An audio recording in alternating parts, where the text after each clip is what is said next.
And so what you would have is, well, what other pieces of evidence we have. I looked at this and I said, well, where does this shot trajectory go? Well, it goes almost right over Maggie's body, very close to it, right close to the feet. That's one thing. The second thing is there is a collection of empty cartridge cases right to the line. So if I'm facing the quail pen, there's a collection of cartridge cases to my right. And what's your understanding about the ejection of cartridge cases from blackout? Typically, it should be to the right and to the back somewhat. Okay. It depends. But so that was a piece of information, which is that starts to, as I said before, sometimes what you're looking at what you can determine, but maybe you can limit where something happens. So, that is a point of interest. Well, you have a pile of cartridge cases that go right beside the shot trajectories. That's an important point. Okay, next. Okay, so what are we seeing here? So that is a shooter that I constructed. And what this is, it's actually a scan of a person. So you can get scans of people. In this particular case, just for the purposes of this trial, Hello, hello. I stripped all the textures off this person. So there's no clothing or hair or skin color, anything like that. So it's just more almost like a robotic looking figure. It is holding a .300 blackout weapon, a model of one. And so when I started examining those shot trajectories, a couple things were apparent. One is it would be really hard for anybody to be shooting that shot from the shoulder, because remember, the shot's going up, but it's only 4 feet 2 off the ground. What is the entrance one? Where it goes into the entry point. It's only 4 feet 2 off the ground, and it's going up. Is audio which good? means that even if you're a fairly short person, to get that trajectory, you'd have to walk all the way up to the quail pen to get it to work. So what I was seeing here is that the most likely way that shot was made was from a low position, like shooting low on the hip. So I took this scanned in person with a blackout, and I pushed the gun down about as far as I could push it. When you say about as far as you could push it, what do you mean by that? Well, eventually, at some points, you have to have your hand on the trigger and the gun.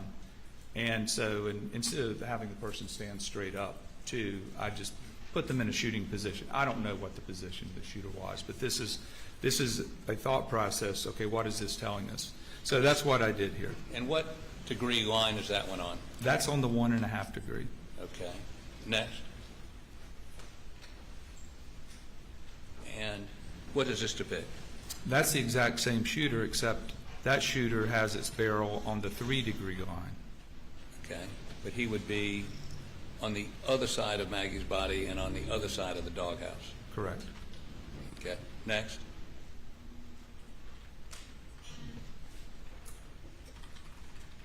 Okay. Now this has 2 individuals in it. What's the one behind? So those are the 2. So the shooter, okay. The shooter behind Hi, is Miriam. the 1.5 degree. We got to pull the up, shooter guys. in front is the 3 degrees. So that kind of gives the range of this person being able to make that shot. And so to me, Oh, here comes a two-shooter theory, because of several maybe? different factors, it's much more likely that the angle into the quail pen was flatter than 3 degrees, which we talked about before. One of the main reasons is there's no shell casings over behind the doghouse. So this person up front, what did you just say about shell casings? There's no shell casings anywhere close to that person.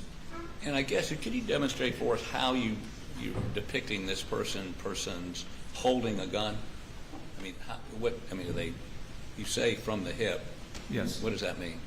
How about demonstrate, if that's okay, Your Honor? So what I would say is that what I did for this purpose is, instead of having it here, I put it down here, about as low as I could go. Okay. And within like a shooting stance, like a shooting position. You're not aiming, but at least you're not aiming in the traditional sense, but If you're aiming, it'd be on your shoulder, right? right. So I stretched that gun down until I could just still keep my hand like I was shooting a gun.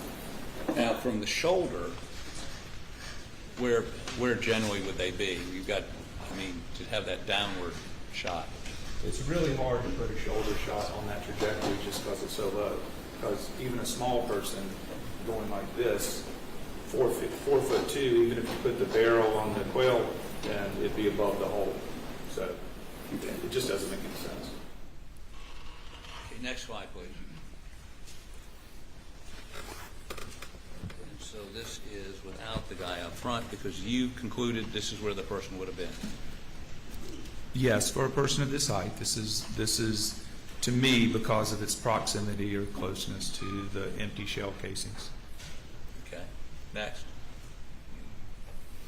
Now let's look at the doghouse trajectory shot. Next. Okay, now explain that green line. I like how they have green line slides here though. is the Shows shot a visual. trajectory into the doghouse. Hey, Ozzy. And this is the same shooter again, and it looks like he's standing on the sheet there, but all that would tell me if this did occur, then the body was not there. This was a shot would have come before the body fell to the ground. That is correct. And so again, you have a shooter low on the hip. That's where that person would have to be to follow that upward line. So the same exact shooter, now that shooter is shooting down, I slid that person on the line until it was shooting down, and what I discovered was it's basically in the exact same spot. You know, maybe one step away, maybe two steps away, but The two shots were made from very close to each other. right. So now what we've done is the two shots cross each other at a point, and at that point is right beside where the shell casings were ejected, relatively close to it. Okay. Now you don't know where Maggie was when these shots were made. Is that correct? Correct. So we heard from I think one of the state's witnesses that. Strike that. What, if anything, did we hear from the state's experts about the relative position of Maggie and whoever shot her? The only thing that I heard is that maybe two of the shots were done at less than 3 feet because of the stippling to the skin. And what about the relative position of the shooter and her prior to that? Is there anything- Nothing specific or definitive. Okay. So I wonder how alert the jury are right now, or they're just like hungry. let's see the next slide. No, it's a new witness. What is that? This is a shooter, because this shot's going down, this shooter is shooting from the shoulder, which can be done with this shot. And if you're shooting from the shoulder, you got to be further back. So that's just to illustrate, that's the range of possibility, you know, from the shoulder, from the hip. Or down low. Those two Right. we just saw. Is that also consistent with where the shell casings are? It is. That could be consistent too. Okay. Next slide, please. Both shots. Go ahead.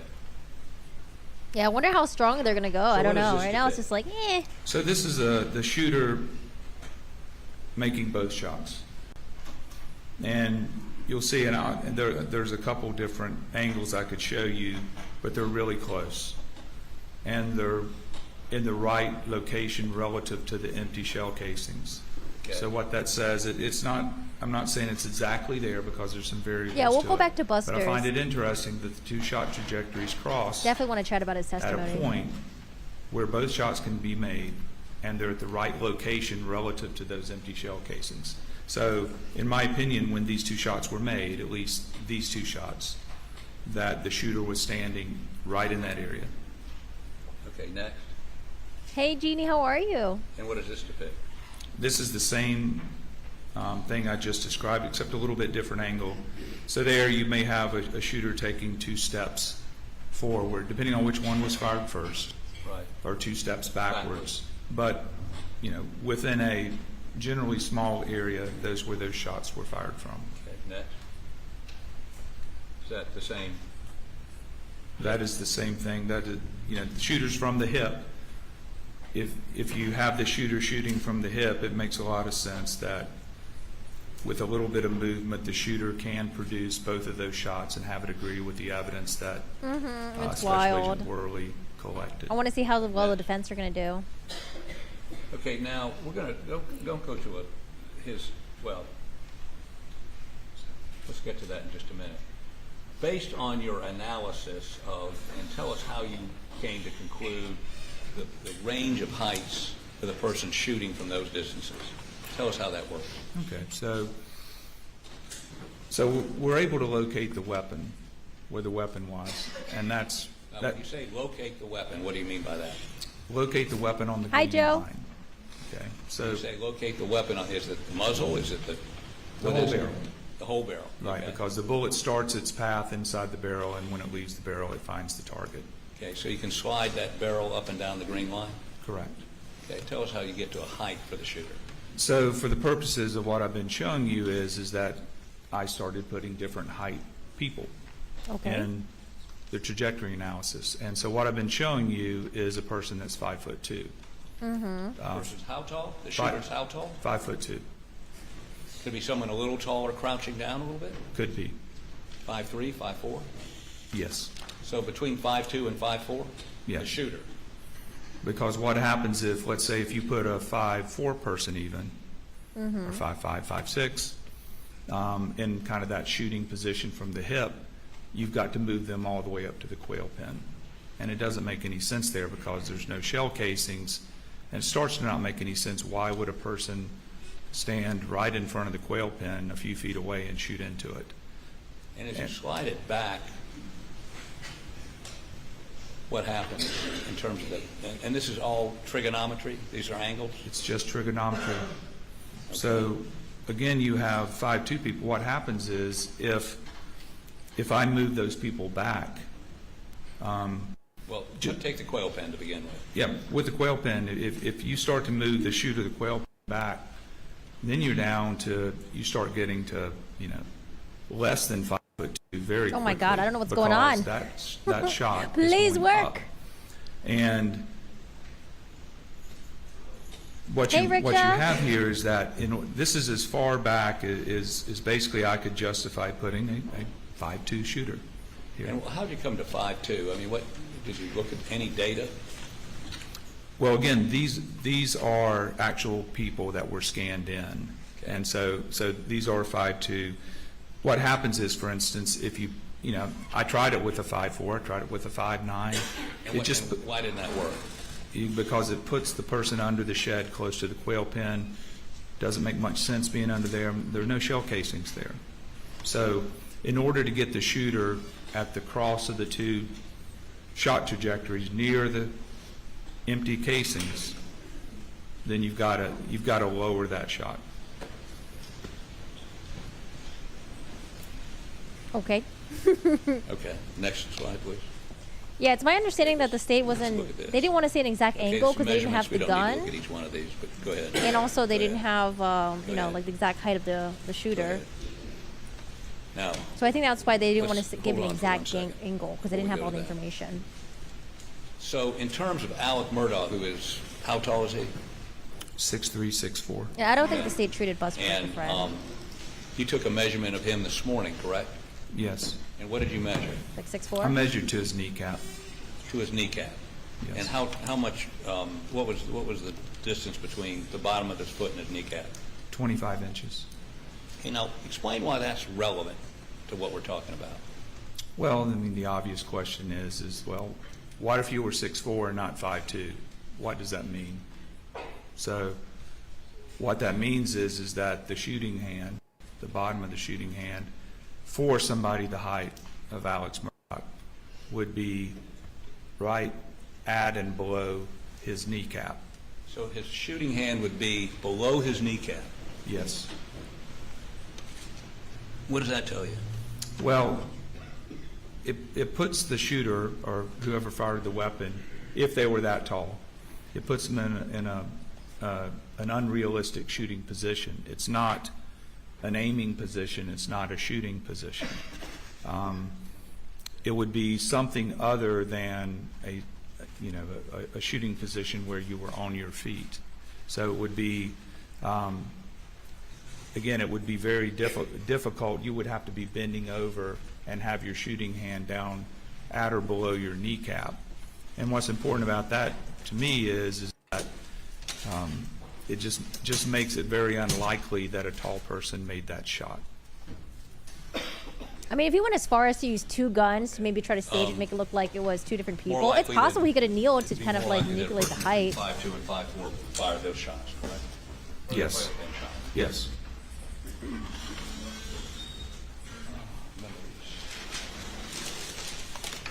Can I have, yeah. Maybe. So I think like the reason why they were they didn't go as hard on Buster was because Buster is still considered like a victim in this, like it's his family that were Can I have a murdered. red or black pen or It something? might look bad to the jury if they're like hammering Buster down, possibly. It's not like Buster's someone that's on trial. But I don't think there was much the state could have done with Buster anyways in the cross-examination. Okay, yeah, that's Like, fine. what is he gonna do? Like, dispute, like, oh, you know, how loving the So- family was to each other and how much they text each other? I don't know. I didn't think there was too One much of going the- on with Buster's the testimony. shots you had with the shooters and their alignment blown up. Can you step down here, please? And then the point.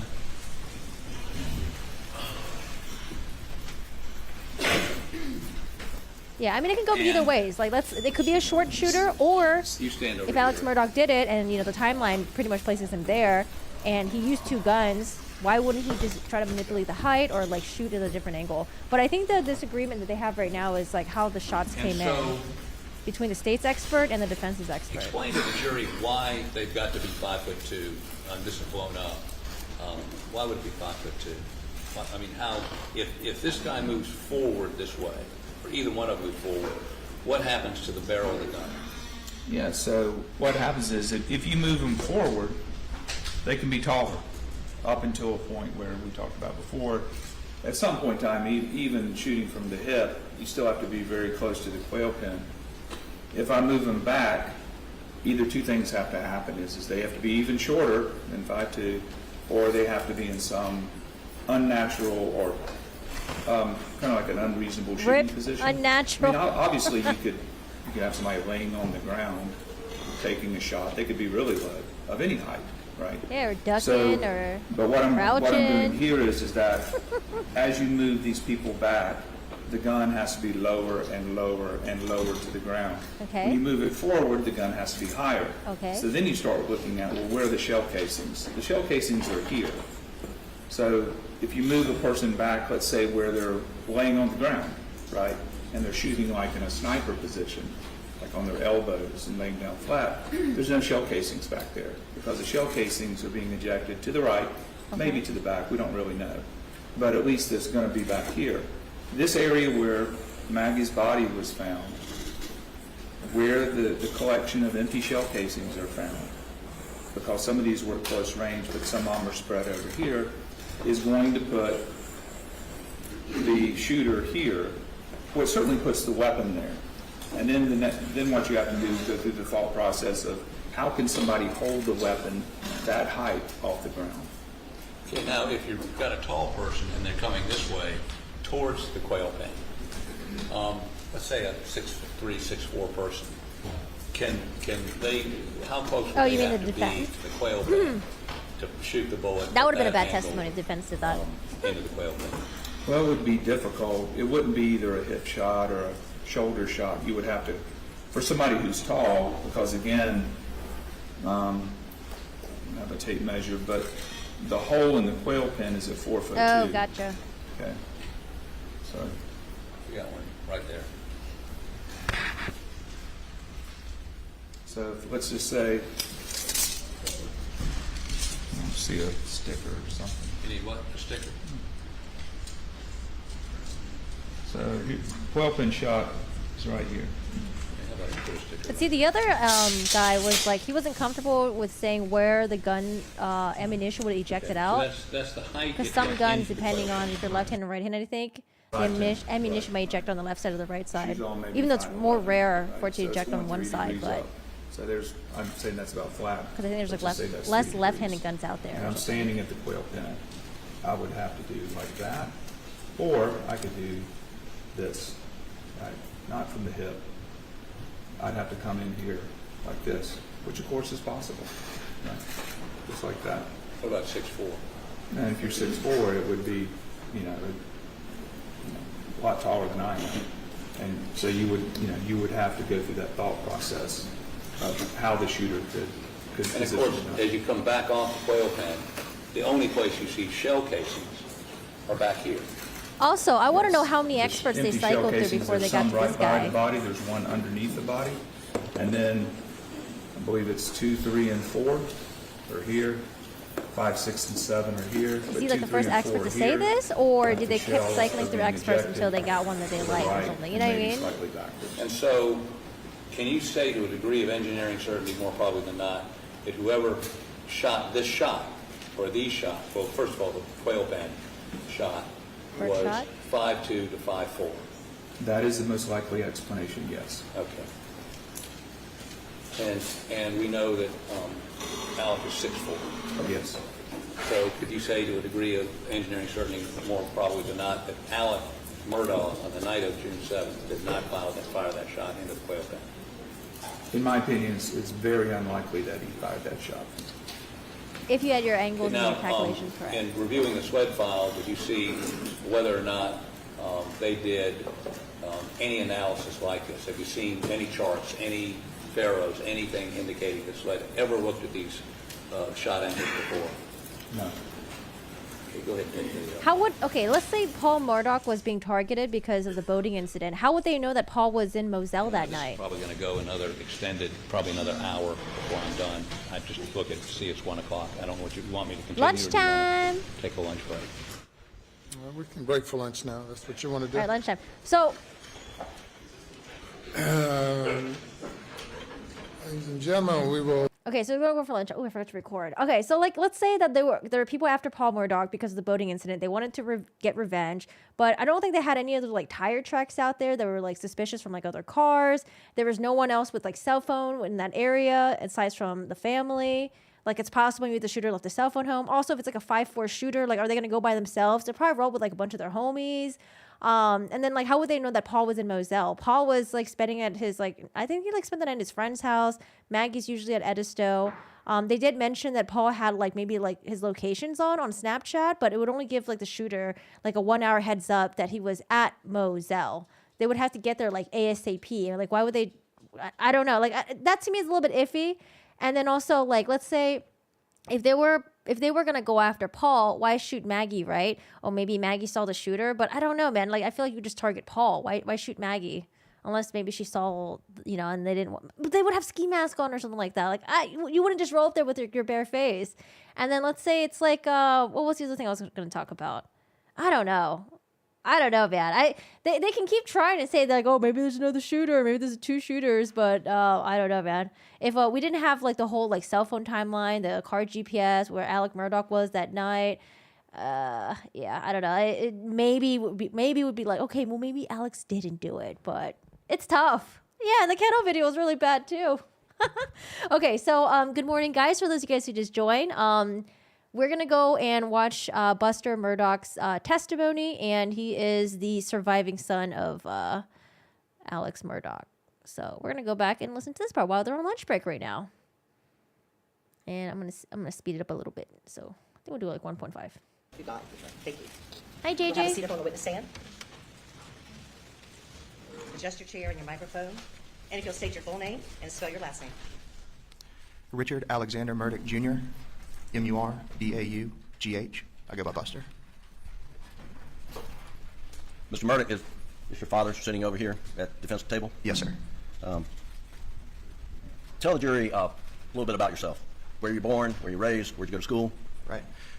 So my name is Buster, 26 years old. I live in Hilton Head Island, South Carolina. I was born in Savannah and lived in Beaufort for about 2 years when I was a little child. We moved to Hampton in about 2000, and I grew up in Hampton, went to Wade Hampton High School. And after high school, I went to a small college in Spartanburg called Wofford. Is your mother Maggie? Yes, sir. And your brother Paul? Yes, sir. When you moved to Hampton, do you remember how old you were when you first moved to Hampton? 3 or 4. Okay. And did you live in Hampton, in a house in the city limits?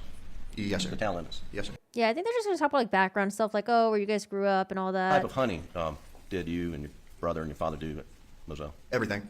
Deer, duck, quail, dove, hogs. You have a duck pond? I have a duck pond. Okay. And the hunting was, did you have a lot of friends come out and hunt as well? Yes, sir. Okay, now the jury has seen a Buster's older brother. aerial view of the property, and there's a main house, there's shed, kennels, and then there's a house sort of right on Moselle Road. What do you call that house? That's the cabin. The cabin. And, I think and he's only did like you live 2 in the years cabin older with than friends Paul. over summers at some point in time? I did. The summer of my sophomore year, after my sophomore year, me and two of my buddies lived in the cabin. Okay, and who are those buddies? Nolan Tootin and Rogan Gibson. Okay. And they testified, by the, the way, Nolan Tootin and Rogan Gibson. So we've They testified for the we state. get more of this. We've heard about hogs and pigs on the property. Can you tell the jury a little bit about that? About the hogs? Yes, sir. We had a lot of hogs, and if you don't know, hogs are very destructive to a piece of property. You know, we plant food plots for the deer, plant the fields for the doves and the ducks, and they basically go through and ruin it all. So, given the high population of hogs, we, would frequently go out and hunt them, try to cut the numbers down a little bit. Did what kind of guns did you have there at Moselle? We had a lot of guns. You have shotguns? Are wild We did hogs different than shotguns. like Yeah, 12 farm gauge pigs? 12 gauge shotguns, 20 gauge shotguns, 16 gauge shotguns, 28 gauge shotguns. Right. And how many type rifles did you have on the property? A lot. Can you just name some of them? Yeah, 270 short mag, 7mm 08, 308, 243, 223. Lots 300 of blackout. guns. And what type of ammo did you keep on the property? Well, I mean, all ammos for those calibers. Sure. And where were the guns kept primarily? In the gun room at the main house at Moselle. And was there a pool table in the gun room? There was. Okay. We Were saw there the times police. when guns were left elsewhere on the property? Yes. Saw the pool table in the Where police else on the camp. property would guns be left? Well, just myself. I mean, I've left them up at the shed before. I've left them on golf cart. You use that day. Left them in a truck. I mean, guns would just not always find their way back to the gun room. How about Paul? How was he with securing guns? Not good. What do you mean by that? He would. Paul left guns probably more on the property than anybody else, and sometimes sometimes he would use my gun and then he would leave it, and then I'd have to track it down. Right. Did Paul carry guns in his truck? He did. Would he keep his truck locked up? No, not all the time. Did at some point in time you and Paul receive 300 blackouts for Christmas? Yes, sir. Remember roughly, was that 2016 or 2017? Sounds right. Okay. What are you confused about? And what color was your 300 blackout? It was black. And have you been sitting in this courtroom during the entire trial? Yes, sir. And the jury's seen a black 300 blackout. Is that yours? It is. That is my 300 black. Was that the one you got for Christmas? Yes, sir. And what color was Paul's? Paul's was black and tan. And when you say black and tan, what part was tan and what part was black? So the receiver would have been tan, and the barrel would have been tan. What part would have been black? Stock maybe. Okay. And so yours was all black, his was black and tan. That's right. What happened to his that he got for Christmas in 2016? His gun was apparently stolen, lost, taken. Yeah, How do you know that? that's just what Paul told me. What happened to your gun after Paul's was stolen? My gun became, what we would both use. And did that create some confrontation between you two at times? Yes, sir. You got feral hogs? Why? Well, kind of like I just touched on. So he would use it. He's not very good about putting it back where he found it. I leave it somewhere. I go back and want to get it, and it's not there. Did you notice? Were you aware that Paul got a replacement at some point in time? No, sir. Well, you heard about that in the courtroom. Yes, sir. Okay. But up to that point, did you ever see Paul use the replacement? No, sir. I've never seen a replacement. So every time in your presence Paul was using a 300 blackout, which one would it be? Mine. There's I'm not going to pull these guns out, Buster, but there's been this discussion, and the jury has seen a 12 gauge Spinelli with a Mojo sticker on it. Whose gun is that? That's mine. And what's Mojo? Mojo is a brand of decoy. It's basically what it is it's say you buy a wood duck Mojo and it sits on a pole, but the wings are motorized, so it's to replicate a more alive duck. And did you? Why's your Spinelli have a Mojo sticker on it? Because I bought a Mojo decoy and in the box it came with a sticker, and I put the sticker on the gun barrel. And so that way you know that's your They're gun. in Texas right. too. They're mean animals. Oh. I believe the evidence in the case is that Mojo. Are they Spinelli, when tasty it was to seized, eat? Do was people loaded. eat hogs? Did you frequently put the gun away loaded? Yes, sir. Why? Knowing that I might need it again at any point. Okay. Just put it back on the shelf. I kept the safety on. Okay. And I think it was loaded with a 3-inch and a 3.5-inch turkey load. Do you remember that you would load that gun with a 3-inch and a 3.5-inch? Yes, sir. And why would you do that? I do that because when I go turkey hunting, the goal is to get the turkey close to you and shoot it in the first try. But if I were to miss and the turkey goes running away, and I try to shoot it again, I put a bigger shell, larger shell, behind the smaller one for that Yeah, I don't know purpose. if I ever had wild hogs before. And that's something you commonly did. They're Yes, a little sir. gamey. Did you ever load Deer's in a considered gamey, right? 12 gauge, 20 gauge, 28 gauge, a buckshot followed by a bird shot. No, sir, I've never done that. Have you ever known anybody to do that? No, sir. You know of any reason to do that? No, I can't think of any reason to do that. And specifically, have you ever loaded in any gun a buckshot followed by dry lock, steel, waterfowl pellet? I have not. You know anybody to do that? No, sir. You know any reason to do that? No, sir. Lots of parasites. Have you ever Ooh. seen any guns on your property loaded in that fashion? No, sir. Buckshot with some sort of bird shot right behind it. No, sir. Well, he could have been a drug dealer and a Jury's drug heard user. testimony about goings and comings, which way you go in and go out at Moselle. How many entrances were there at Moselle? 2 entrances. And will you describe the 2 entrances? So the main entrance is pretty much straight out of the front door of the house. You would go down a dirt road and then you would come up on big brick columns, and that's what I refer to as the main entrance. But down by the kennels is another entrance, and that one is a little bit different. That one has the mailbox beside it, and those are the 2 entrances. Okay. So let's talk about coming onto the property. Which entrance coming onto the property would your mother normally take? I would say normally everybody took the main entrance, unless that there was a reason that you needed to go down the other one, which for her reasons of going down the other one would be the mailbox, and also when we got packages delivered from Amazon, they actually would go to the shed as opposed to the house. So your deliveries would go not to the Who are they zooming yellow into? or Who's that? whatever white house that you lived in, but down at the shed. That's right. Okay. Now, Do you know leaving who Moselle they're trying to zoom property, into? Oh, the family? uh, The girlfriend's which way back there. would you, Alex, Girlfriend, your mom, uncle? Paul normally go leaving Moselle? Out of the main gate. Okay. And if you're going to Alameda, which way do you turn coming out of the main gate? To the right.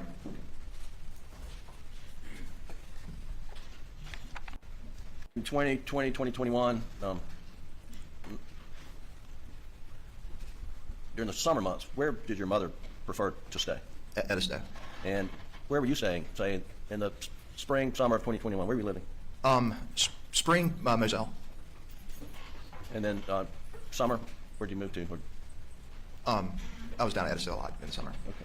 And then, and where was Paul living in the, say, spring of 2021?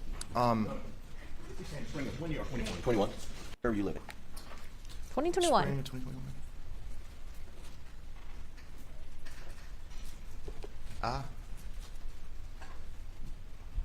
Did you have an apartment in Columbia? Yes, I did have an apartment in You Columbia. split time between Columbia and Moselle, and Yes, sir. you have a girlfriend? Yes, sir. Okay. And then in the summer of 2021, well, in June, where were you living? Between Columbia and between Rock Hill. Okay. And who lived in Rock Hill? My girlfriend's mom. And then in the spring up through June of 2021, where was Paul living? In Columbia. He had an apartment in Columbia? Yes, sir. And was he enrolled at How University of far South was Carolina Columbia spring from 2021? Moselle? Do you guys know? Yes, sir. Okay, then once school got out, you know where Paul relocated to? Um, No, not exactly. I know that.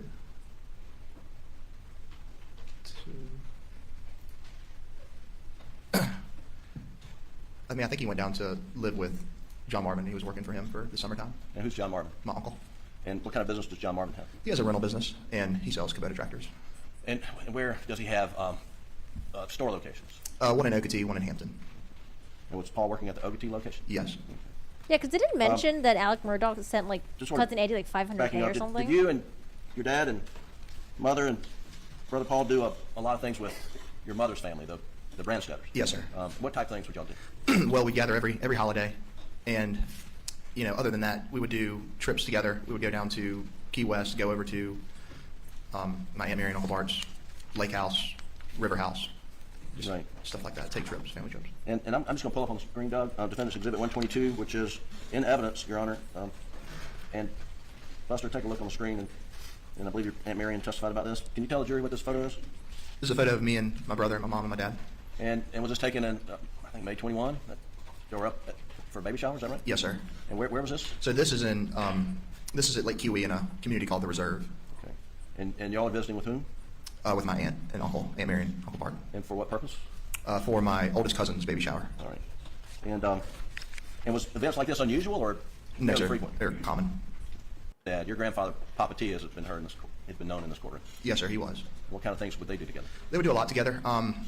For a long time, my grandfather had a camping trip, and Papa T frequented the camping trip. He liked that.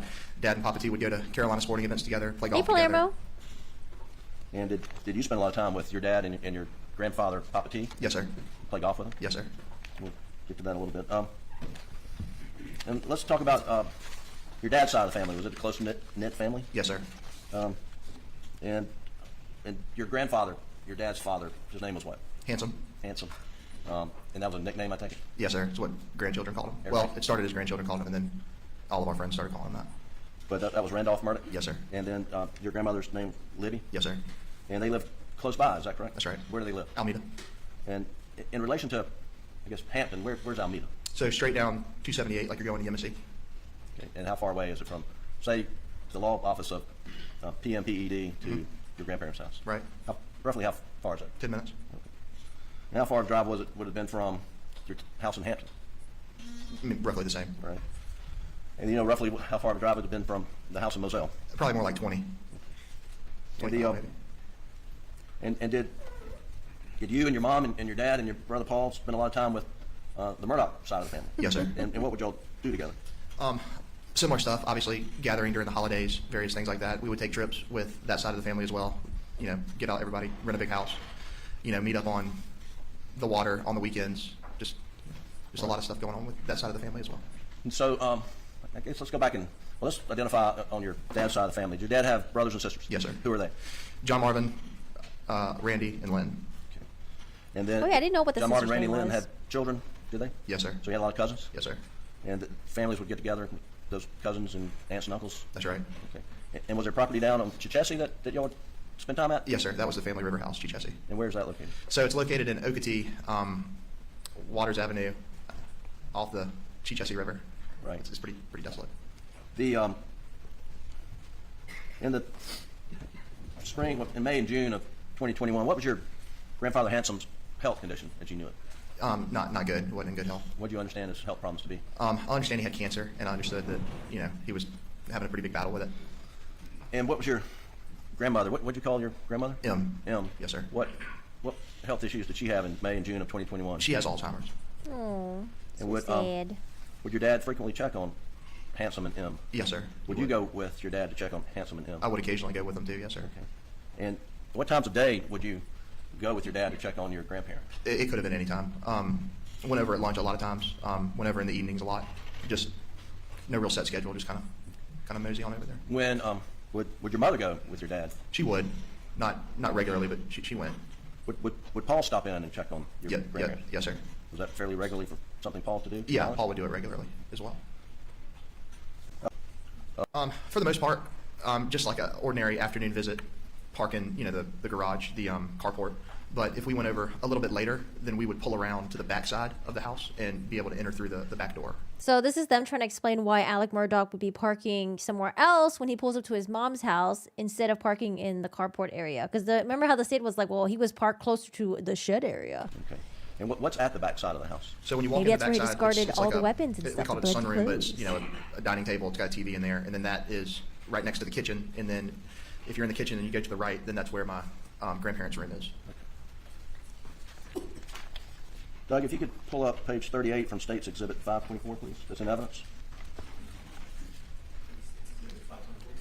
24, I believe it is. Page 38. I mean, he's testifying on behalf of his dad's side. Yes. And that's page 38. So, Buster, this is from State's Exhibit 524, which is in evidence, which is the GPS data off the OnStar provided. So I think from right here is Motors. where And the carport Can you see area that? would have been. Yes, sir. But he parked back here instead. Can you tell us, what's that house? So that's my grandparents' house at Alameda. All right. And these dots in the back, and I'm going to point it to this line of dots just right next to the circle that Doug drew. Do you see them? They seem to be connected right here on the far right. And also, Yes, sir. isn't it a coincidence Where's that that? Maggie's phone was found along So that's the right off route the that back Alec corner Murdaugh of the took? house. Is that a place where you'd normally park to go in the back of the house? Yes, sir. That is where. Have you parked there yourself? I have. Have you seen other family members park there? I have. Is that a customary place to park when you go in the back door where the kitchen and sunroom is? Yes, sir. Okay. I'm going to show you some photos, which are exhibits 130 to 136. And on the So these move defense exhibits 130 to 1. I'm about to enter into the sunroom kitchen, into the kind of back quarters where my grandparents' bedrooms were. All right, and if you'll pull up 134, Doug, please. Same backside of the property, just a little bit of a different angle. So the part of the house to the right of the photo, what's that? Can you see here? Yeah, so that right there would be my grandparents' bedroom. Oh, right here. Okay, so that's in the evening, your grandparents would be in that part of the house, is that correct? Yes, sir. And if you went to the garage entrance, what would happen? What would be required of your grandparents or some sitter to let you in? Yeah, so you could go and knock, but a lot of times they're in the back part of the house and they don't hear you, so you normally call and say like, hey, I'm at the front, I need to be, let in. And they'd have to walk from the back to the front, unlock the door, and let you in. But if you're in the back, how far is the walk? Quarter of the distance it would be to walk to it's very short. And was it common to go in the back door? Yes, sir. And is it? And then I'm going to show you Exhibit 131. I wonder if you Please pull guys that up, think Doug. that Buster truly believes that his dad is innocent, or if he's just trying to protect his dad just because it's his dad, familial ties. So Buster, step aside so that the jury you're not blocking their view. So you would park, right about here, coming right off basically the corner of the house, and this is the same stairway to go up to the back door. So you'd park in the grass? Yes, sir. And near that satellite dish? Or not near the satellite dish? Yeah. Objection. Where would you park in relation to the satellite dish? Yeah, right there close to it. All right. And that was... Now, hang on, Buster, I'm sorry. Come back. What's this structure right here? That's what we call the cook shed. And maybe there's... And what's in the cook shed? A couple couches, big TVs. That's mostly where my grandfather used to have a cookout on every third Thursday of a month, and that's where he would have his little gathering. It's just an open concept in there with a kitchen. Isn't it TV, supernova couple and couches. a result of like one sun Hang on, Doug. exploding Pull up though? 132. Like a massive Buster still explosion? standing here?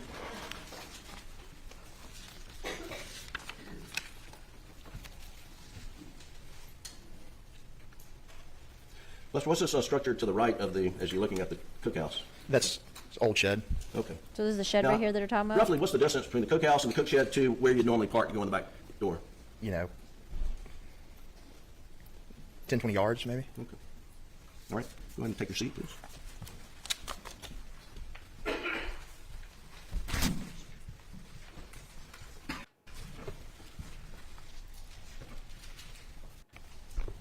Buster, how often would you speak with your mom and dad on the telephone on a daily basis? Pretty much every day. Right. And would you be with your dad when you're talking to your mother? Yes, sir. I guess can you give the jury some sense of how frequently, as a family, y'all would engage in telephone conversations daily? Yeah, it was very frequent. I mean, I spoke to my mom every day, multiple times a day, and the like for my dad and for my brother too. And that's just me. And I know it's like they're all talking to each other too. Just a lot of conversating throughout the day over the telephones within the family. Okay. So, Doug, I'm going to pull up State's Exhibit 520, which is in evidence, and this is the Rudovsky extended or extensive timeline, not the condensed version. State's 520. If you go to page 14, please. That first entry, Doug, and this is in evidence offered by the state. Maybe I skipped through it, but they did ask Buster how often the dad would go visit the mom. He's like, oh, pretty often. How often would you go with your dad? He's like, oh, I would go sometimes. And they asked like, oh, does your dad go visit them like at night often? And he said, yes, but you guys remember the testimony from the caregiver. She was like, it was really weird to see Alec there at that time because he barely came at that time. And the state's explanation for that was, well, it's because, the dad was, his dad was sick in the hospital that day and he wanted to make sure his mom was okay. But yeah, I just thought that was like a little, that testimony definitely contradicted with the caretakers. Hey, So, and I just want to go through some of these again. So at 110, this document says, Paul Murdaugh misses a phone call from Margaret Murdaugh. Maybe they asked it later And then on or at something. 1:11:36, it says Maggie makes an outgoing phone call to Buster. Answered 1 minute and 22 seconds long. Do you have any independent recollection of this particular phone call? No, sir. Okay. But if you keep working your way down, at 1:19, Doug, there's another entry. It says Paul Murdaugh makes an outgoing phone call to Mom. You see that? At 1:19. Yes, sir. And then if we'll go down to, well, so I guess let's just stop there. Is it frequent that your mother would reach out to you and Paul during the day? Yes, sir. Okay. And if you'll go down to 141, please, Doug, at 141, 33 seconds. And you see Maggie makes an outgoing phone call to Buster. Do you see that? At 142, I'm sorry. Yes, sir. And then right before that, at 141, it looks like Maggie makes an outgoing phone call to Alex and not answered. Do you see that? Yes, sir. And then if you go right below that, it says 142:43. So they're just going Maggie makes through an the outgoing phone calls. I don't know call. what this really even proves, if anything, though. Now, you see that? Yes, sir. Anything unusual going on? Maybe they're just trying to prove that, how close-knit, tight-knit this family was, and, like, all these phone calls happening that day wasn't weird, I guess. I don't know. On this day, it was just sort of how life was in the murder I wasn't family. really sure where Jim was going this with was normal. this. This was the way we communicated. Okay. It's like, okay, they're And then if you'll go close. to page yeah, 15. they communicate a lot. Doug at the bottom at entry 1:52:39 p.m. says Maggie Murdaugh makes outgoing phone call to Buster, answered at 1:19. So here's another call from your mother. Is that right? Yes, sir. Not unusual, was it? Not unusual. All right, and page 16 at 1:55:40. If you'll take a look, blow that up, Doug. Says Maggie Murdaugh received an incoming phone call from PA Alec Murdaugh. Answered 6 minutes and 18 seconds, and that was your dad and mom apparently talking, correct? Yes, sir.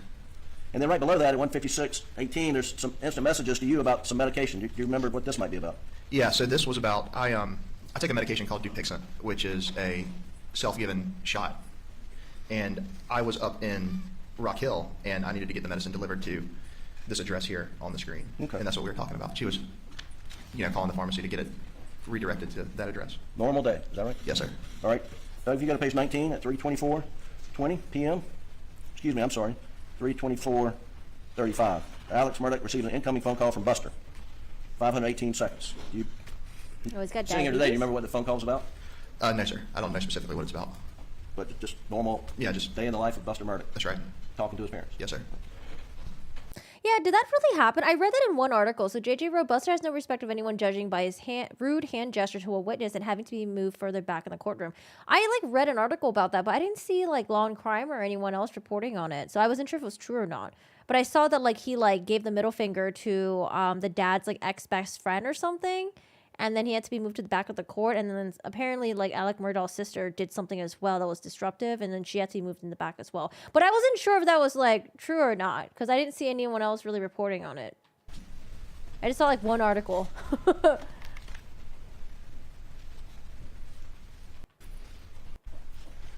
See, that looks like at 4:42, your mother's calling you again, right? Yes, sir. Anything unusual going on? No, sir.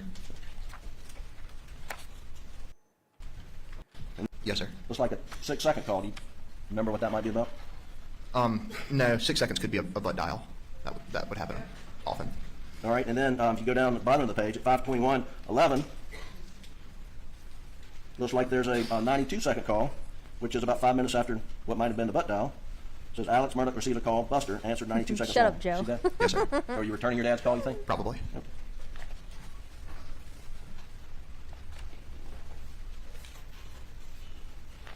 And I'll just carry through.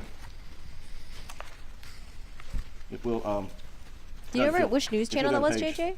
32 at 6:52:13 p.m. Please The dog's making weird noises in the background. pull it up. Not really. Thank you.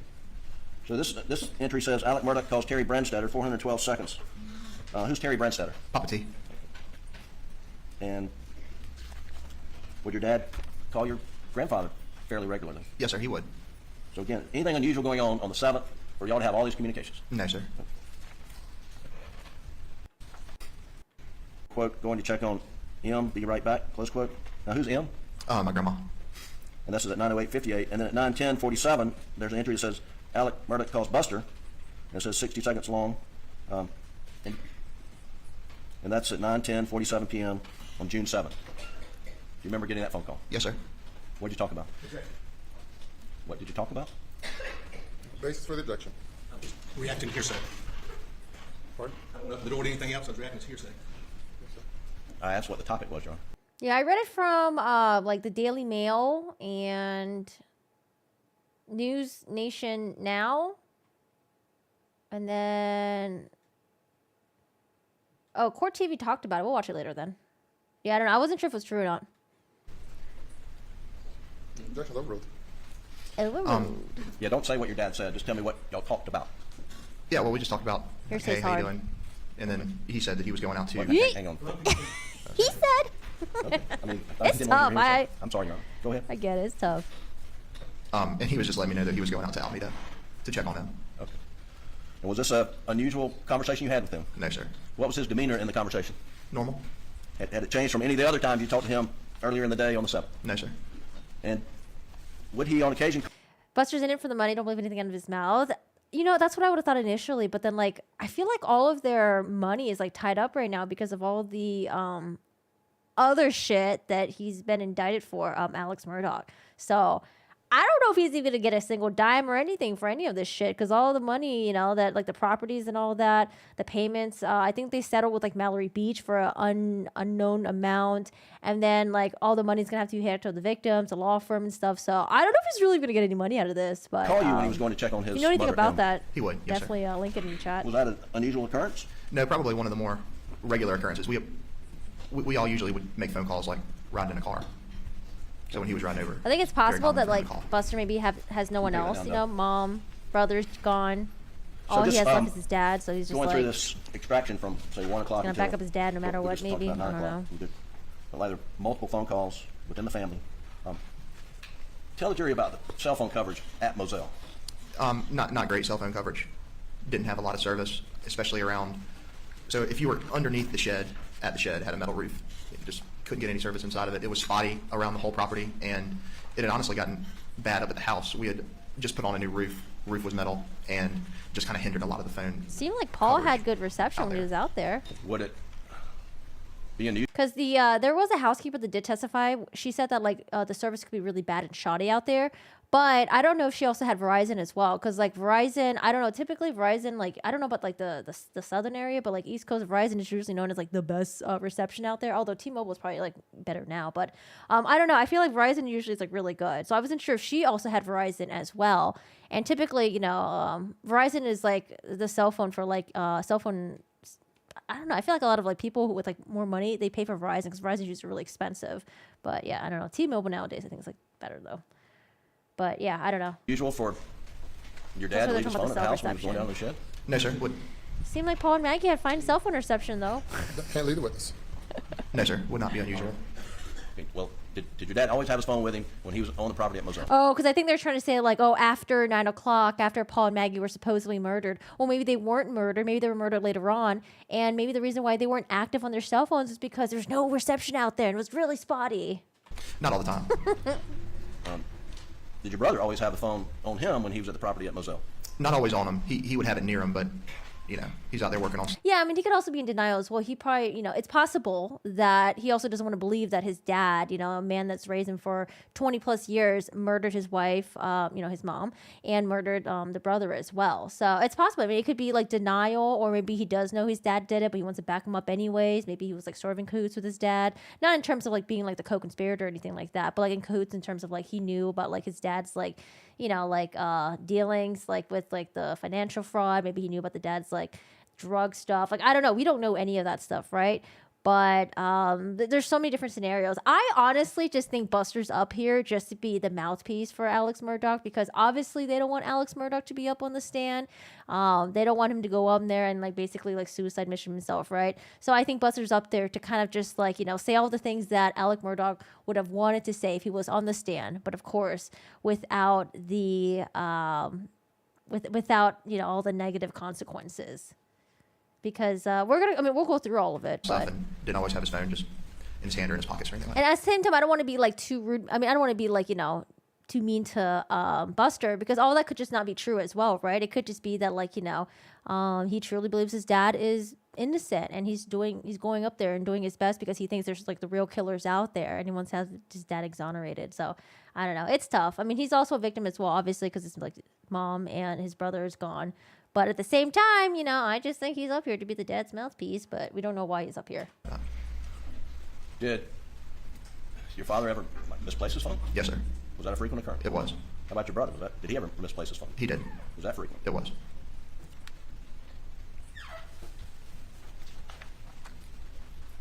Bubba. Yes, sir. Who's Bubba? Bubba was our dog. What kind of dog was Bubba? He's a yellow lab. And was he difficult to control? He could be, but for the most part, no. He would listen to Dad more than anybody else. But also, we had a gun dog shot collar that we would put on him sometimes, and when he had that on, he was Okay. on his P's and Q's. The Switching gears, another topic. When your dad, well, let me just put it like this: how frequently would your dad take a shower or a bath? He could take them. He could take them a lot. And he, working out there, if he goes outside and sweats a lot, comes back in and takes a shower. See, the housekeeper says that like he didn't really take a lot of showers like that, and she was there like what, maybe like 1 or 2 times a day. I don't know, man, because that also, I mean, obviously he's there to contradict the testimonies of all the other people, but I mean, it's possible that he's, like I say, he's just the mouthpiece for Alex Was that Murdaugh. normal routine for him? It was. And did you sweat a lot? Yeah, it's hot out there in the summertime. Was he a lot bigger then than he is today? He was. How big was he? Probably 6'4". But it also 250, makes sense to 260. shower often if you sweaty as fuck, and you got like swamp ass, so. Excuse me, Buster, were you aware that your dad had a opioid addiction? A little bit. I knew a little bit about the usage of pills. What did you know about it? And I wonder if Buster was closer to the dad and if Paul was just closer to the mom. Sometimes you have like siblings that are close. One is like closer to mom, one is closer to dad and stuff like that. And they'll kind of like stay by their side a little bit. Because like maybe Paul was the one that Maggie confided in the most. Whereas this guy, Buster, was the one that backed up the dad. So I don't know. I knew that either my brother or mom had found them at some point, and then told him like, hey, we found these, and he. And then how would you not know who found it, the mom or the brother? Because let's say if he was really close to the mom and brother, wouldn't they just tell him, be like, hey, oh my God, like, Buster, like, we just found, like, dad's pills, like, I found it, and, like, I told mom about it. Like, I don't know, it's just kind of, like, it seems a little bit, like, vague. I want to say here. that 2018, around Christmas, he went to a detox facility after Christmas, and that was my knowledge of it. That's why I think maybe Buster that wasn't handled as it, close and to then his there were a mom couple more as Paul times was after to his the fact mom. where they would kind of go into this finding pills, all that stuff, and then he did a few kind of like at home, just self-detoxed a couple times, and thought once he did that get off of them, but that was kind of my general knowledge about it all. You thought he had beat it. That's right. Yes, Hyper sir. today, yeah, good nap. And when he was confronted about his pills, Good what was sleep his today, he attitude? said. I don't know for sure because I wasn't there when a lot of the confrontations happened with them finding the pills, but I mean I've never heard anything, just apologetic and Right. sorry, and would usually be his kind of regular kind of response. How did your family? And again, the family was like super close, tight knit, texting, calling each other each day. But when it comes to the drug stuff, he's like, "Oh, I don't really know too much about it," or like, "Oh, I don't know who found the pills. I don't know. I just heard that sometimes he'll do. I don't know. It just feels like you would know way more than you're leading on." handle disputes? That's just my gut feeling, though. Pretty, I mean, like adults, pretty civilly, talked about it, stuff like that. I mean, and it just depends on the dispute too. Like, Right. like I was a kid, I get spanked, stuff like that. Once It's not really a disagreement. That's just Once you're a teenager and college age, right. any reprimand or disputes you've gotten into with your father, was it all civil? Yeah, definitely civil. Did your father show patience with you and your brother? Yes, sir. He would. Yeah, and I do want there to any mention, like, violence in the family family? members, No, sir. housekeeper, everyone testified saying that, like, Alec Murdaugh, they never saw him, like, yell at his kids, berate his wife In February or of anything, 2019, your brother raise was his in a hands. boating accident. Is that correct? Yes, sir. They all said they looked like a very And, happy, where loving were you living family. at the time? Columbia. And was he criminally charged eventually? Yes, sir. And what type of reaction was there to his involvement in the boating accident, his criminal charges, sort of in the community in Hampton? I would say a negative reaction in the community. The media spike kind of got going after it. There was a lot of articles in the media about our family and stuff like that. I don't see the And link. Could you put to it in your knowledge, Discord if was you're in Paul there? being threatened or I think YouTube takes off the bullied on links social media or something. anything like that? Yeah, he was definitely being bullied on social media. Just people sending random messages, and I would talk to him. I know a lot of times he'd be walking down the sidewalk, and a car comes by, and they would yell some stuff at him. I knew he would go out, in a bar, and there's somebody that wants to talk about it, and make a scuff about it, whatnot. Right. So, Buster says that Paul was being threatened on social media, he was being jeered at, threatened at like bars. But remember what Alex said. Alex blurted out to the police on the night, "Oh, Paul was getting harassed. He's been getting punched a couple times. Like and like he like literally said Paul was getting like like beat up a couple times. But notice that like none of Paul's best friends, close friends, said that. They said like, yeah, Paul was being harassed, but like nothing too serious. And then Buster's kind of like saying the same thing as well. So if the family was so tight and close knit, like Paul would be telling friends, family, like, oh my God, I got punched a couple times. Why is Alex the only person saying that Paul was being punched in the face and stuff like that? Weird to me, right? What was I think he wanted to make the threats look what was your more mother's reaction to dangerous than it all the really negativity was. surrounding the boating accident? It you know, it kind of consumed her. She's big on reading all of it, and when she read the negative Alex, stuff, that you know, is. made her feel upset and whatnot, and it ultimately kind of caused her to distance herself from Hampton. At this time, you know, primarily living at Moselle, she quit going to the grocery stores in Hampton, quit going to the pharmacy, quit going to get food in Hampton. Just thought that there was a real, you know, kind of a bad vibe in Hampton. Like you go, she felt like people were staring at her and talking about her and stuff. Where would you do her shopping? She moved over to Waldeboro and started going over that way. Right. Were you sued in the boating accident? Yes, sir. About the boating accident has been a big part of the state's case. He's a party to litigation. Overrule the objection. Were you sued? Yes, sir. Was your dad sued? He was. Was your mother sued? Her estate I became think they sued. sued the liquor But store before too. she was murdered, had she been sued? I don't know. I can't remember. Okay. Maybe. And do you know if Paul had been sued? No, I don't know that he had been sued. Okay. What was your mother anxious about the civil lawsuit? Yes, sir. What was her biggest concern? I would say her biggest concern was reading articles after, you know, Mark Tinsley had made a statement about how much money he was wanting to collect in the civil lawsuits, and I think it was to the tune of like $40 million or something like that. He was trying to get, and that made her anxious. And what was your reaction to statements like that? Well, I mean, I knew what he was saying, but I mean, it's not, to me, it just didn't seem, you know, I didn't think, well, I don't have $40 million, so. Right. And was your dad anxious about the lawsuit? To your knowledge? He didn't appear to be overly anxious about it. What took priority, the criminal case against Paul or the civil case? The criminal case. Right. And did the family support Paul? They did ask about the expiration date, Yes, but sir. like not really.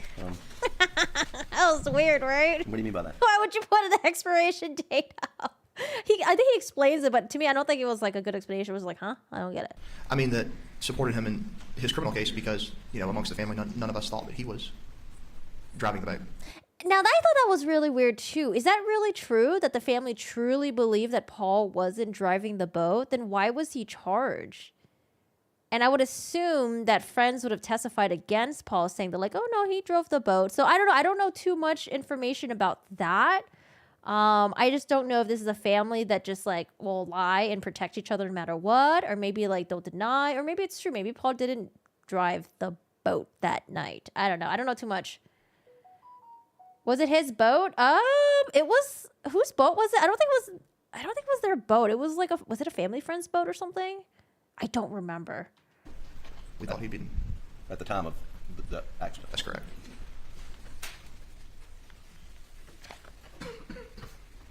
Yeah, so like when I've watched like trial stuff, usually it's like the witnesses can't listen to other witnesses' testimony, but in this trial, I guess you can. Maybe it's different in South Carolina, or maybe the judge allowed or something like that. But yeah, That's But right, yeah, I it's- talked it's weird about to the me too, weekends leading Joe. up to June the 7th. Yes, sir. And because obviously you can just change your story and showed tailor the around picture of the that. lake weekend that where you were Okay. went up to Kiwi with the Proctors and the Brandstetters. Yes, sir. And then the following weekend, I believe, was Memorial Day. Were you with your family on Memorial Day weekend? Yes, sir. And who was present? A lot of people were present. I was there. My brother was there. My mom, my dad. My brother had some friends staying with us, and those were the people sleeping there. And then people are, you know, in and out throughout the day, throughout the weekend. I mean, was it a fun family weekend? Yes, sir. Okay. It was a normal Memorial Day weekend at Acoustical with your family and friends. That's right. Okay, let me show you. I'm going to show you Defendant's Exhibit 1. A picture of my mom and my dad and I. It's admitted. Yes, sir. And then I believe the same weekend there was a birthday party or cookout. Is that right? Yes, sir. Doug, if you could play Defense Exhibit 61.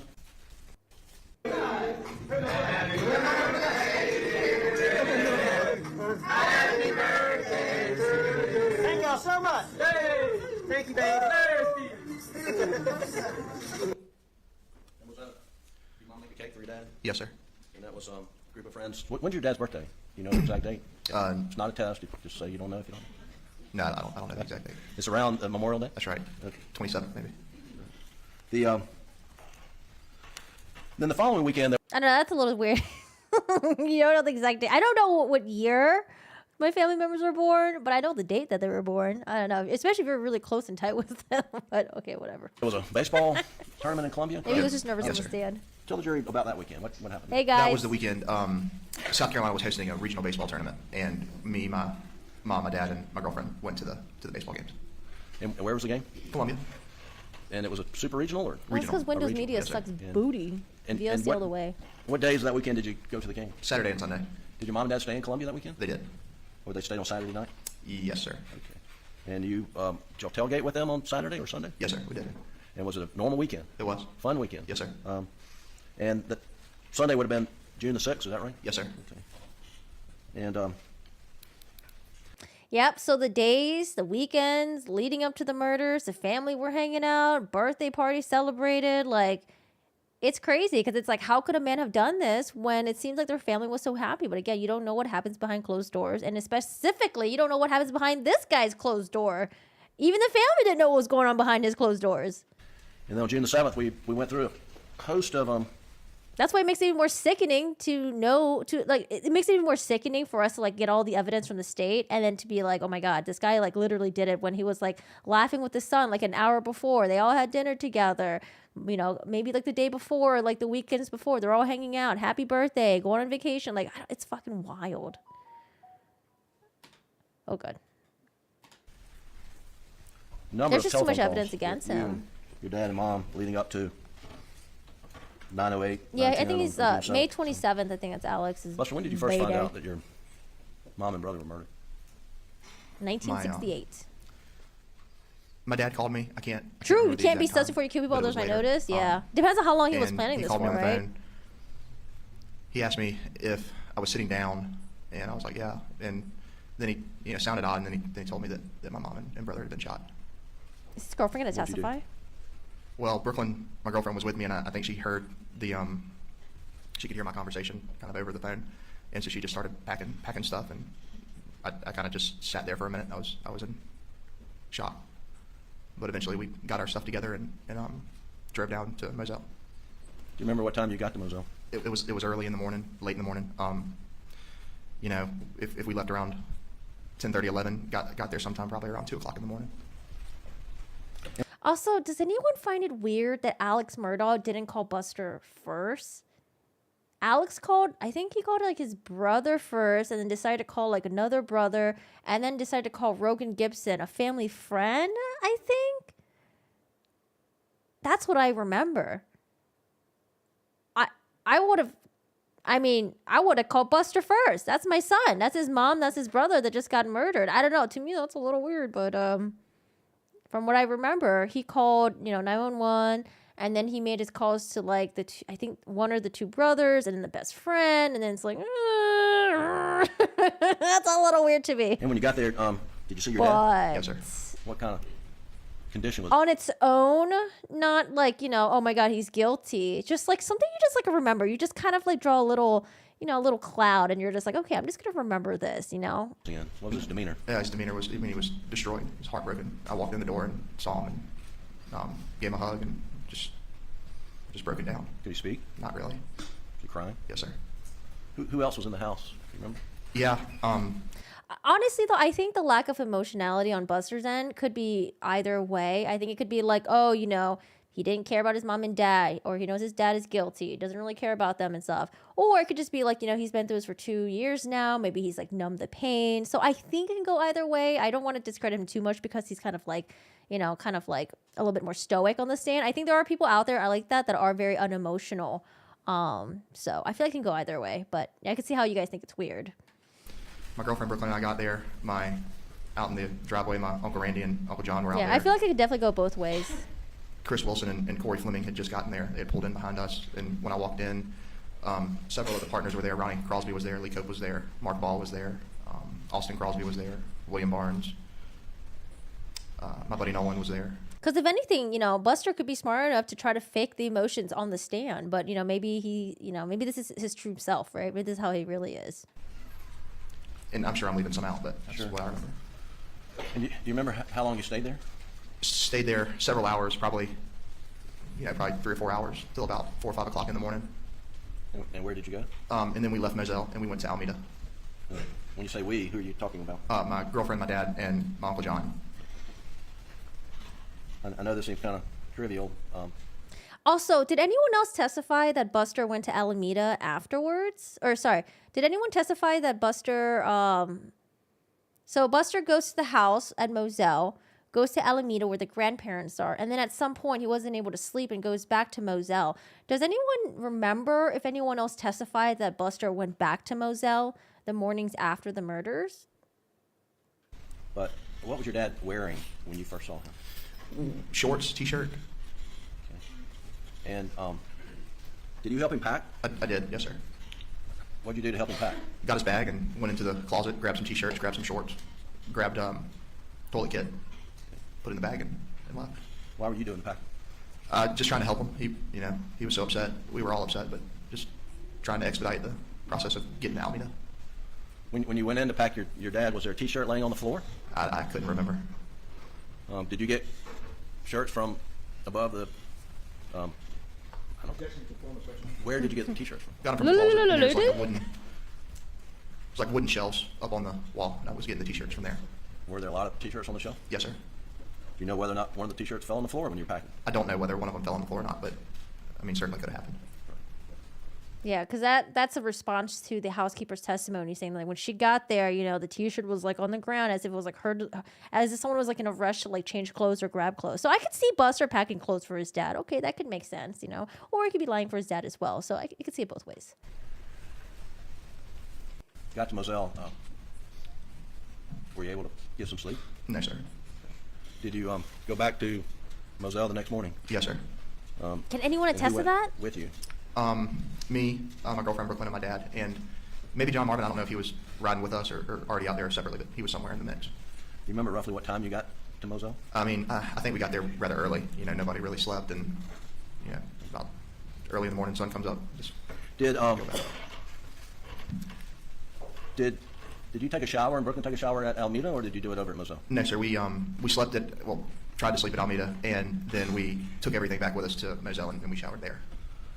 Yeah, could anyone attest to that? Because remember, the housekeeper was like, oh, when I got there, I noticed there was like puddles of water everywhere. There was a wet towel on the floor and blah, blah, blah, blah. But You know where your dad took a shower that morning? I think Moselle. so they all took showers. Was it in the same bathroom? And when you went back over in the morning, do you know what your dad was wearing? When you were traveling from Alameda back No, to not Moselle? specifically, but I know that I know what I packed, so it could have been any of that. It's just athletic shorts and t-shirts and stuff.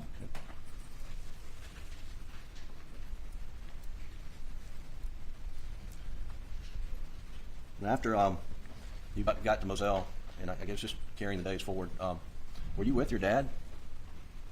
Well, how often were you with your dad once you got back to Moselle on the 8th? Every day For how many days? for a good while. Okay, so let's talk about where you stayed on the night of the 8th. You remember? Night of the 8th would have either stayed back in Alameda, or that's potentially when we made the transition over to John Marvin's hunting lodge. Well, were you would you say we, or are you including your father? Yes, sir. Okay. Did you drive together? Yes, sir. Was he pretty much in your eyesight for the first few days? Yes, sir. So this is going to dispute Alex Murdaugh had time to discard the weapon or the raincoat or blah, blah, blah, blah, days after the murders happened. And him. But remember, again, Alex Murdaugh went to his grandma's, or it's not, Alex Murdaugh went to his mom's house where he saw the caretaker, right, a couple times. And the caretaker didn't say that Buster was with him 24/7, so. So after the 8th, and then you come up on the 9th, a Wednesday, do you know whether you were at Alameda or spending the night at your Uncle John Marvin's place? Yeah, I think at that point we had switched over to his place over at Greenfield. Yeah, and you call it Greenfield. That's the name of his hunting Yes, sir. Just the name of the property overall. property. Now, how far is it from Alameda? To Greenfield? Yeah. A couple minutes. Not Close very, by, close yeah, by. right down the road. with your dad? Anywhere from the 9th to the, probably that rest of that week through that weekend. Yeah, on Thursday, June 10th, what happened? Grandfather died. So the family was together and stayed together? Yes, sir. You ever remember your dad disappearing for any periods of time? No, sir.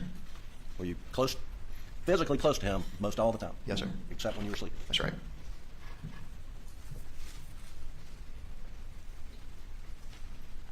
And I believe the funeral for your mom and brother memorial service was on that Saturday? Yes, sir. And then that Sunday was a funeral for your father? Grandfather? I'm Grandfather, sorry. yes, sir. And at some point in time you went to, did you go to Somerville at some point in time? Yes, sir. Do you remember when you went to Somerville? Right, beginning of that next week. Okay. I'm going to show you what yes, I'm not introduced. But is that in your hand? It's a text thread between my girlfriend and I. And does it have, so based on that text communication between you and your girlfriend, refresh your recollection, when did you leave to go to Somerville? June 14th. And looking through there, refreshing your recollection, how long did you stay in Somerville? Stayed in Somerville until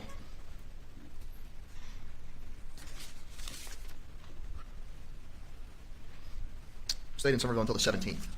And then what do you remember doing after you left Somerville? On the 17th, we left Somerville to go to Lake Huey. And so when you were in Somerville from the 14th to the 17th, who were you staying with? Staying with my grandparents. Who did you go with?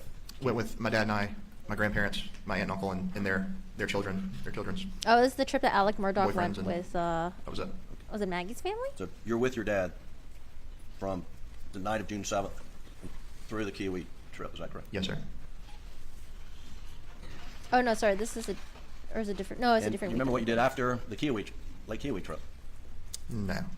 At some point in time, you decide, I've got to go back to Rock Hill. Yeah, yes, sir. Remember roughly when that was? No, I think it was sometime following all this, but I Have fun in can't tell you class. exactly when I went back to work. When you decided to go back to Rock Hill, you had a job in Charlotte, is that right? Yes, sir. They Did don't you have bring up any the jail discussions calls. with your father about your personal safety? Yes, sir. Did he make any offers to you? He did. What offers did he make to you? He offered me to. Basis for the objection. Hearsay, self-serving hearsay. Did you take any security precautions? No, Did you want any security protection? no, sir, I didn't. Why not? Well, I didn't want to carry a gun or anything like that, and I also didn't want like a private security detail following me around just for lack of privacy. And at the time, the places that I was staying and the places that I were going, like I was staying at Rock Hill in my girlfriend's house, who has, alarm systems and security cameras and whatnot. And then other than that, I'm staying in hotels, which, just felt. Did at some point in time you and your father announce a reward? Yes, sir. Here's a reward. I'm sure you would have marked this defendant's exhibit. Yes, sir. This is the reward. It's a news release about the reward? Yes, sir. Your Honor, we've moved defendant's exhibit 126 to evidence this time. Okay. Yeah, because he tried to say, "Oh, my dad said," but then you're not allowed to do the hearsay shit. So that's what I was saying. I think he's just trying to be a mouthpiece for his dad, but it's possible that he also believes his dad and he thinks the real killers are out there. I don't know, but I think he's just trying to be the mouthpiece Submitted without objection. Can you pull it up, Doug? because Alex doesn't want to testify. Definitely not. Pull out the Torn top to two shreds paragraphs, if he's up there. Please, Doug. Oh, you can't. Okay. Did you work on this language with your dad? Yes, sir. Can you read to the jury the first two paragraphs, please, beginning with Alex and Buster Murdaugh? Yes, sir. Alec and Buster Murdaugh announced today a reward of $100,000 for information leading to the arrest and conviction of the person or persons who brutally murdered Paul and Maggie on June 7th, 2021. I want to thank everyone for the incredible love and support that we have received over the last few weeks. Now is the time to bring justice for Maggie and Paul. Buster and I, along with Maggie's mother, father, and our entire family, ask that anyone with helpful information immediately call the SLED tip line or Crime Stoppers. Thank you.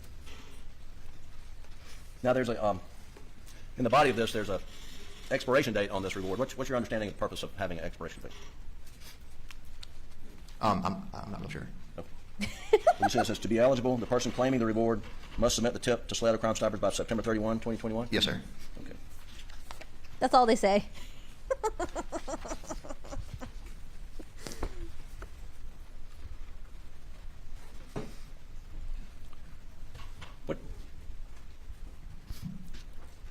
What happened in September, early September 2021, Buster? Talking about the, Yeah, do you remember your dad Yes, went off sir. the detox, road shot shooting? yes, sir. From that moment that your dad went to the hospital and went to detox, I mean, maybe they're trying to create a sense of urgency, but did I don't know. he ever come back home to his Kinda property, weird. his clothes, his belongings, to No, your sir. knowledge? No, sir. There's been questions about whereabouts are Alex's clothes. Can you tell the jury, before he went off to detox, where his clothes were? How many different locations he had clothes? So, had clothes at Moselle, had clothes at Greenfield, had clothes at, probably a few clothes at Almeida, had clothes at Rainey and Christie's house, had clothes, a lot of places. You have clothes down at Chichesi? Or Yep, Chichesi, Okatee. You have clothes at Edisto? Yes, sir. You have clothes in his car? Yes, sir. Can't lead the witness. How many nights after June 7th did you spend at Moselle? None. So you have the Snapchat video? Snapchat video that's in evidence. When he said Snapchat, I was like, oh my god, they're gonna show him the kennel video. Buster, you recognize that shirt? Yes, sir. What kind of shirt is it? It's like a, short sleeve button down shirt. Is it a Columbia shirt? No, it doesn't look like a Columbia shirt. What color is it? It's blue. Did your dad have a foam green Columbia sports shirt? Seafoam, Jim. It's called Seafoam Green. Maybe. Okay. Is this it? No, this is blue. Did do you know if your dad ever ordered any Vinnie Vine or I don't know? Did he order clothes after your mother and brother's murders? Maybe he ordered clothes, but he doesn't wear a lot of vineyard vines. Have you ever seen him buy Vineyard Vine? No, sir. You can take that down, Doug.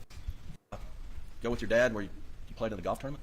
Yes, sir. I went and played in a golf tournament, and he came and wanted to watch us play. I mean, here's the thing. They could say that, like, oh, his clothes that he wore that day or at different places, he's moved his stuff around so much, but he should be able to produce those clothes. They still don't have those Sperry shoes. They ain't got the shirt. I don't know if they got the pants, or I don't think they have the pants. Where are they? They're all gone? Playing it. What kind of golf tournament? It's a golf tournament that a buddy of mine puts on in Somerville every year. It's called the Jasso Invitational. It's just a bunch of guys that are friends come together and play in a golf tournament. And did you look up the date of that tournament before testifying today? I did. And what weekend was that tournament in in 2021? Yeah, it's the last weekend in August of 2021. Okay.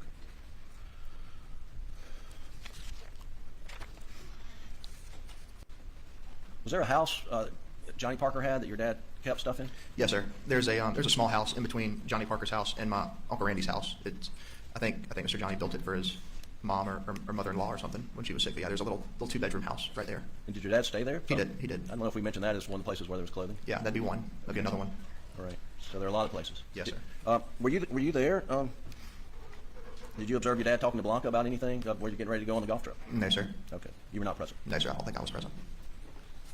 Did you go in any other golfing outings in August with your dad? Do you know?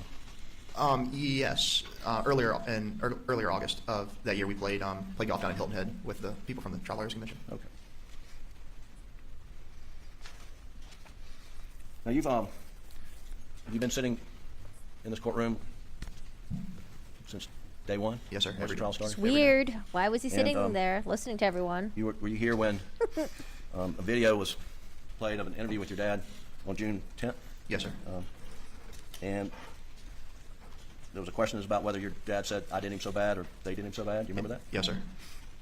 Yeah, I don't think this is You really a recognize big your dad's deal. voice? I do. If you listen to it, would you be able to tell the jury whether it's I or they? Yes, sir. Your Honor, I'd like to pull up Exhibit 153, the clip. So bad. What'd your dad say? Said they did them so bad. They did them so bad. Was that the first time you'd heard him say they did him so bad? No, sir. When was the first time you heard him say they did him so bad? First time I heard him say that was the night that I went down to Moselle, the night of June the 7th. But does any other witnesses because remember, not only family and friends were there. He called his law firm partners to be there at the house after Maggie and Paul were murdered, as if he was trying to have some sort of a weird sympathy party. I don't know. Let's say he did it, right? If he did it, and he was trying to get sympathy, he was trying to get them to lay off his back about all the financial improprieties as he's been doing at the law firm and scamming his clients and shit like that. I don't know. That to me is it just sounds so orchestrated. Did you say that more than one time? He did. But I don't know, maybe close knit, 1 second, Your Honor. tight knit community, But I left it out. super close like that. Like, I don't know. Why would you have more people coming in to trample all over the possibly nearby the crime scene? Just very briefly, Buster, you've heard testimony during this trial that your dad was stealing money from clients. Did Yes, you know sir. anything about that? No, sir. And Again, he was. I mean, I think Buster's really close with Rogan Gibson too, because he mentioned Rogan Gibson and the other guy that testified on behalf of for the state, right? Like, I feel like Rogan would be like, yo, like, because Rogan worked at the law firm. Oh no, was it Rogan? No, it wasn't Rogan that worked at the law firm. Sorry. Oh, maybe he wasn't close with that guy. There was another friend of Paul's that is a police officer now, but he used to work at the law firm as like a runner. So like basically just doing like basically just like an intern guy, right? Run around doing things, delivering checks and all that stuff. But he was probably paid. But yeah, I don't know. I wonder if they were close to each other and if he told Buster and Paul like, oh, there's been some murmurs at the law firm about your dad like stealing, like. just lastly, roughly how long would it take to clean a dog run down at the kennels? 2 dog runs, for example. Roughly, I'd say 10 minutes or so. And what do you have to do? You gotta get the hose, turn the hose on, spray out the But dog why kennels. clean You it got- if, put the bed on top of the wooden box so the bed's not wet. Dale Rogers No, was already what are you there spraying? that Dog day. manure? Yeah, spraying, dog poop. And it spreads out, and you've got to... That's right. Yeah, you gotta Oh, spray it, dog make sure poop? it's all out of there. Spray it to the back. All right. Thank you. That's all I have now. We'll take a break now, ladies and gentlemen, for about 15 minutes. Please go to the jury room. Please do not discuss the case. Was not out of place. Video, which is Loved his wife. There would be nothing to indicate a family that seemingly had no violence. You heard from Buster say.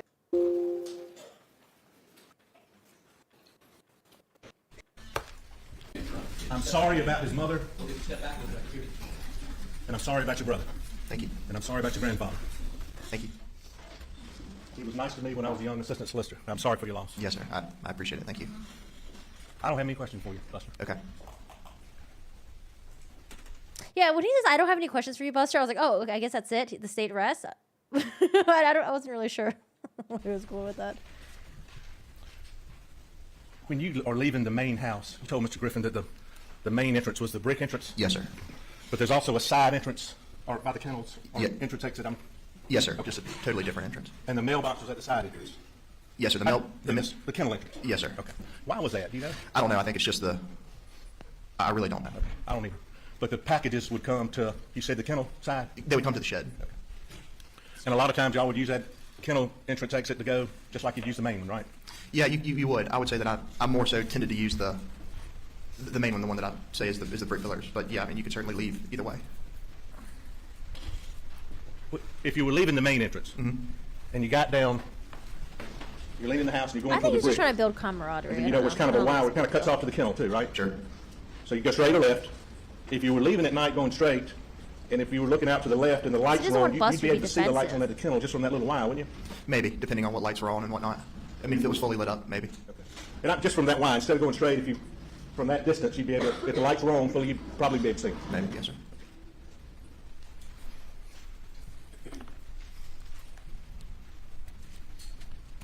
Almeda, where your grandma and granddaddy were, is that close to the, I think it's close to the law firm, isn't it? Alameda? Yes, sir. Close to the law firm? I wouldn't say so. I mean, anywhere in Hampton is close to anywhere in Hampton because it's not very big. Fair enough. But, I mean, it's a 10-minute, 12-minute drive out to Alameda, I would think, from the law firm.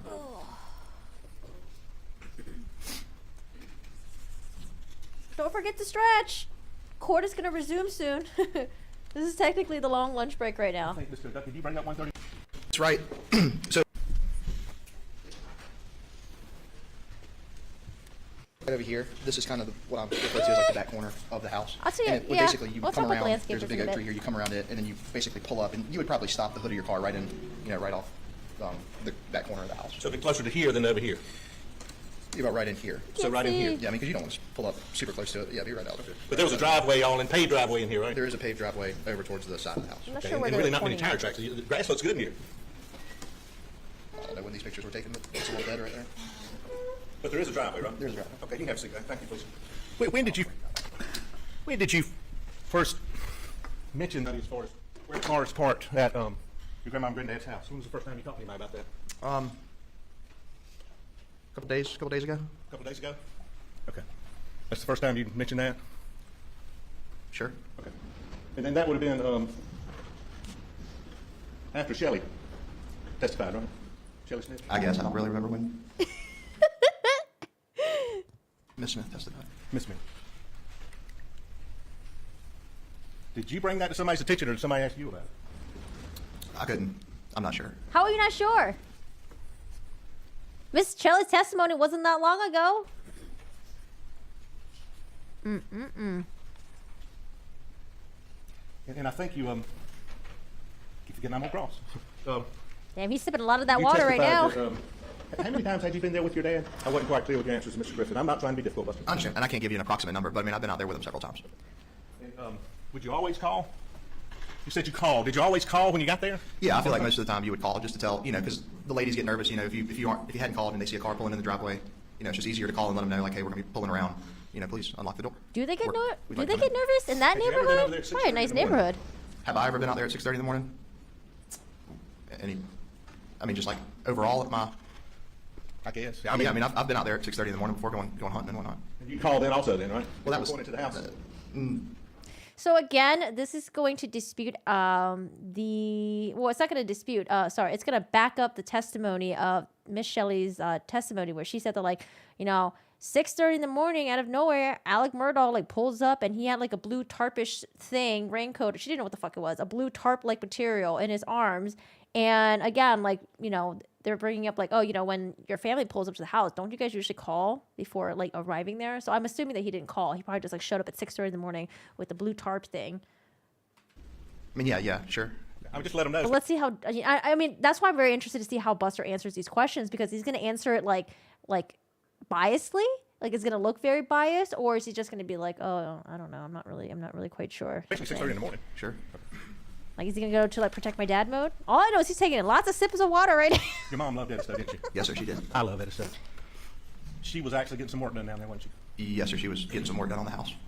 And on this date, June 7th, literally there were people inside doing work that day, weren't there? I think so. Yeah. And her plan was to stay down there that night, wasn't it? I don't know. I don't know what her plan was.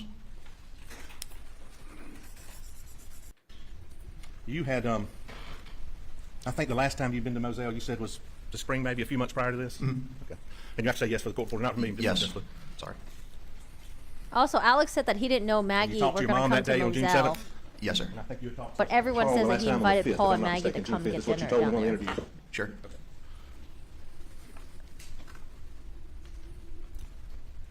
And Mr. Griffiths asked you about the financial troubles and that have come out here. You had no knowledge of your dad's financial difficulties at all, did you? No, sir. You really didn't. No, sir, I really didn't. And as far as you knew, financially the family was sound. Yes, sir. You went to Wofford. I did go to Wofford. Go Terriers for the record. Thank you. But everything, as far as you knew, financially was okay. And when Where did you does learn Buster what? work now? I guess on September whatever that day in September was. So back in the birthday, I guess for your dad, Memorial Day, down at Edisto. Sure. Fence exhibit, and I apologize, I don't know what number it was just played. I believe Mr. Chris Wilson is hugging your dad? Yes, sir. Okay. He's a family friend? Yes, sir. Okay. You didn't know then that your dad owed Chris Wilson or stole $192,000 from him, did you? I did not. Yikes. Accident that Mr. Griffin asked you about, that Boating accident? was pressure on the family, wasn't it? I don't know that pressure is the right word. I mean, it's definitely an uneasy feeling. Your brother is criminally charged, and then you, myself, and my father have civil charges. I mean, definitely unsettling. I think he should just be yeah, pressure. I don't know why he tried to fight against that. I mean, it caused stress within the family, didn't it? It was stressful. I wouldn't say within the family, because we supported each other. Sure. And I'm not questioning that, but I mean, your mom felt ostracized? Yes, sir. She even more so wanted to say that stuff? Yes, sir. I mean, you were a little frustrated with Paul yourself, weren't you? In Just terms as far of? as using your ID and getting all that. Now, that case is over, okay? Sure. But I mean, you didn't like it when you used your ID yourself.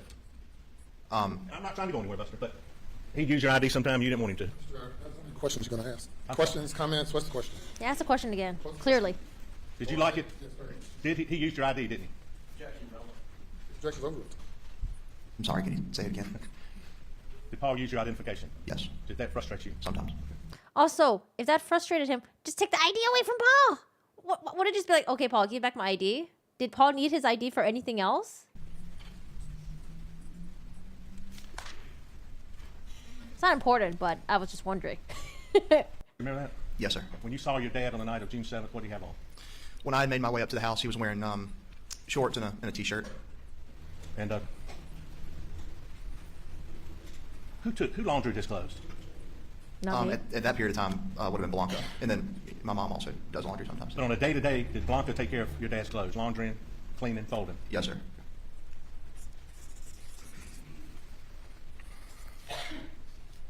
See, I kind of wonder if he threw in the like Blanca did it, but it could also be my mom as well, to kind of like show that Blanca wasn't the only one doing the laundry and like handling it. I don't know. Maybe I'm just looking too much into it. Okay. Mr. Griffin asked you about, you never went back to Moselle after this incident? Well, I mean, after Or did you? if you take June 7th, I've been back to Moselle since then, but I've never slept another night at Moselle. And did your dad? Let's strike that. Bank course indulgence. Bank course indulgence. He asked if I wanted to, and if I wanted to, that I could. But you didn't want to. No, sir. Didn't want to go. To Moselle. Redirect. Buster, if your mother, when she went to Edisto and stayed for multiple nights, would she take Bubba with her? Yeah, usually. She'd take a combination of Bubba and maybe another dog, Grady. She would take dogs with her, yes. I don't get why he And asked you understand, Bubba and Grady were at Moselle the night of June 7th. I do, yes, sir. That's all I have. Anything further? Do you know why Jim asked that? I'm very confused why he clarified the like. Why did they keep talking about the dog thing? Okay, so this is the next Whatever, it's witness. mechanical engineer. Wait, what's his name Family. again? As we say, education. Or maybe try to limit what forensic engineers do. Build a, What do you do? Mike Sutton, S-U-T-T-O-N. Mr. Sutton, what do you do for a living? I'm a forensic engineer. A forensic engineer. Now, what is a forensic engineer? Well, the majority of the work that I do involves the investigation of accidents and failures in the field of legal questions, legal problems, court of law.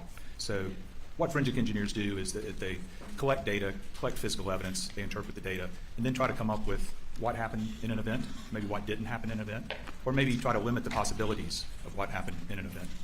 Okay, and do you have educational background in this area, or have you been trained, or how about just tell us, first of all, as we say around here, where are you from?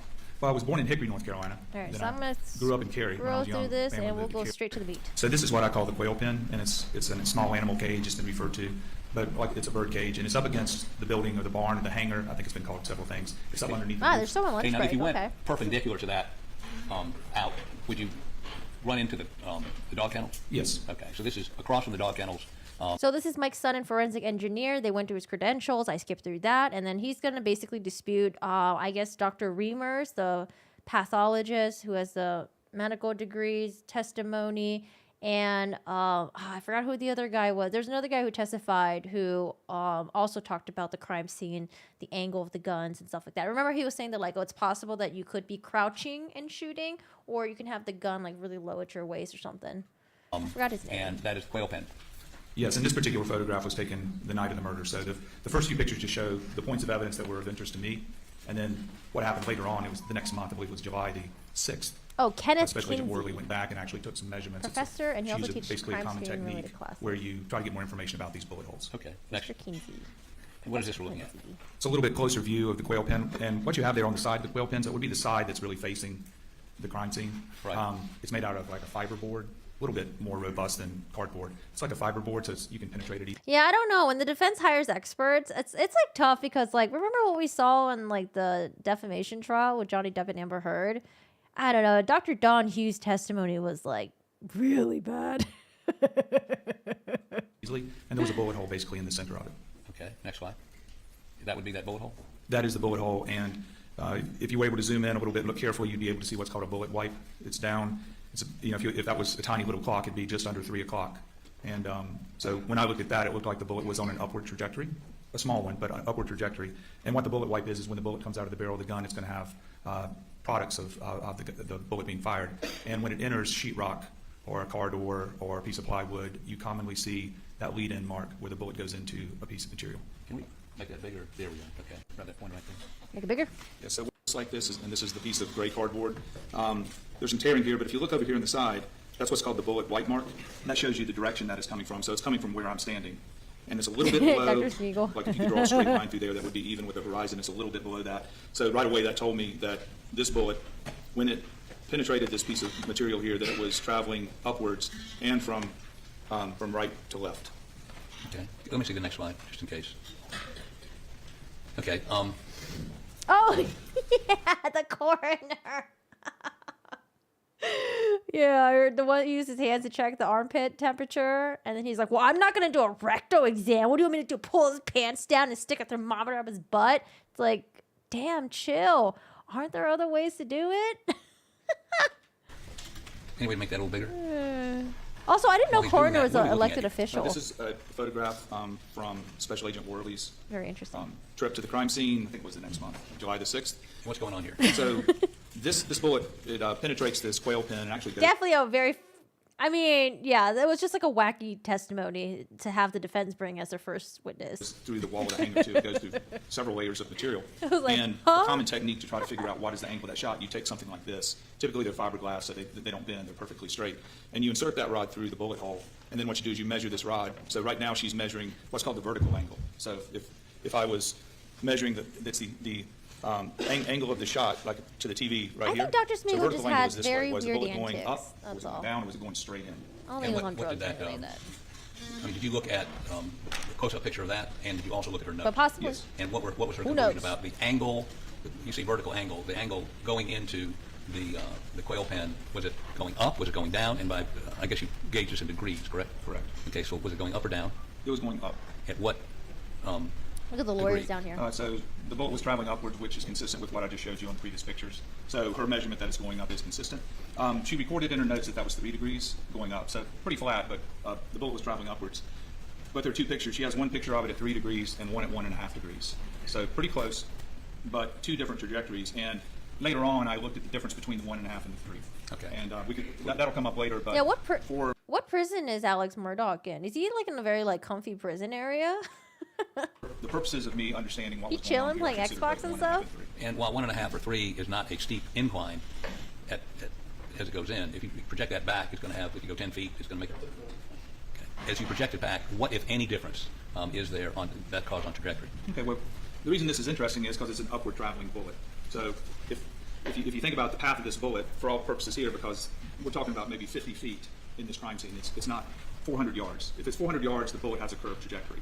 So here, because the area that we're considering is so small, that for all intents and purposes, it's a flat trajectory, which means that the barrel of the gun was on the same angle as that rod, okay? And it's going down, which means if you extend that rod, if you're able to extend that rod some distance, it's going to go into the ground. So if it goes into the ground, obviously, the gun can't be underground. So you know that the shooter who fired the weapon that sent the bullet into the quail pen has to be on that line. So the weapon has to be on that line, and it's going to go into the ground at some point. So that is a good piece of information because that locks the location of the shooter, at least for one shot. And I believe Agent Worley identified, I'm sorry, strike that. Oh, What, they went to his holding pen? Oh, shoot. if any caliber Look or at that. kind of weapon did Agent Worley deduce that fired that bullet? This was the 300 blackout. Okay. Now go to the next slide, please. The one that shot Maggie. This is just another measurement. This may be the one that's closer to 1.5 degrees, but you can see this is called, they call them trajectory rods, which again is inserted through the multiple paths of the bullet as it went through things. So as you look at that device, whatever that's called, one of them shows 1.5, one of them shows 3, and she wrote down 3? Correct. Okay. Great. Next, please. Now, what is this? Same thing. I'm just showing the kind of the different. So what are we looking at now? Just to explain a little bit better, Can you make that a little bigger, please?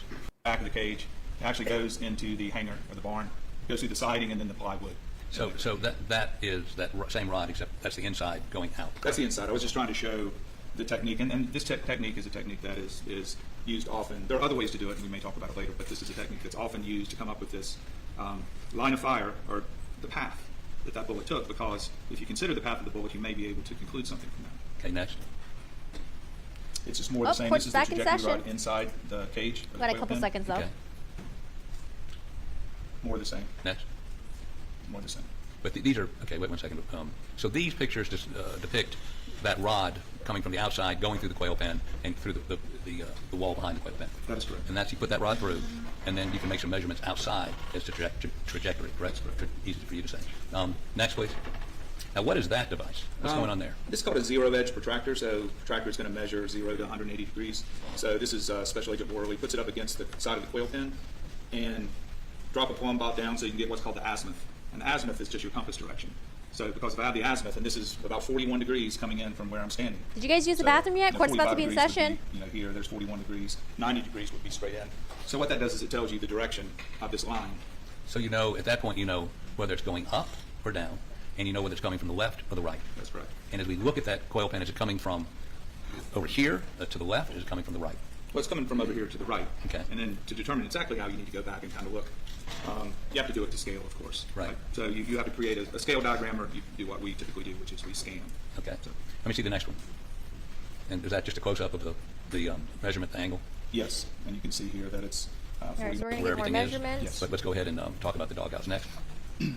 So tell me what you see there. So the doghouse had a bullet hole in it. It's pretty low to the ground. It's about Oh, they're back live now. So I'm almost done with the quail pen and the doghouse, but I got to tell you, over lunch I was thinking about how to demonstrate a little more graphically what you're saying. Your Honor, may I take this weapon out of its box? Yes, sir. Thank you.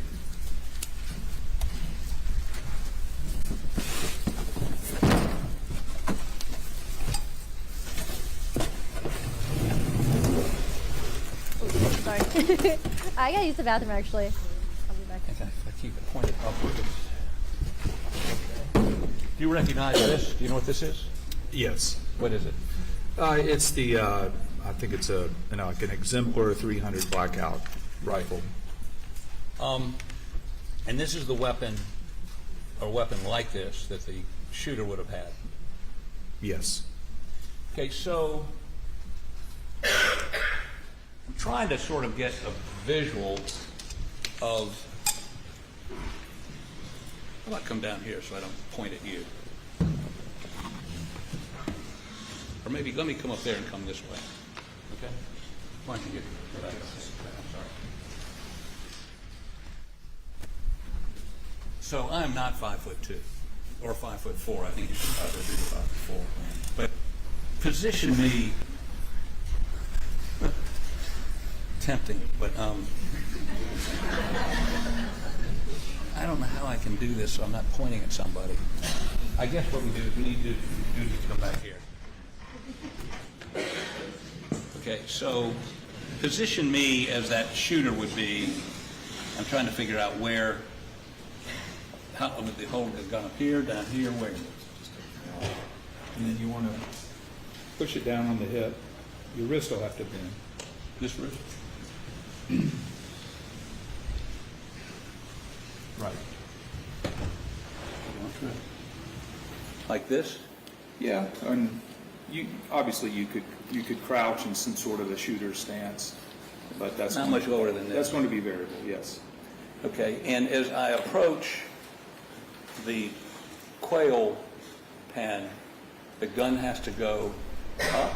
It stays the same angle, right? But for different height people, the gun has to get higher and higher, right? Like that. And if I go backwards, it's got to get lower and lower.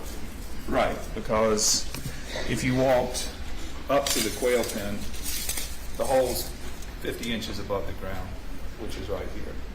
So I'd have to be like that. Slightly down, right? Like this? For your height, right? About No, slightly. a little bit lower. No, about like that. About At the quail pen. at the quail pen. So you can see, if you back up, you have to get lower and lower and lower. Not like, but the gun has to stay the same angle. Oh, so it's got to be up, but I go down. You go down Or get short. to put the barrel on that green line. So if I'm setting up. 6'4", and you measured Alex's to Got a knee, baby hold this weapon. so where would this gun be placed on me if I'm 6'4"? Well, if you're 6'4", your hip is going to be about 46 inches.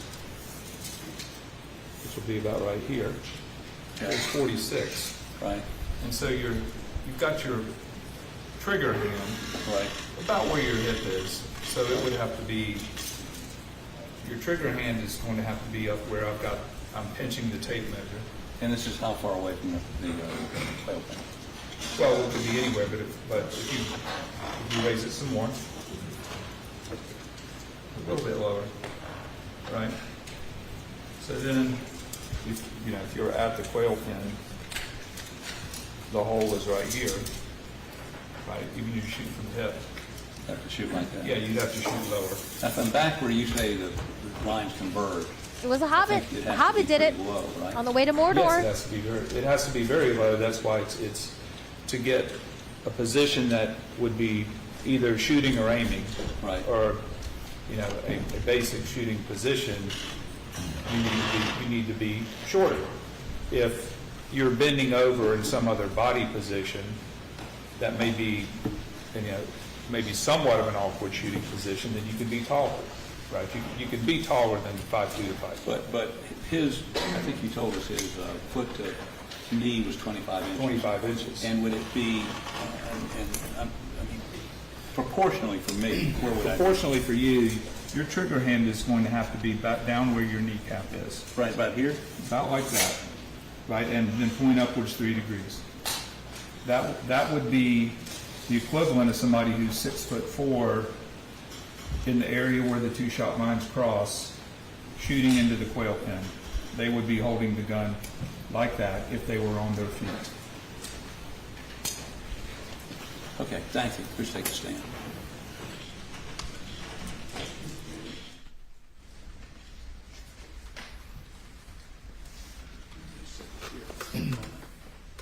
It was a Hobbit. Okay, so based on the angles and the basically trigonometry is what you're saying, you say the shooter would have been between 5'2" and 5'4", and back to have the ejected shells in the appropriate place. You've marked that place on this sketch where these two folks are. That's sort of the range. Yes, and you can see some of the ejected shells, but they're right beside the body, Right. just off where I've got the yellow sticky. Okay. That is the area where you have, I believe, 2, 3, and 4. So 3 empty, 300 blackout cases. Okay. And that would be consistent with the position of the shooters in this position, and based on the angle of the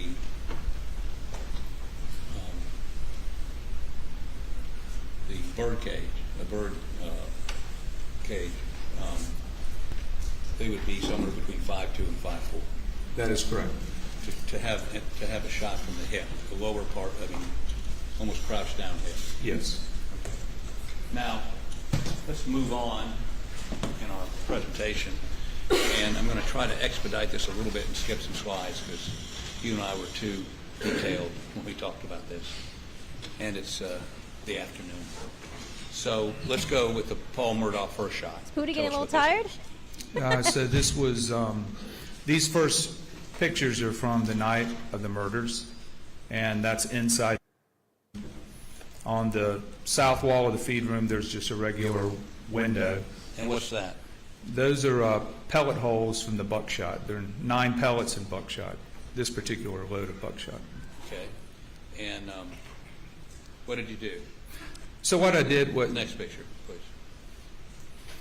when I looked at there's the window from the outside of the feed room. When I looked at the crime scene pictures, I noticed that one of the buckshot pellets hit a pine tree, and SLED took a picture of that damage to the bark of the pine tree. And so when I was there's like a stand of pine trees that have been planted behind the kennels. Right. And so what I did, there are 9 pellets, but the pellets had already spread out by the time they went through the window. In fact, there was one pellet still wedged in the windowsill itself. It's possible that first that I bullet found. hole they were looking at could have ricocheted. But there was a tree and it had some ivy on it, but it had damage. And so what I did was I located that damaged tree and put a mark on it. Just put some yellow tape there. I went back in the feed room. If you look at the pictures of the feed room, there are some bloody footprints from tennis shoes. And it's just as I believe it was Chief Deputy Kinsey talked about, Paul being about midway in the room. That's the approximate location. So I stood there, but I knew Paul got shot in the chest. So I lowered my head about eye to chest level, and I looked through each hole until I saw the tape on the tree, which is where the sap was coming out, where the pellet had hit it. So I determined which hole in the window belonged to that pellet. And then what I did, instead of using a trajectory rod or laser, it was daytime, I did the old school method, which I stretched a neon pink string from the damage of the tree through the hole in the window out the door, because from what I have understood, this shot was taken within 3 feet or so because there was stippling on this wound here. So what I did was I basically took the string out as far as you needed to go, and which is what is in that picture there. This would be that string? Yes, that is simply a string. It's pulled tight from the sap coming out of the tree where the buckshot pellet hit it, through the hole in the window, and then back through the feed room I set up a tripod in the door. So that is the shot line or the trajectory of the pellets in the shotgun. And that's where the damage to the tree is. It's leaking sap. Okay. And what is this? that was the hole in the window that if I stood roughly where Paul was shot in the chest, it was the only hole that lined up with that tree. Okay, and then what is this? And that shows basically at the door sill, the threshold of the door to the feed room, the height of the shot, which was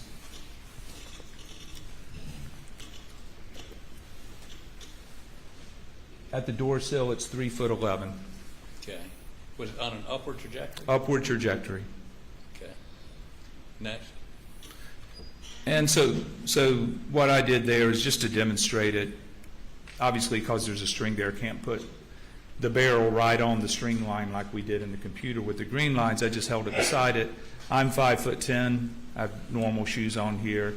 That's the stance that I would have to take to shoot up that string. So and at what height would that hit Paul in the chest on that trajectory? That's like about right at my hip or so. Yeah, maybe just a little bit lower than my hip if you looked at the butt of the gun. And I'm 5'10". You're how tall? 5'10". So it's somebody not 5'2" to 5'4", but somebody slightly taller. Right, or yeah. That's why they're talking about the two-shooter method? Moving the gun up and down Or theory? again. There's a variable here, of course. Okay. And then what I did was demonstrate, because there have been some, talk, well, that's me standing, again, I'm fairly comparable in height to Paul Murdaugh. And what I did was I just let the string touch where the wound is in his chest, the entry wound. And if you look where my feet are, you'll see I'm just beyond the door, which is right where the bloody footprints are. So another way of confirming that this all makes sense here. And those are the bloody footprints? Those are the bloody footprints. That's about where I'm standing when this picture of me was taken, with the string going through, we're within, a few inches or so. And then the idea there, that would be, inconsistent with, say, somebody my height. I think there's one more picture here just to drive the point home. Like if I shouldered a shotgun and shot into the feed room, that wouldn't work. The gun needs to be lower. So similar concepts as we said before, but just done a different way. Okay, next. Okay, let's talk a little bit about, before we get into acoustical testing, let's talk a little bit about the second shot on Paul. I was wondering, Yes. wouldn't he be able to hear the gunshots? And I believe you watched my cross-examination of Deputy Kinsey, correct? Yes. And his testimony was... Objection. Do you remember what his testimony was? Yes. Go ahead. He analyzed the data and the physical evidence, and he was thinking that the shot was about 135 degrees relative to the ground, and maybe plus or minus 5 degrees, and that he took a height for Paul's shoulder about 4'7". He was going between a couple of data points that he had, and so he had 4'7", and then what you have to consider is that basically that's 90 degrees, and then so 135 is here. It's 90 plus 45, so it's a 45-degree angle into the shoulder. But the consideration is that they didn't see any stippling on Paul's shoulder, so you have to back the weapon up. And typically, you're looking at 3 feet or less for stippling. He opined that, well, maybe it was 2 feet because it wouldn't work out. And the reason it wouldn't work out, if you back up a normal-sized shotgun 3 feet to get no stippling, it puts the butt of the gun under the concrete or through the concrete. So, of course, that wouldn't work. Right. Yes. So he had to adjust the distance for stippling. Right. He said, well, maybe you know, it didn't work out that way. So maybe 2 feet. The correct way to do that, of course, though, would be to test the shotgun or the ammunition at least, because we don't have the shotgun. But test the ammunition. Does it cause stippling at 3 feet or 2 feet? That would be the correct way to do that. But if you take 3 feet of stippling, which is what the state medical examiner, Ms. Reimer, testified to, if you take 3 feet in a normal-sized shotgun, that 135 doesn't work because the butt of the gun will be into the concrete, or below the ground. And I think he and I may have demonstrated that with a little red dot. Yes, you did a hand-drawn exhibit. Okay, so you would disagree with his assessment that the 45-degree angle shot was possible with a normal-sized shotgun, and adopting Dr. Reimer's 3 feet, for there not to be stippling, it'd have to be 3 feet or further, correct? Correct. It doesn't work out dimensionally. Okay. So, now, tell us about acoustical testing, and as briefly as possible. Okay, so I was asked a question, which is, if a person is in the main house, would they be able to hear gunshots at the kennels? That's what I thought. And so the way that you do this is you do acoustical testing, and I could spend a long time talking about this, but you guys probably don't want to hear all of this, but let me just tell you in general how this is done. So what happens is when you have a gunshot is impulsive noise. It's very quick. Gunshot probably only lasts about 10 milliseconds. It's very loud. The threshold of pain is about 140 decibels. Now, when you move 10 decibels, like 140 to 150, it's twice as loud. So you'll see what I recorded these weapons with a special instrument, and you'll see how loud they are. And the idea is that will the sound attenuate, decrease enough when it reaches the house? And there are a lot of considerations. I considered there's a little grove of trees. You don't have a hard reflecting surface. It's pasture and trees and sand. You also have a well-built house, double pane windows, wood paneling. So it's going to have at least a normal sound attenuation properties. In other words, if you shut all your windows, you shut all your doors, there's a noise outside. Depending on how loud that is, you may not hear it. So what I did was I set up testing. It's the same testing. It's called military standard 1474. That the military has concerns about soldiers firing weapons and causing hearing damage. They want to know how often can we send them to the range, or what kind of hearing protection, how many rounds can they fire in a day, that sort of thing. So I just set up the testing, and in a nutshell, the blackout rifle, we got an exemplar blackout, the same ammunition involved in this case. We got a 12-gauge shotgun, we got bird shot, we got buckshot. Basically, the shotgun is around 155 dB. dB is decibel. Okay. And when we measure sound, it's not on a regular scale. And the reason is because we can hear, the threshold of human hearing is very, very minor. And then we can hear loud noises like a rock concert. So if it was like a speedometer, your speedometer would have to go to like 0 to 1,000,000. It's not practical, so we make it a log scale. And all you really need to take away from that is if you have a sound that's 50 dB, 60 dB is twice as loud. That's how we perceive it. All right, get to the meat of it. And then the idea is that, like the background in the courtroom here, there's a little bit of noise going on, but when everybody's quiet, it's probably maybe 45 dB in here, right? So if a sound is 55 dB, we're all going to hear it, no problem. If a sound is like 45 dB, we may not hear it at all unless we're really listening for it. Or if it's a really quiet sound like 25 decibels or 30 decibels, we would never hear it. It's just the same thing as you could be at a rock concert and the person beside you is trying to talk to you and you can't hear them, even though they're talking in a normal voice. You just can't hear them because your background is too high. You know, they're talking in a voice like I am. Without the microphone, it'd be about 70 dB. But your rock concert's 110 dB, right? So all we're doing here is we're comparing sound. I did the testing and also went back and just used the theoretical calculations for the propagation of sound to make sure that my results, which I took on January the 5th of this year, were the same as the results that you would have gotten if you would have done the testing on June the 7th, 2021. You have to take into account humidity, temperature, pressure, the wind direction, those types of things. So I did that. So what does this slide depict? So that's an overhead shot of Moselle. From the center of the dog kennels, the area where all the evidence is, to the center of the house, the main house at Moselle, it's 1,142 feet, so 1,142 feet. Okay. As the crow flies. As the crow flies. Okay. Next. And this is looking past the doghouse to the kennels? Yes, so you're looking towards the kennels. The door on the right end of the kennels is the feed room. That's the area where Over Paul's body was found. Okay. And then the doghouse is there. What I'm showing here is Maggie was that found around there here. is a backdrop to this area, which is vegetation and trees.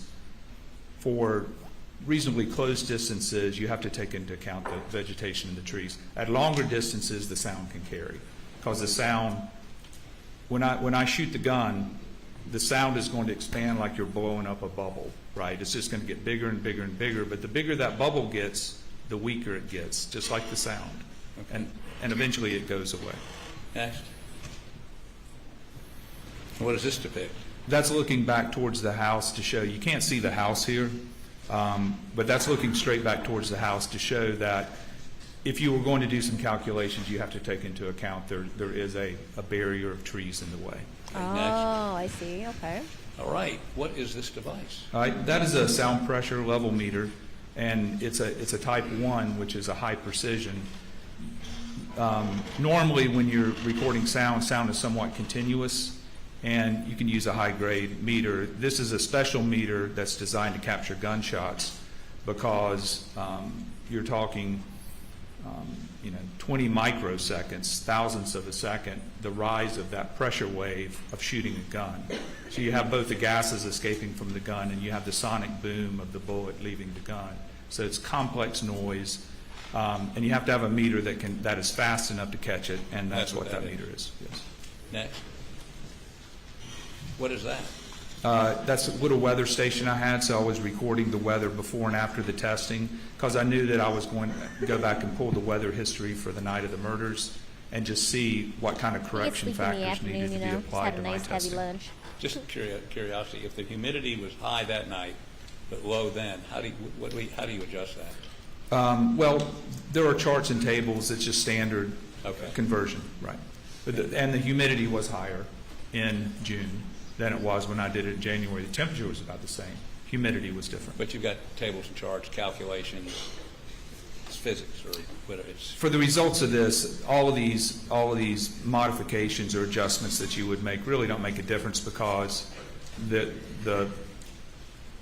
results were so far apart. Like what you would have to be able to hear a gunshot inside the house. I mean, this It testimony really doesn't didn't matter You anyways didn't have because to make the we corrections know he for was at temperature and stuff the that I kennel did. with Paul. We have the Snapchat videos. This testimony pretty much That means just nothing. shows where you had that instrument set up. Next. Again, picture where the instrument was set up. Next. So why do you have a measuring item there between? So what you're doing, and so I took a piece of dental floss, tied it to the muzzle, and then anchored Dental it so floss. that I knew that the muzzle was 1 meter, it's a little over a yard from the microphone. And the reason you do that is that, so you fire Like, if we weren't sure whether or not Alex was at the scene or not, like whether or not he was at the kennels, then maybe his testimony is going to matter. But we got the Snapchat. Alex's voice is on the video. It doesn't matter what this guy says, at least for this part, the acoustic thing. this gun, and let's say it's 165 dB. So for every doubling a distance, it's going to lose 6 dB, 6 decibels. So at 1 meter, it's 165. At 2 meters, so on and so on factors, but that's But this basically is to what happens. ensure that your response is, your recording, your calculations are as accurate as possible. Correct. I'm just following the mill standard here. Okay, about before. Okay, next. You caught up. That would be the ammunition you used. These slides are just showing what I used to do the testing. So this is the 300 blackout. Next. Is that a 300 blackout? Oh, he's got like the Yes. silicone, Okay, next. silicone ring thing. That would be the 300 blackout. Yes. Next. That would be the shotgun, Yes. 12 gauge. Yes. Okay, next. That would be the buckshot you used. Yes. Next. Okay, and that would be the bird shot, the turkey load bird shot. Yes. You used, right? Yes. Next. And this is the inside of the house? That's inside the den of the house, and what I did there was I took background readings. In the quiet house, it's really quiet because you're way out in the country there. I mean, there's no traffic. So it was about 35 decibels in the house, which is equivalent to, say, a quiet bedroom. Do you have at the air night. conditioning on? I believe the air was working. The refrigerator was running, but it was very quiet. How loud is the refrigerator? And then so what I did was I set up some equipment there to measure the background. Oh, as a matter of fact, you know, Alex was doing laundry. He also had the dryer on. He was also blasting the TV as well. He was watching American Idol around that time. We also Toilet was turned on the flushing. TV, Dogs are you know, barking. Volume.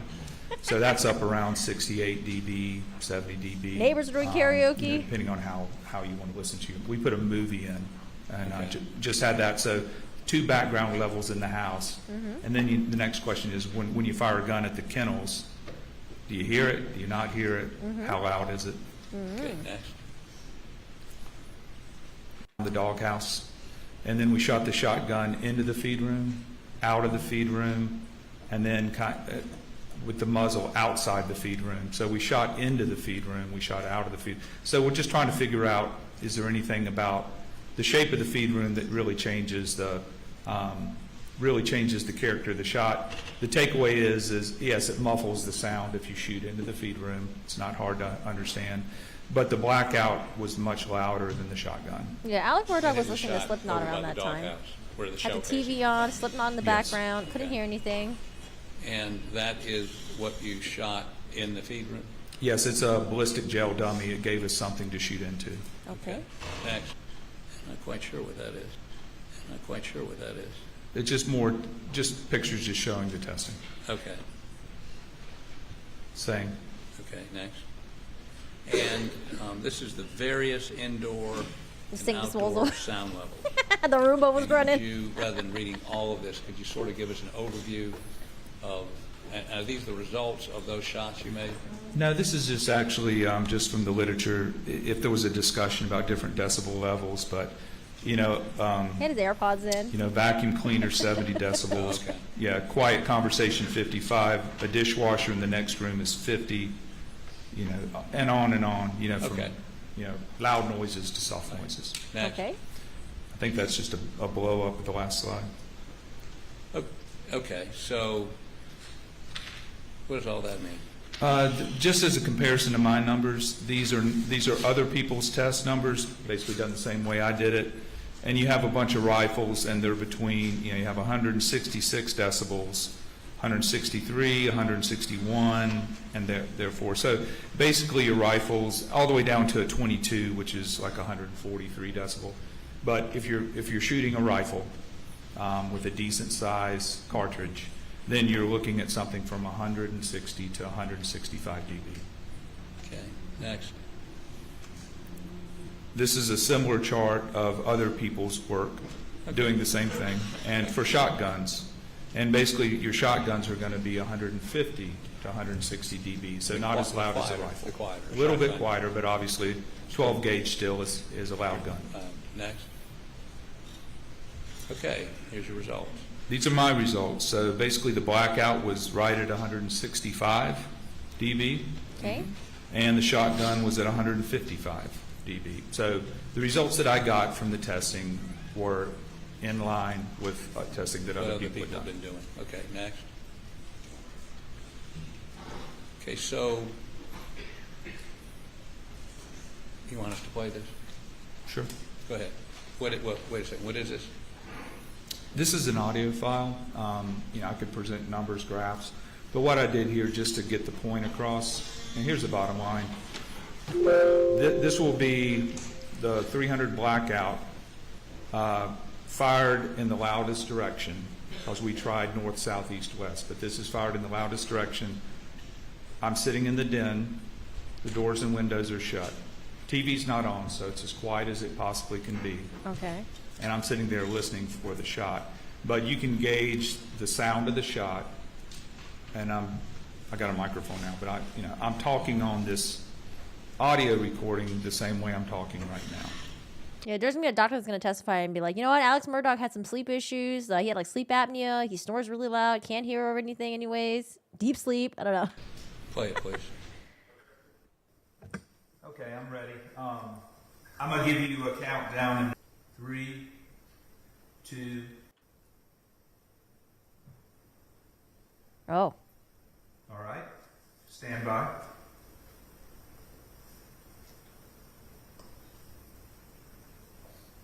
I mean, this don't matter. He was there. The Snapchat video. So it was about 1 second before I said, all right. Unless it's a jury that doesn't think that's his voice in So- the Snapchat video. You could barely hear it, and we were all listening for it. Okay. So if you were in the house, even if you were walking around, you wouldn't hear that. Okay. I could barely hear it. And But I was hearing it in listening for succession? So What what about that hearing it in tells you is succession? that the sound inside the house Boom, boom, boom, boom, boom, is boom, boom. right at that background level. It's kind of sitting right in your background of the quiet house. And so if you were doing any kind of activities inside the house, you wouldn't hear it. And certainly if you had the TV on, which will be, remember 10 dB is twice as loud. So it's 35 if you've got the TV on. There's no way you could hear that shot. So do you have a engineering professional acoustical opinion, more probably than not, as to whether somebody in that house, without the TV on, not listening for it, would hear that those shots, those blackout shots down at the dog pen? I do. And what is it? You would not be able to hear it. And the shotgun, I assume, is quieter, so it'd be even less of an opportunity to hear that. Yeah. There were times we fired the shotgun in a quiet house and you couldn't hear it at all. That's crazy. I mean, it's only 0.2 miles. I've got just a few more questions. But, I mean, Any more slides? I think there's some more slides, but I think we've covered the me see. acoustics, unless you want to get more Well, into it. I can, no, keep going. I don't think we need to do that. Keep going. Keep going. Keep going. Keep going. you know what? You control That's the it? slide, Harpootlian. Oh, good. Your Honor, I'd like to offer into evidence a printout of that. I mean, so, yeah. No objection. Submitted without objection. This would be exhibit number 140. Thank you, just one moment.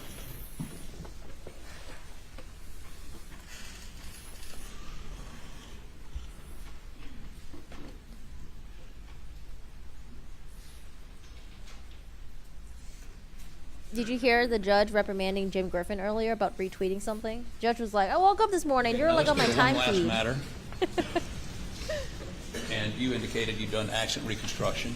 Yes. And I have a number of questions about, and this is, I guess, all mostly physics. But let me ask you,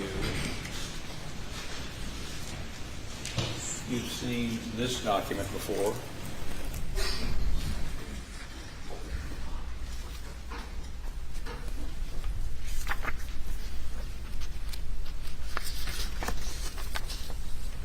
You recognize that? Yes. Okay, don't tell me what it is yet. Any objection? This is the, from your deck.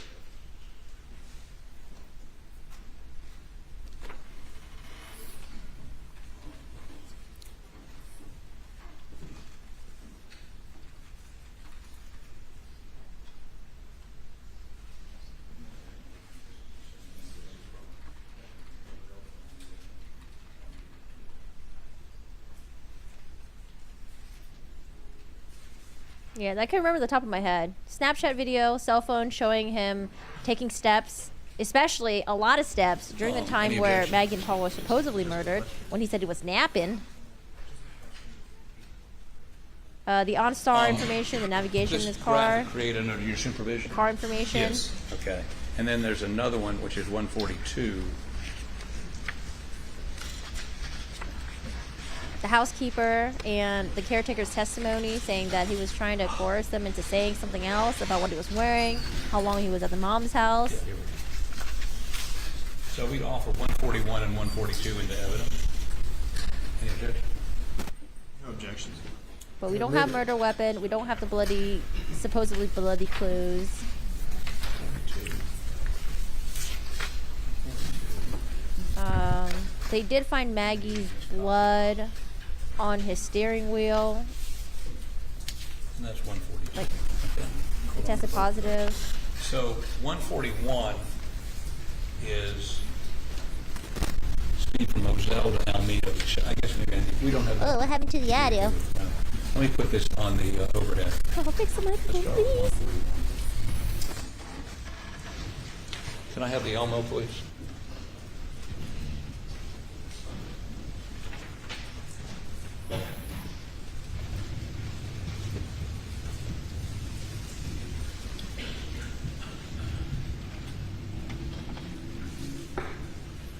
And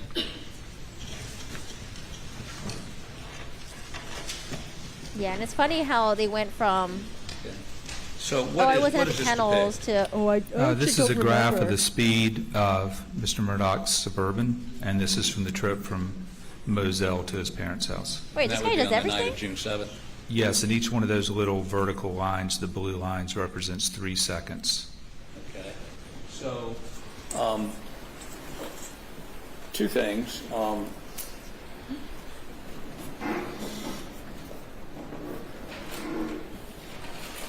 You look at 141, and you look at the time. Because your family was murdered, you would remember when was the last time you saw them. You wouldn't forget that you saw them at the kennels. 9:07 has Mr. Murdaugh left his home.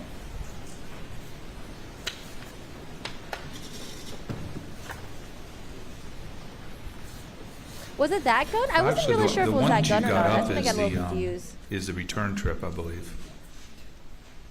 Also, it's really weird that he would grab a gun for protection when everyone testified that Alec Murdaugh had a pistol in his car for protection, and he had his car with him that night. Why drive to the house and get a shotgun when you had a pistol on you? Get in the car, hold onto that pistol, and stay in there then, right? Lock the doors. He's gonna be like, oh, that night I had my pistol cleaned, you know, I took it to the shop. Just a lot of really weird inconsistencies just adding up, you know, and it just makes it look not good for him. Not good for him. Is that better? Yes, that's 141 there. Right. And at 9:07, has he left Moselle? Have you independently checked the data behind this and determined where he was at 9:07? Yes. Where was he? On the chart, Hey, toy box! he would be That first rise there. Welcome. Thank you for joining There's the a little bit of a membership. dip, but then it rises all the way up. It's a little bit over 60 miles an hour there. It's right before the dip in the middle. The dip in the middle is when he sent a text message, so just slight slowing. No, back over, back. Right, that little dip right there. Right. So 907 is going to be right before you get to that dip. Okay. On this side right here.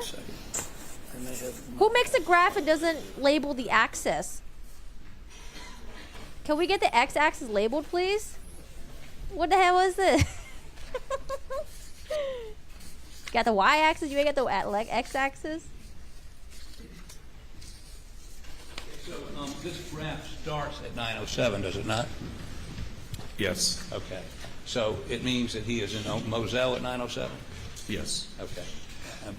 Questions are confusing. After he leaves there,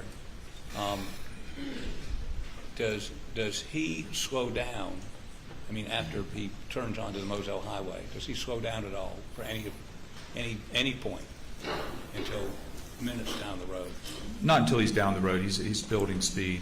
When he passes that, what you just asked, the cell phone location, he's passing through the mid-40s. Didn't slow down at where Maggie's cell phone is on the side of the road.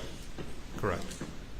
Was actually accelerating a little bit as he went through there, just like I think 42 to 44 or something like that. I'm sorry. Sustained. Is that about right? Objection sustained. Okay. So as he drove past, I think you testified that, where Maggie's cell phone was thrown out on the side of the road. Now they got him for all the finance shit. Tell us approximately what he He was was facing doing. like 900 years or Accelerating, something. decelerating, Pretty stopping? much it. What was he doing? He was speeding up. So he's speeding up from, 42, 43, 44, 45 miles per hour as he goes through that area. Any indication he stopped or slowed down? No. Okay. Now,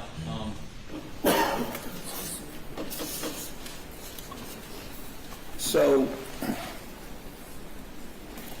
you study physics, or you actually testify about physics. If someone were throwing a phone from a moving vehicle,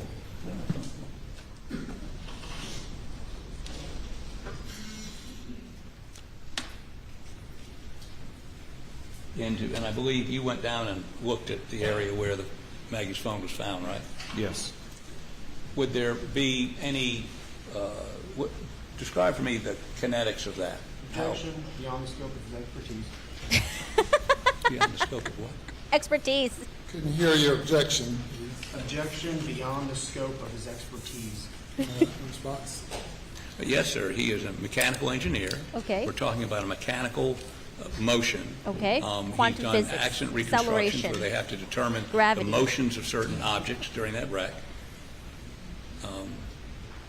And perhaps I could even ask him, are you confident you can give us an expert opinion on how a moving object would move if thrown from a moving car?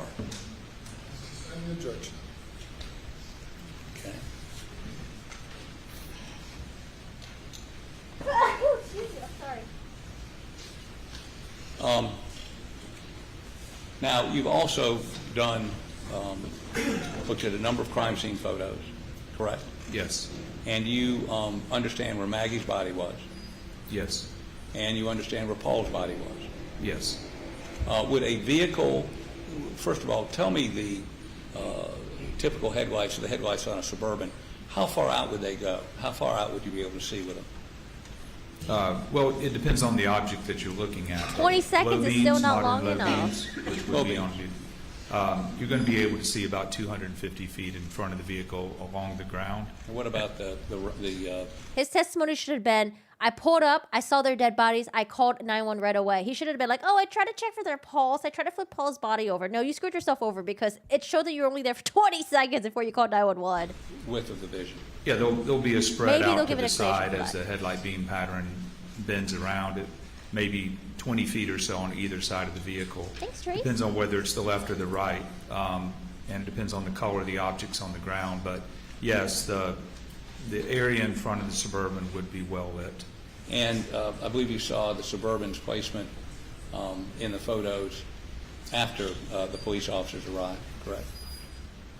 Well, yeah, I have seen the photographs, and I also have seen the path that the Suburban took by the GPS points as it drove up to the kennels. And based on those, do you have an opinion as to whether or not Are those wrong? Alec Murdaugh, if he was driving that vehicle, would have been able to see? Objection.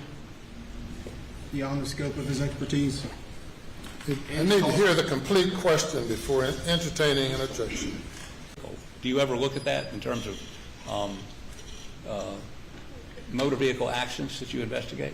I look at it all the time, car pedestrian accidents. Okay. It's a well-known area of study in my field. So would you be able to give an opinion as to what someone would be able to see with their headlights? Yes, You do it all the time. yes. So do you have an opinion, to a degree of mechanical engineering, more probably than not, whether Alec Murdaugh would have been able to see Paul and Maggie's bodies as he pulled up? Objection. Calls for speculation beyond the scope and no foundation laid for that line of questioning. I sustain the objection. Look at Harpoolian's face. Okay. He gets You so looked mad. at the photographs of the scene, right? Yes. You looked at the GPS data to see where that vehicle pulled initially, right? Yes. I'm talking about the Suburban. You routinely take that same data in a mechanical and not a mechanical, in a motor vehicle accident. You've been qualified to testify about motor vehicle accidents. They agreed to that. Tell me, would someone driving that vehicle been able to see in their headlights the bodies of Paul and Maggie at that GPS location? And again, I'm going to object, Your Honor. Same thing. Calls for speculation. I overrule the objection. Go ahead. Yes, they would definitely be available to be seen. I can't say what Mr. Murdaugh saw, but you're talking about objects that are maybe 25 feet in front of his Suburban and directly in front of his Suburban with low beam headlights on flat level ground. Can It they would just illuminate recreate the this? whole area Get the under Suburban, the shed, recreate it, see if you between can the see. shed and the kennels. So his headlights would definitely illuminate that area. Beg the court's indulgence for a moment. But that wasn't his testimony, though. His testimony was that he went out to check for the pulses. Even took Paul's phone that fell out of his pocket and put it in his back.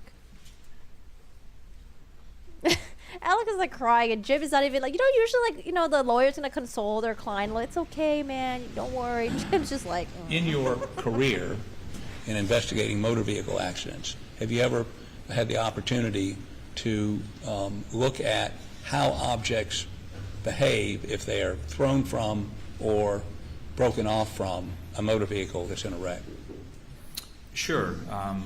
The most common thing is, say, a motorcycle rider who hits a car and flies through the air. So there are ways that you can analyze the trajectory. Say an object flying through the air at a certain speed, what happens when that object hits the ground? The other thing that you see, like objects coming off trucks. Unfortunately, things come off trucks all the time, and they bounce on the highway or fall off, and they go through people's windshields.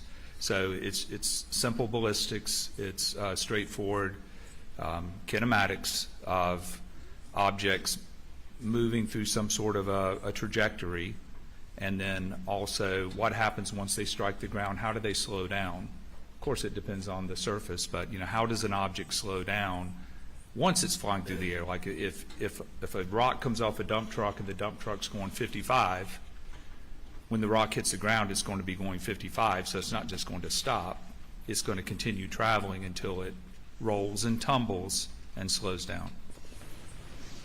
Let me get back to a question. That is, an object this size, the size of my cell phone, if it separated from the vehicle, thrown, fell off, or whatever, on a car that's going, whatever the speed limit, they're 45 miles an hour, and it heads over to where you saw Maggie's phone found, would it rotate more than 45 degrees in the air? Objection. Speculation. No foundation laid. Which court, Your Honor? He has studied this. This is what he does. He studied according to what, There's no. which seems to be not in dispute by the state, since he was no challenge to his qualifications in any of the areas that you offered him in. The question is whether this calls for speculation. Are you speculating, or is this based on years of study and Loophole. physics? I mean, what you do. No, it would be based on physics. No speculation there, Your Honor. You're right. Permission to approach. Permission to approach. Permission to what? I'm sorry. Approach. Let's all stand for a moment. Yes, you can come forward. Ah, yes. Everyone stand and stretch. Woo.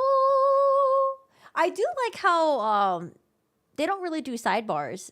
They just have the jury leave the room, and then they just talk openly so we can hear what's going on. You're both great trial attorneys, and I'm dying here. Let me start with you, Krista. Krista, I'm here. Here's my cell phone. Whoa! It's going to go at a 45-degree angle. I mean, this man doesn't even know how much a cell phone weighs. We haven't even answered these questions. Talk to me, Krista. Talk to our viewers.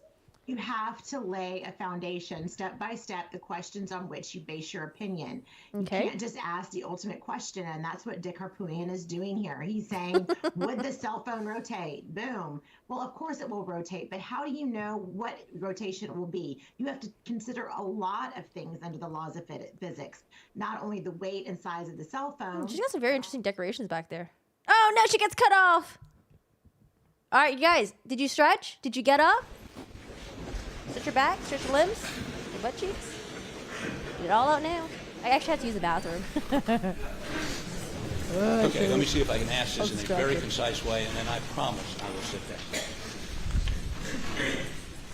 So, objects moving from a moving vehicle, or even moving vehicle, like something this size, if it's going through the air and the car is going 45 miles an hour, will it tumble? Unless it's a spherical object, will it tumble? Well, it depends on how it's separated, like you said, from the car, or thrown from the car. However it gets away from the car, you need to know that As in before with you the know screen what it's turned going on? to do in the air. But the one thing's for sure, it's going to hit the ground at 45 miles per hour, which is 66 feet per second. So as soon as the phone hits the ground, it's going to want to come to a stop, right? So that phone will tumble and slide. If it was just like grass, just like flat grass, it's going to go about 115 to 120 feet.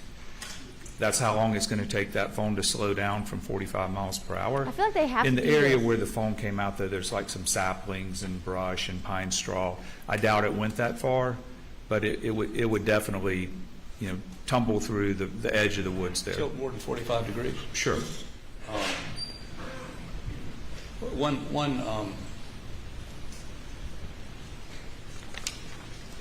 And when you say tumble, it would tumble, correct?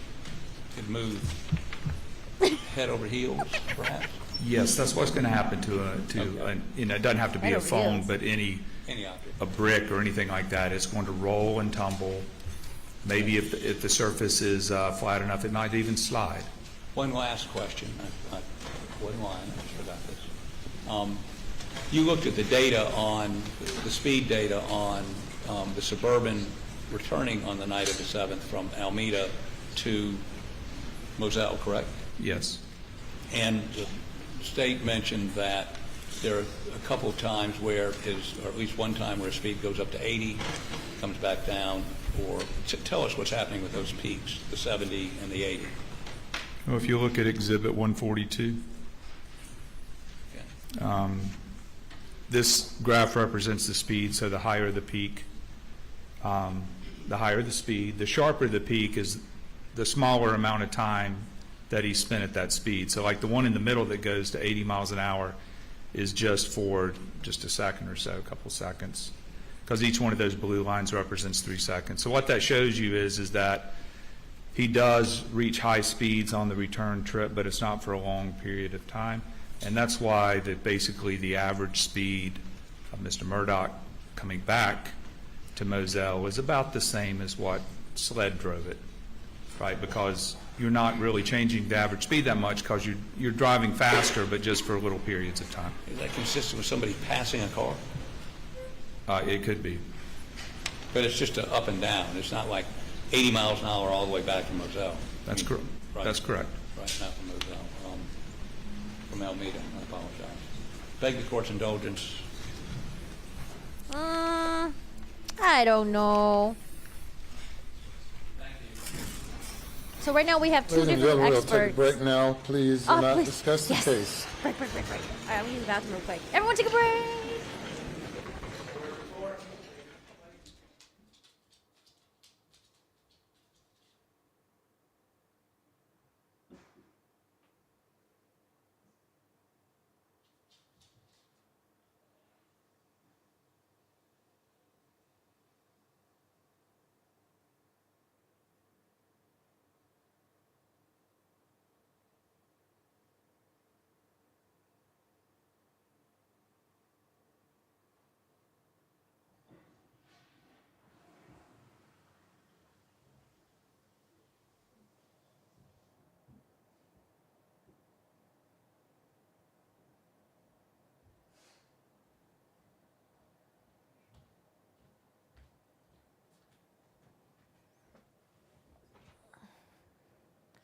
Okay, so what do we think about this witness's testimony? I mean, I think the strongest testimony he had was maybe the shooter theory, right? Where he was like, "Oh, I took one bullet hole and I traced it back and I examined to see the height of the shooter and like where they would have been when they shot at Maggie, and the height would have been between 5'2", 5'4". That was one. And then he also examined one of the pellets of the shotgun that hit Paul, and I think he thought maybe the height would have been like, what do you say, like 5'6" or something? I think it's something like that. So now it's like you have two different experts saying two different things. And that's where they got the two. I guess that's where they potentially got the two shooter theory from. But again, I mean, I don't know. There's no like cell phone data that shows other people around that area around that time. And like, I don't know, maybe they'll have some tire experts or be like, oh, see, there were other tires there at the scene, or maybe other footprints there. I don't know. Not quite sure. But as far as like the acoustics testimony, I don't think that matters anyways, whether or not Alex would have heard the shot while he was napping. I thought he would have heard it, but apparently it seems like it would have been pretty low. It would have blended in with the background. Because it's like 0.2 miles away, and there's like some thick trees in the separating the house from the kennels. But again, we have the Snapchat that Paul took of his dad's voice in the background, so it doesn't really matter whether or not he would have been able to hear it anyways. But I guess they're kind of like hinging on a jury or a juror who might have believed that like, oh, you know, maybe that's not his voice in the background of the Snapchat video. So all you need is just that one person to believe your story, right? In terms of the suburban headlights, I don't think that really mattered too much to me. Like whether or not Alex would have been able to see Maggie's body when he pulled up, because again, he calls 911 within 20 seconds. And that to me, I don't think that's enough time to really check the bodies of your family members who are dead. And additionally, to try to flip them over, and then like the shock that you would go through with that, right? But I think that's I think the timeline for that is a little too tight. If it was like maybe like 40 seconds, maybe like double the amount, but I think 20 seconds is a little too short. They talked about the speed of the car, like, oh, is it possible that when he was going 80 miles an hour, he could have been passing a car? They're like, yeah, I don't know. His testimony is like nothing groundbreaking, I would say. Nothing that would have been like, oh my God, that destroyed the defense, in my opinion. Okay, so I'm going to pull this to the side, and let's go back to his testimony from earlier. About 5.5 inches above the ground, 3 inches up from the bottom of the siding. We'll probably be back in of like the 10 doghouse. minutes. And this bullet hole was going downwards, 14 degrees down. And it had an angle slightly to the left. And so kind of the same way that you can think about the one that was going up, you think about the one that's going down. So if you put a trajectory rod in, we'll see that in a second, it's going to be sticking upwards like that. So you can go up that trajectory rod to a point where it makes no sense. Like the shooter would have to be on a ladder, right? So that what that does is it tells you where that shot came from, and it puts a limit on where that shooter could be. And I wouldn't be surprised if when the jury got to this testimony, they were a little bit like, a little like snoozy at this point. It gets really technical. You know, just the same way that the shot trajectory would disappear into the ground makes no sense. You know, shot trajectory that's up at 10 feet doesn't make any difference either. Oh yeah, they don't bring that up at all, Trace. Let me see the next slide. Okay, and what is that? That is the 300 blackout They don't want to projectile. entertain It went that? into the doghouse, went into a dog bed, so you're able to dig it out. So you can see that here. So again, these are the night of the murders. So if it didn't go through the back wall, how does one get a trajectory off of that? Well, in this particular case, the siding was thick enough where Agent Worley was able to put a dowel rod I mean, how can they tell if a bullet ricocheted from something else? or a trajectory rod into that hole. Unlike the quail pin, which is very thin. So Or what if it travels through your body and it like kind of like sort of like maybe if it like goes into like runs into your bone, maybe the bone could also kind of like interfere with the path as well. I don't know. very thin material is I don't know if considered he talks thin about if the that. thickness of that material is much less than the length of the bullet, right here. So in a thin material, there's some special considerations with thin materials versus thick materials, but the Doghouse had siding and wood construction, so it's thicker. So a thick material is going to be more in line with the length of the bullet and even longer. So you can still get the trajectory with reasonable accuracy in this particular case. Okay, next slide, please. Yeah, because when the state's witnesses, when they went, I feel like they were very clear with how it would have happened. We had like a really clear depiction of everything, and they were showing like exactly, you know, how the bullet would have came through, how to exit out, how the person would have been standing, how far they would have been. Okay, now what is that? This is the same process here at the Doghouse where Can you blow that up for me, please? There you go. So what do we see? Man, I'm glad this guy this made is the slides trajectory though. rod. This is a dial protractor. It just uses gravity to tell you what the angle is. And what was the angle? 14 degrees down. It's coming in at a 14 degree. The bullet's coming, there you go. It's coming in, it's coming down into the Doghouse at a 14 degree angle. That's correct. Okay. Next, please. Time is it right now? And what is 12. Zoomed in so you can see. So Okay. there's 90, it's over at about 76 degrees or so, so that makes it. That's a 14 degree Break. downward path. Yes. Next. Now, this is that Plumbaugh thing and azimuth thing, right? Azimuth. So if this shows you the compass direction of the shot, where it's coming from. And here it's she measured 7 degrees. She recorded 6 degrees off of there, but it's somewhere there. All you really got to know, it's not straight into the Doghouse. It's a little bit of an angle, about 6 or 7 degrees. Okay. Next. And that's just a close up of the same thing. Yeah. So there's 90. So the plumb bob would be right here if it was going straight into the Doghouse, but it's a little bit to the left. About 6 or 7 degrees. degrees. Okay. Next. Now tell me what this is. So this is Agent Worley's diagram, and it's not to scale. And these are just the lines that I drew in to begin with, before I really did much work in the case. And it's clearly not to scale because, for instance, from the small animal cage, that pole is 24 feet about, and you can see that Maggie's body is, 17 feet long. Maggie's here? here? But it says not to scale, but what that doesn't do for you, it really doesn't tell you, okay, well, we went through all that trouble to measure these. What does it tell you? And what I noticed was this, is that there was 2 shots. And one was into the Doghouse, which was facing this way. One was into the quail pen, which is like facing the way this desk here. That's 2 totally different directions. So the first thing that would be good to do is to draw those lines backwards and see where they cross, right? And where they cross, is there anything of interest there? Right? Are there footprints or something? In this case, there was, but not footprints. But that's what you do here. And so the thing you're looking at is let's figure out what this is telling us, which is these 2 lines are going to cross somewhere. Well, and this is not to scale, so it doesn't tell you much about it. It doesn't really tell us much because they don't cross at the right spot. Right. But in terms of the relationship of different objects, we see the quail pen, and it looks like it is, again, perpendicular to the dog kennels, correct? Yes. Okay. Next. Okay, so this is your reconstruction. Maybe you ought to go ahead and take your play, and then we'll make play it again. What is this? I want you to explain it after they look at it. Oh, Go ahead. it's the aerial view.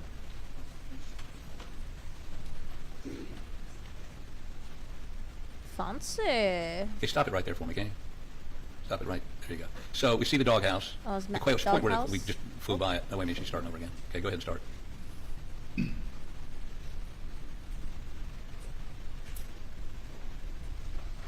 we go. So as we get right, stop it right. Not yet, not yet, not yet, not yet. There. Stop. Okay. So we see the Doghouse? Doghouse. Point it out, please. We see the kennels. How about point those out? And I don't think we can see Kennels? the quail pen yet, but it's going to be up in there, correct? Yes, so Quail the pen pen's is over against this here? wall. Okay. Go ahead and start it back up. There's Maggie's, there's Paul's. And stop it. Okay. Show the jury again where the quail pen is. Here's the quail pen. Jeez, Where's the man, Doghouse? Maggie would have The Doghouse saw is right here. Okay. Okay, go ahead and definitely start it the up again. second shot. Now, maybe I ought to have you explain how you do this. You go ahead and take a stand again, please. Let me see the next slide while he's going up there. Okay, well, you don't need to come down for this, but it looks like you get a better sense of perspective. Is that right? To measure. We'll talk in just a minute about dead, correct? We can see the quail pen. We can see where Maggie's body was, and we can see where Paul's body was, correct? Yes. Okay. How about do that one more time?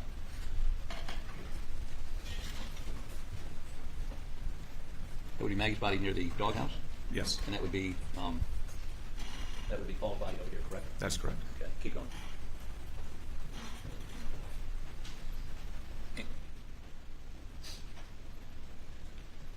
And why did you do this particular visual? Does that make it easier to see where everything is relative to each other? Yes. in the scan, you can just cut the roof off. It just makes things easier to see. Okay, The roof was of no importance to me. Right. Next. Now, tell me what. I could imagine her running towards Paul after she heard the first shot, but then after the second shot, when she saw the damage, possibly that would be when she'd be like running away. What this right? represents. Well, this is where I start constructing some lines, and this is just an overall shot, looking straight down. Like this is a bird's eye view of the scan, and the dog kennels are in the bottom right, and the hangar of the barn is kind of in the center top of the picture, and it's just there's nothing really, of this particular shot. It just illustrates what you can do, and what I did, for instance, is I drew some white lines in there. Those are measurement bars. One's 25 feet long, one's 50 feet long, but the scan itself you can measure very accurately anywhere in the scan because this is not a picture. What it is are their points. And there's so many points. There's millions of points, and there's so many points when you put them together, it actually looks like an object, like a three-dimensional object. So let me ask you this: the state. It's been a month, so we may not all remember. The state had this is called a Faro. What is this called? We call them a Faro scan. Faro is the company that builds the scanner. There are other companies like Nikon that make scanners, but a Faro scanner is a laser scanner, and what it does is it sends out a laser, and when that laser hits an Nikon, do object, they still make cameras? it returns back to the scanner. It gets reflected back, depending on how much time that takes. It can figure out how far away that object is, and we're talking about a very small point. And then what it does is, because the scanner is spinning around this way and a mirror is spinning this way, it knows where that point is in space. The art of this, like we just showed you, You just said. I think. Are you familiar with the fact as detailed as yours? be the same. And you can reconstruct the shot is of the victims 2 through 7, which would have been the empty cartridge cases from the 300 blackout.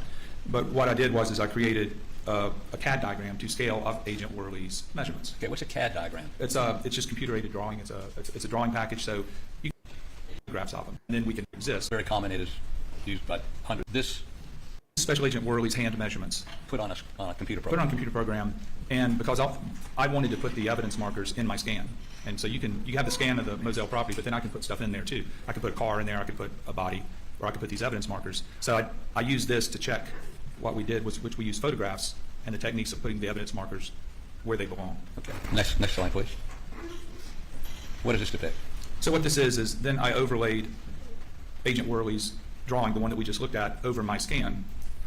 And I use that, if you're able to zoom in a little bit, I don't know if it's it may be a little bit hard for you guys to see, but those circles with the crosses in them are Special Agent Worley's measurements, and then either touching them or inside of them are the evidence markers that got placed by what we call reverse camera projection. They which is didn't just a use like fancy the name digital of- pen so they we can can point take the it. information from a photograph taken the night of the There it murders, is, a little mouse. and we can attach that to our scan, and then if we want to, we can put missing objects in there, which is the same thing. So we use the reverse camera projection method to get the yellow evidence markers in the scan, and you can see there Special Agent Worley's measurements are usually right beside it, but you have to remember she was probably stretching a tape measure, so it all makes sense. So it agreed. So what that tells you have a high degree of confidence that these markers are in the correct place. Okay, next. Okay. Now, what does this depict? Well, it's it is a video. Okay, If go you ahead and want play to that show video. the whole screen. Yeah, we need the whole screen to play the video, please. Okay.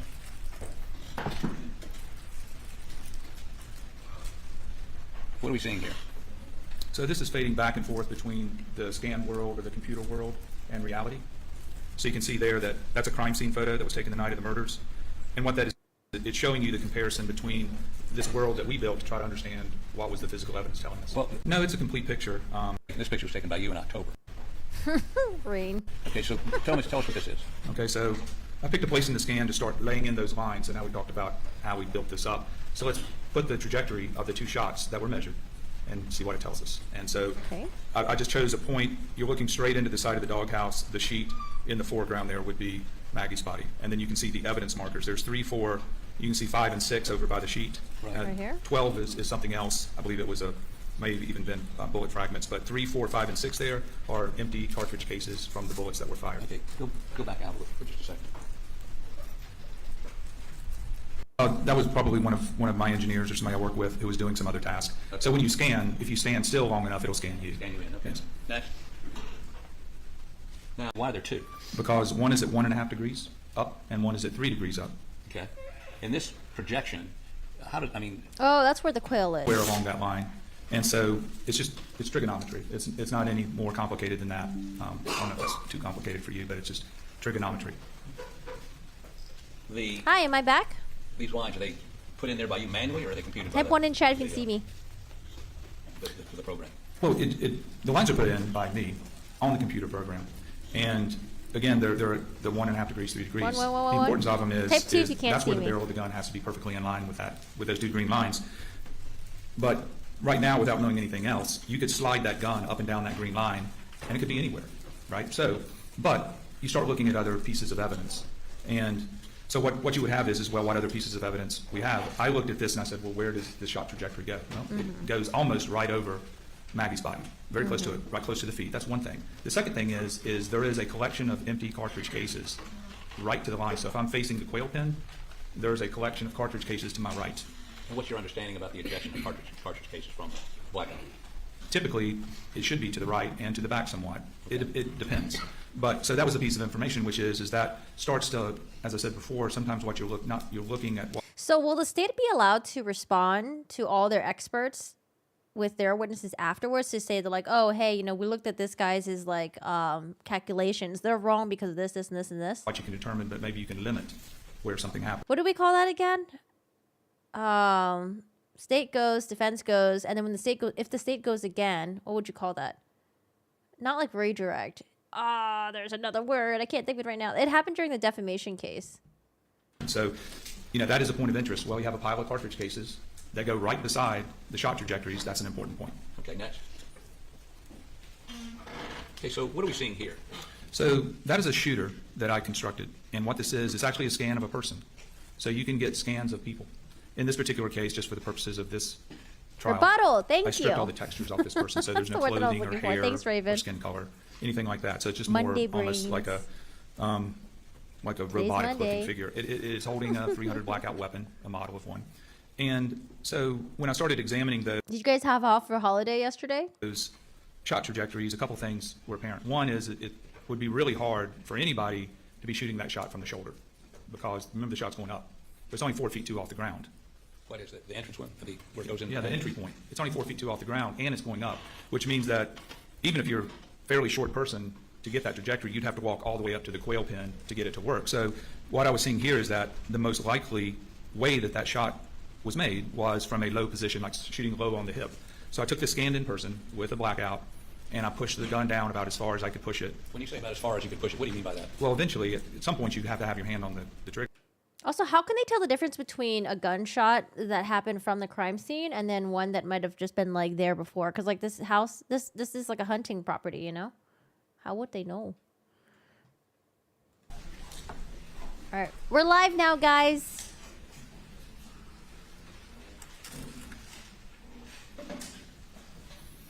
We are live. I hope you guys got up to stretch, get something to drink. A little quick recess, and we got about another... Actually, why did they take that break so quickly? Are they ending court early today?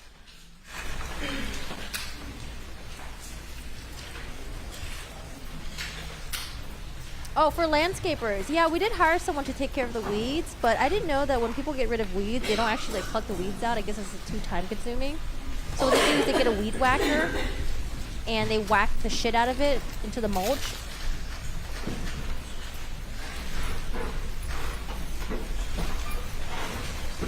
But I planted like all of my plants, so my forearm hurts like a bitch. The jury is present, sir. Hey, yeah, cross-examination. You can tell if the hole is old or not, because by the time this guy came, it was like months later, I believe.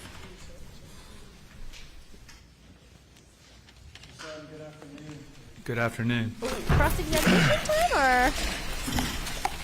Cross-examination. I wanted to begin by going over a few of your qualifications, you know, what we heard about kind of at the beginning of your testimony. Is your practice focused primarily on, would you agree your practice is kind of focused primarily on accident reconstruction? I would say so, and failure analysis. And that would be in your advertisements online and your CV that you provided? Well, probably on the website, we really don't advertise, but definitely on my CV. The website. Right? Yes. And most of the work you've done would have been in that field, the accident reconstruction or analyzing things to do with mostly civil litigation. Would that be fair to say? I would say, yes, that's fair. Most of the work that the company does, company-wide, is civil litigation, and so accident reconstruction, but that's a pretty broad description because, for instance, I have civil engineers, I have biomedical engineers, so they deal with a lot of different subject matters. And primarily civil litigation, even though it's a broad area, civil litigation. Exactly. Very good. And your client today is the defense, is that correct? Yes. And you were retained by them. When were you retained? Jim Griffin called me, I want to say it was about the middle of September of 2022. Okay, half a year ago. And I know we've seen your PowerPoint. Did you, is that your report, or did you prepare a separate report for defense? The written report that I did in this case was on the acoustics testing, but the PowerPoint was just trying to pull, it's a big file, of course, but just trying to pull it all into one place. Did you provide any additional reports to defense, or was the PowerPoint the only one? Just the PowerPoint, and then I had maybe a 4 to 5 page report on the results of the acoustics testing. And when did you finalize your PowerPoint that we just saw today? In its final form, that would have been yesterday. So you finalized your PowerPoint one day before your trial? Yes. Damn. Is that standard for you to do? Yes.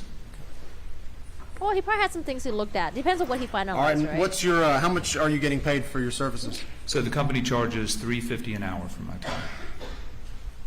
Tree fit there. And how many hours have you worked on this case? Oh, Lord. A lot. I couldn't give you an idea, but I made 2 trips down here. I've been to Moselle twice. I read through a bunch of documents, 100 studied hours? pictures 50? forever. Got ready for trial, of course. That took a while. I would probably say that I have, somewhere between 40, 50 hours in this case. 40 to 50? Is that your estimate? I would think so. And travel incurs additional expenses. Is that why you kind of mentioned it separately? It does, yes. So, the company charges anytime I'm traveling or working. Have you ever done any work for the law firm formerly known as PMPED? No. Because I've been doing this for so long, and I do a lot of railroad cases, I have been on the other side of that law firm, and I've been deposed, like on the other side. They took my deposition. I was on the other side working for a defendant. But I've never worked for them directly, like on, say, a personal injury case or a wreck case. Have you ever been retained to work on the boat case? Yes, I did. Okay. Tell me about that. What was your retention for the boat case? And by the boat case, which one are you referring? Which one? What do you understand that to be? Well, the boat case, the Maori Beach case, so the one that occurred down at Paris Island. So I do boat accidents. I do small vessel, watercraft, jet skis. I've actually worked on ship accidents, ship collisions before, so I do a lot of maritime and boat accident work. And I was called by Jim Griffin a few years ago. It would have been probably, within a few months of that accident, and I did an investigation of the boat crash. Do your services also include a retainer? Like, is there some sort of retainer to work off of before the hourly billing kicks in? No, our company is pretty simple. We just bill by the hour, so we don't do contracts or retainers. Some people in my field of work do. So you were originally retained by Mr. Griffin for the boat case to do a boat reconstruction. Is that fair to say? Yes. Okay. And that would be in line with your, what you primarily do with your services at your firm. Is that fair to say? Yes, that just falls underneath physics, mechanical engineering. Anything based in physics has the potential for being explained, and that's what I do. All right, and I know your educational background is in engineering. Is that correct? Yes. And I want to talk about a few things we can maybe agree on. And engineering is a field that, would you agree, engineering is a field that is based in science? Would you Yes. agree with that? Yes. Would you agree that engineering is a field that's based in some math? Is that fair to say? There's a lot of math in engineering, yes. We heard a lot about trigonometry and angles. I mean, math, right? Yes. Engineering's based, a lot of is based in hard facts. Would you agree with that? Yes. And engineering, some Headlight of the things that speculation? really have no Cell phone business in speculation? engineering would be guesswork. Is that fair to say? Well, in engineering, you can sometimes make assumptions and then make guesses, but you always have to go back and test them, right? You develop what we call them hypothesis, right? So you look at the problem, you try to figure out what the problem is. You form a hypothesis, and then you test it. So, you know, you might say, well, I think this. And then you either mathematically or physically test it. Okay. Going back to that question about guesswork, though, because I don't know that you answered it. In engineering, is it important not to use guesswork in making opinions?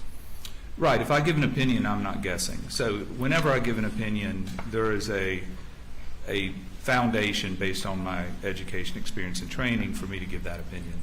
So if an opinion's rendered and there's variables that aren't considered, would you consider that to be guesswork?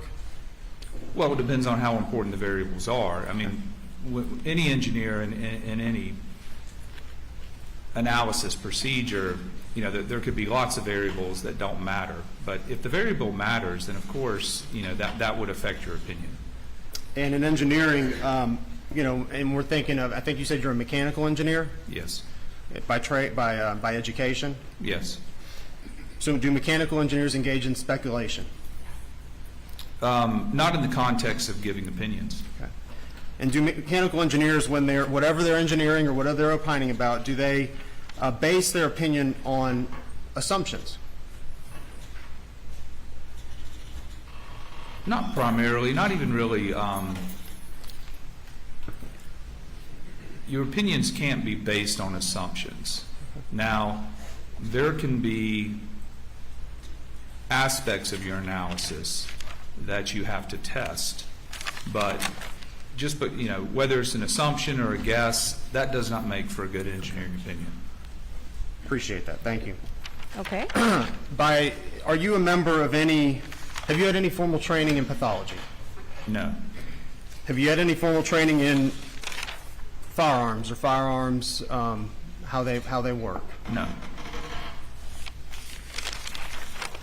So pathology is Are you a Dr. member of any Wheeler, organizations firearms is Kinsey guy? that do that line of work, that do Professor tests on Kinsey? firearms or pathology? No.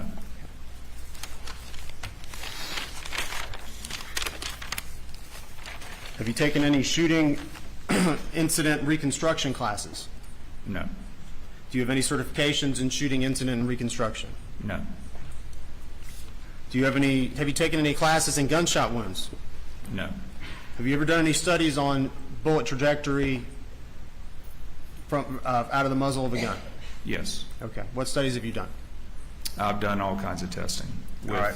Such as? For instance, one time I had a case, it was a murder case where a person was shot through a car door and was shot with a .357 Magnum, and the door had maybe 6 bullet holes, and each of the bullet holes had different characteristics.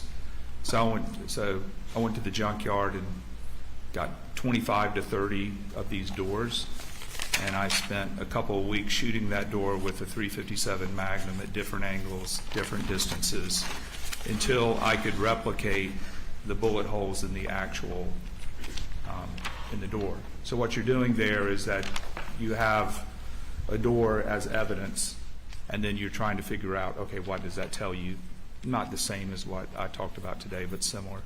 I had a case one time where there were 2 deer hunters in the woods and one got shot at long range.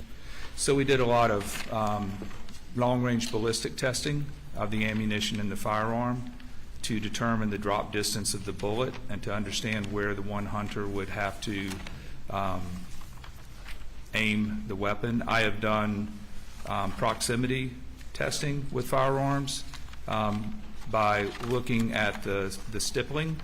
So in other words, I have a rig that I can put a pistol in, and then I put target. A lot of times I use sheetrock, and then what I do is I fire the gun at increments back and look at the pattern of the stippling. Sometimes you'll get soot and stippling, and sometimes that. So it would all be testing within the context of the cases. You know, when I get involved in a firearms case, those are the types of things types of tests that I would do. It's just a general part of our business. When we get presented with an engineering problem, we do testing. And those Okay. testing, any of those studies that you did, were they subject to peer review or published in any publication? No, I typically don't write papers or submit papers. I do the work. So it's you doing a test on your own? Yes. Is that right? That's what it is? Yes, or with, of course, people in my office help. With your office? Yes. Okay. And are you a member of the International Association for Identifications, No, Firearms Identifications? no. You have any certifications along those lines whatsoever? No, I'm not a firearms expert or a pathologist or a wound expert. That's not my area of physics. It's not my area of expertise. Okay, so is it fair to say then any opinion you rendered on relating to firearms, we shouldn't rely on it then?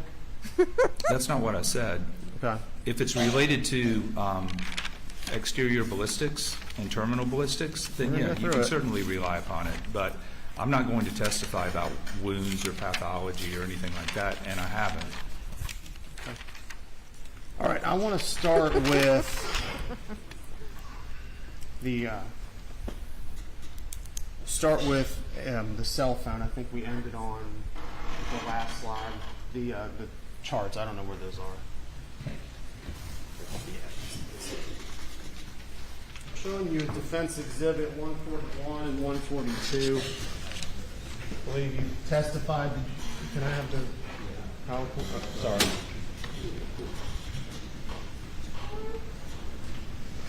No, I I believe hope you testified that KFC is you the created worst. these graphs. Is that right? KFC. No, I didn't. This is an Excel graph from the data. So it's just the raw data that was presented to me. All right. Well, who created it then? I'm not sure. I just reviewed it. I'm not sure who did this.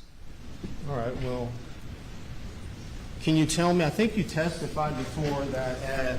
Well, show me the time, if you would, and permission for the witness to come down. Show me the time that you indicated the phone was thrown from the car, if you wouldn't mind. Well, I got it specifically on my laptop. I can show you in general. It's up to you. Specifics. I mean, Well, this is an evidence, so I'm asking for you to come down and identify on here where it is. Sass. you want to know where the car passed where the phone was? And just for clarification, yeah, 1 second, sorry. Just for clarification, we're looking at this chart. What is this showing us? That is a graph of the speed of the Suburban versus time. So speed is on the y-axis, or this is speed, and then that's time. So time's going that way. And as the car speeds up, the line gets taller. Okay. And it says total time 16 minutes. What does that refer to? That's the time it took to drive from Moselle to the parents' house. Okay, and the sled, and then it says next to that sled test drive during day. What does that indicate? What that is it's just comparing. It took 16 minutes, Mr. Murdaugh, and then Sled did the same drive, not at nighttime, but during the day, and took 17.58 minutes. Okay. All right. So as I was saying before, I think you testified. You said you indicated a point where the cell phone had been thrown from the vehicle, or at least the time correlation. Could you please identify where that is for us? No, that's not what I said. All right. Well, what did you say then? I said that when the car passes the location. Okay. Right. Sorry. I don't have any information about. When the car passes the location, where is it indicated on? I think it's that line right there. Okay. And you say you think. Why is it that you think? Well, it's not labeled, but it's on my laptop. I'd be glad to get my laptop. Well, this is an evidence, and this is what the jury's going to consider, so I'd prefer to work on this. Objection. He has indicated he has a specific data on his laptop. If he wants the real answer, he'll be happy to walk to his laptop and get it for him. He says he's looked at this. That's where it is. I mean, he's asked the question 3 times. He's answered 3 times. Cross-examination. You may proceed. You're not able to find it on here, are you? Looking at this chart. Well, it's either this line right there, or I think it's this one or this one. All right, does engineering engage in I thinks and maybes? Well, let me get my laptop. Well, I'm just asking you, can you identify it on this chart? Well, I mean, this is a really big file. Your Honor, I'd ask the witness please answer the question. Well, I will answer it, but I don't have the whole file memorized, so let me just look at it for you. This witness is at it all. The answer. Can you point it out on this chart without reviewing whatever you're about to review on your laptop? No. Okay. Can you identify 912 on this chart without reviewing anything you're about to review on your laptop? Well, I mean, you want me to answer the first question? You answered it. You said no. Can you identify where on 912 on this chart is? No, they're not. Okay. It doesn't have any numbers written down. Thank on the you. bottom. Can you identify where 920 is on this chart? Well, hold on. You want me to answer your questions? You want me to answer the first question? The questions, please. Can you identify where 920 is on this chart? No, because there are no numbers on this, but it's. And can you identify where 952? His answer. Let's give the witness an opportunity to answer the question. And can you identify where 952 is on this chart? Not specifically. Okay, thank you. You can sit down. I don't need that. Is he allowed to use his laptop? And I'm showing you what's been marked as defense exhibit 142, and same thing. There's no numbers. There's no times on here either, right? No, not on the x-axis at the bottom. Switch to the PowerPoint, please.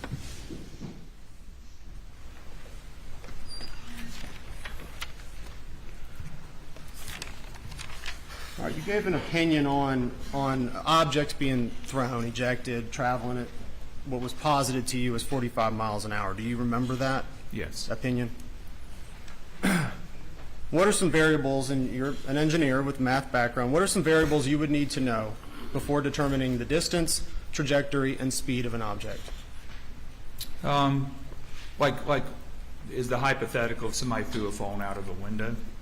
My hypothetical is, in order to determine the speed of any object, what are some variables that you would need to know in order to determine the distance it was thrown, the trajectory it was thrown, and the speed at which it was thrown? What are some information that you would need to know in order to posit an opinion about that? Well, there would be a lot of variables, but the main ones would be, and I think I understand your question, but let's say you find an object on the side of the road, and you want to know how fast, let's just assume that somebody throws something out of a car that's driving down the road. And let's say this would be a typical problem people ask me or we're presented with. It's like, well, can you calculate based on the physical evidence on the side of the road, how fast was the car traveling when the phone was thrown out? I mean, let's just look at it that way. So what you would need to know, like, let's say that it was on the shoulder of a road and there was like an impact mark on the shoulder of the road, and then 57 feet later is the phone, right? So you could make a pretty good determination the phone tumbled 57 feet. Well, a tumbling object decelerates at about a half a g, and that's 11 miles per hour per second. So over 57 feet, you could back calculate it. You're going to come up with something probably like 30 miles per hour, right? The variables would be the condition of the shoulder, obviously the speed that it's thrown out, right? Energy, right? Right, because for instance, if you're driving down the road, you could throw it forward, you could throw it backwards. So you may want to add the speed or subtract the speed from the velocity of the vehicle. And I'm going to let you keep going, but to just Answer the question, interrupted again. It's too long. Were you through answering that question? I think so. I think that's probably All enough. right, next question. all right. About the strength, I think you said strength of the throw. Is that what you were talking about when we last cut? Well, Variables. right, because if you just drop the phone from the car, it has zero initial velocity relative to the car, but the car has relative velocity to the road. So, for instance, it's going to have a different trajectory if you throw it straight down out your window than it would be if you throw it up in the air or throw it sideways. Those are all what's called initial conditions. And so, but if you had information, let's say you had a witness in the passenger seat that said, well, he tossed it straight out of the window, then you could calculate it that way. But you would need more information. So, to know specifically this type of problem, you would need to know a lot of different information to get if you said, how fast is this car going based on how far that phone tumbled down the street? Yeah, you would need to know some more information. So you need to know the energy thrown, the energy at which the object was thrown, correct? Yes, or the speed. Would you need to know the mass of the object that was thrown? No. That wouldn't matter? No. Would you need to know the wind resistance, if any? Yes. Would you need to know the wind speed, if any? It depends on the problem, but that might be a factor. And absent any of those variables, really can't tell anything about an object that was thrown. Is that fair to say? Well, it depends on the question that's asked. If you were asking me the question, how fast were the car going, then yes, you would need all those variables unless you wanted a wide range of answers. But if you ask me, if you toss a phone at near highway speed or close to highway speed, will it tumble? It's a completely different question. There's no variables there. That's just fact. Okay. And while this may be obvious, I'm going to show you what's been marked, or what's been entered into evidence as State's Exhibit 230. I'm sorry, I keep doing that to you.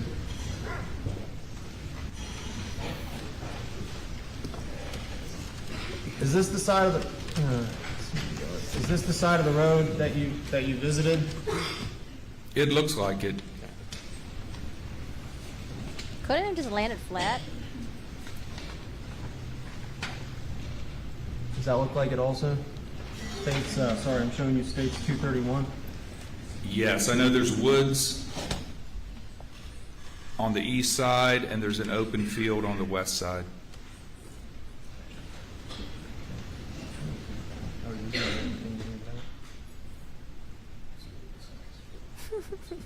If he turns his head 180 degrees, he possessed. Gotta call the exorcists, okay?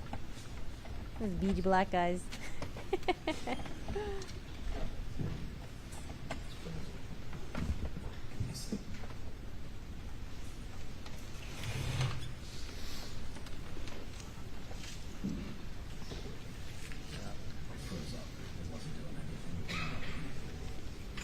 think we're up to date, right? Yeah, we are. Okay.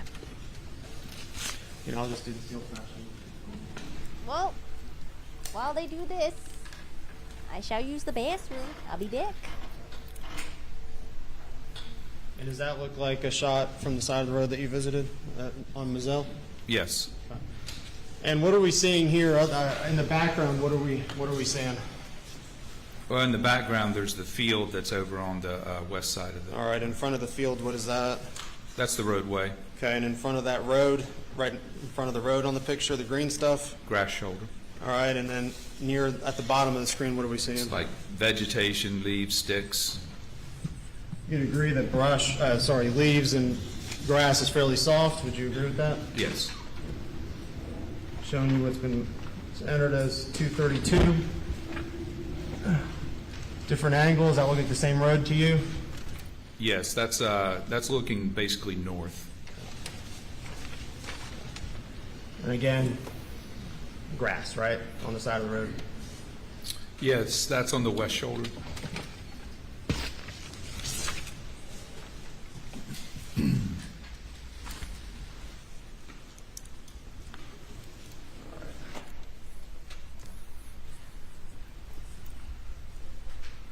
All right. When you do sound studies,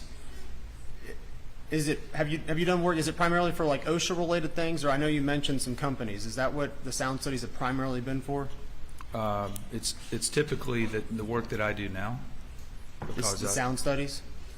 Yes, the acoustics measurements that I do typically would be related to train whistles, train horns, emergency vehicles, backup alarms where, say, somebody gets backed over with a truck, audibility of backup alarms. I've had audibility of warning alarms inside of a factory, like, could a worker hear the alarm and then get out of an area that was dangerous? So it's usually emergency signals is typical. I have worked on a criminal case where it wasn't a gunshot, it was a woman screaming. And could a particular, they call them ear witnesses instead of eyewitnesses, but could a particular ear witness hear a woman screaming at a distance? An ear witness? And would that be for workplace considerations? Never heard of There was ear some witness accident before. It's at very work and it maybe relates to OSHA? No, this was a murder case. The other things you mentioned previously, sorry. No, the other ones, typically are going to be civil litigation, where you know, you might have a dump truck manufacturer getting sued for not having an audible alarm that's, you know, loud enough, or just plain, or sometimes what happens in a car accident, I mean a car accident, but like a back over accident, they're saying that the person that got run over should have heard the truck coming and got out of the way, right? So people argue back and forth about who could hear and not hear like a backup alarm.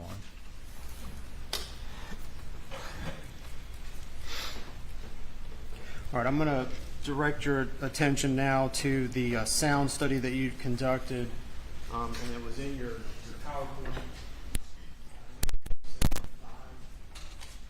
of your defense exhibit.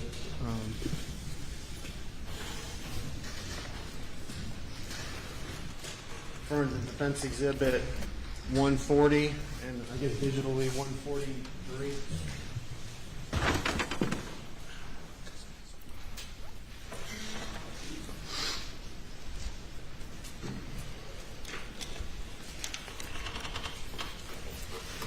All right, if you could please to page, I believe 75 or exhibit 76.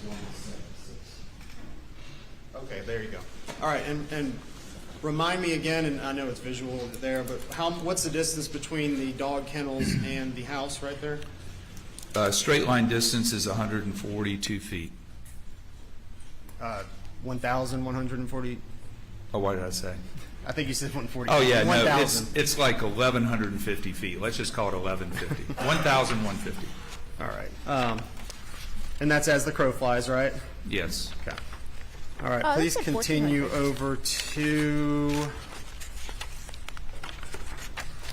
0.2 miles. exhibit. Over 0.2 miles. If you just fast forward for me, sorry, I'm trying to find the number. Exhibit 1, just if you keep going, I'll stop you on the 300 blackout. All right, this ammunition, what kind of ammunition is that? 300 blackout, 147 grain, full metal jacket. Okay, and do you know who the manufacturer of that is? It looks like Cellier and Below. Okay. All right. And that's the ammunition you used on the 300 blackout test? Yes. All right, if you would fast forward a couple. And this is this your rifle? No. Okay. Is this a person's rifle that was working for you? No. This was a lawyer, the lawyer Jim Griffin provided the two weapons. Okay. Did you yourself actually fire these weapons? No, an engineer in my office, his name's Michael Whitley.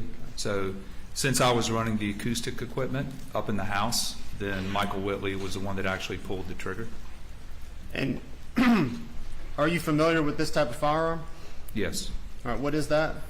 Well, it's a 300 blackout, which is the name of the ammunition. And so basically what it is an AR-15 style rifle with a shorter barrel.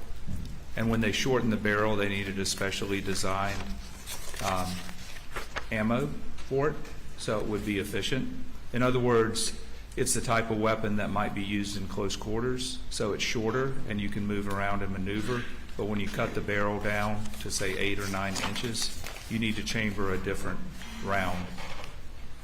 That's basically what this is. And is it actually, are you aware it's actually considered a pistol for purposes of government identifications? I don't know if this particular one is considered a pistol or not. Like I said, I'm not a gun expert. But that's fine. Yeah. All right, if you would please fast forward to, there you go. All right, this, reverse one please, thank you. All right, this picture, what are we looking at? That's the ammunition, that's the buckshot that we used. All right, and is there a reason you chose this particular brand? The Winchester was similar to the brand of ammunition used. What kind of ammunition is this type? It's a 12 gauge buckshot. It's like 2 3/4 inch shells. I want to say that the buckshot in the Murdaugh was maybe a 3-inch shell, but okay. This is a similar load. So similar but not the same? That's correct. And not the same manufacturer? I think it was Federal. I'd have to go back and look, but I think there was Federal and maybe Winchester. Okay. The reason is just because I know that the plastic shot cups were found at the crime scene, and I think that's Winchester. But I would have to go look. Okay, so but you concede you didn't use the same gauge for buckshot as was used in the murder of Paul Murdaugh? No, it's probably slightly different. Okay. All right, if you would please continue to Exhibit 7. Can they make a huge difference in sound? And again, what do we have here? That would be the Turkey? turkey load or bird shot with the smaller pellets that we used. Okay. And again, this is not the same load that was used in the murder of Paul Murdaugh. I don't think it's the exact same, it's just representative. All right. All right, if you would, please go to Exhibit 24. I think it's like 2 or 3 slides. There you go, right there. Thank you. All right, and again, this is the interior of the house at Mizell, is that correct? Yes. And I believe you already testified to it, but what was the ambient decibel reading inside that house? 35 decibels. Pretty much steady state. And is that, well, I guess we heard an audio clip, right? Yes. That we played for the jury. Does the ability to hear something, is it affected by the ambient noise? Yes, in that's a what. room? Yes. Did you do a test on what the ambient noise is in this courtroom? No, I can do it right now if you want me to. Did you do it before? Does the ambient noise have an effect on how we hear something? Yes, that's what I explained. So in order for you to be able to clearly hear something, it's got to be 10 decibels above background. And we've if heard it's 10 decibels below background, you're not going to be able to hear it. And when you're in between, it depends on if you're listening for it. Like if you're really listening for something, like if you're at a train crossing and you're listening for the train horn, it could be right at the background level, like you've got the radio on a little bit. The train horn can be right at the background level, but since you're listening for it, you might be able to hear it. If you're not paying attention, then you might not. But if it's 10 decibels above your background, you will hear it. 10 decibels below, you're not going to hear it. Because again, that's twice as loud or twice as soft. You ever hear and Birdman? it sounds relative, and I know you gave an example of the concert. How did you decide, or how did anyone decide what volume to play that sound clip? Would volume affect your ability to hear something? It does, but it really wouldn't matter because, again, the shot from the kennels was only 1 to 3 dB above background, so it was about 36, 37, 38 decibels. And even if you rustle a piece of paper, that could be in the 50s. And so it doesn't really, in this case, the volume of the TV, it really didn't matter just because the sound of the gun inside that house is so faint, it wouldn't make a difference. All right, and I know this may be outside your expertise, but just asking you common sense, are you aware that trees generally grow? Yes. Okay. So remind me again, what day did you go out and perform these sound tests? The sound tests were January 5 of this year, so 23. And I know we have some pictures. If you wouldn't mind backing it up to Exhibit 14. It's the closest representation I could find. Okay, right there is fine. Sorry. So a year would and a this half after? tree line on the back of picture Exhibit 10 be consistent with what you saw in January? Yes, that is January. Okay. And are you aware of what the date of the murder was? Well, that's June the 7th of 21. So basically, this picture's taken, let's say, 18 months later, 19 months later?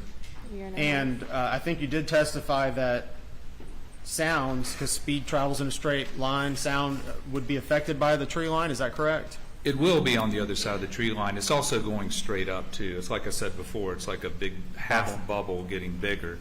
The trees probably, obviously, did grow in the year and a half when it happened.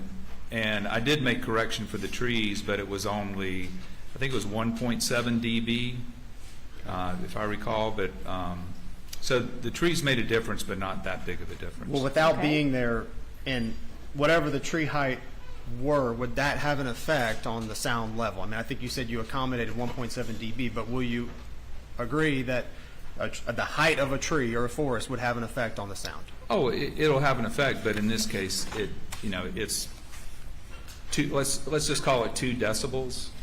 And what I'm talking about is, background inside the house, if you had the TV on, is like 70 decibels, right? So we're comparing 35 or 40 decibels. Whether we add or subtract 2, it makes no difference because you got 70 versus 30 or 40. And remember, just 10 decibels is twice as loud. So 70 decibels is many, many times louder. So I went through the process of making sure that the numbers were correct, but minor variables such as wind, humidity, wind speed, the trees, all of those, even if you factored all of those in, it really doesn't make a difference just because the gunshot inside the house was so faint that you're just not going to hear it. All right, sir, if you wouldn't mind turning to Exhibit 25, please. It would be toward the end, forward. Yeah, I can't wait for them to get to the height of the shooter. It's a chart. Yeah, the next one. Next one, if you wouldn't mind. This chart. Okay.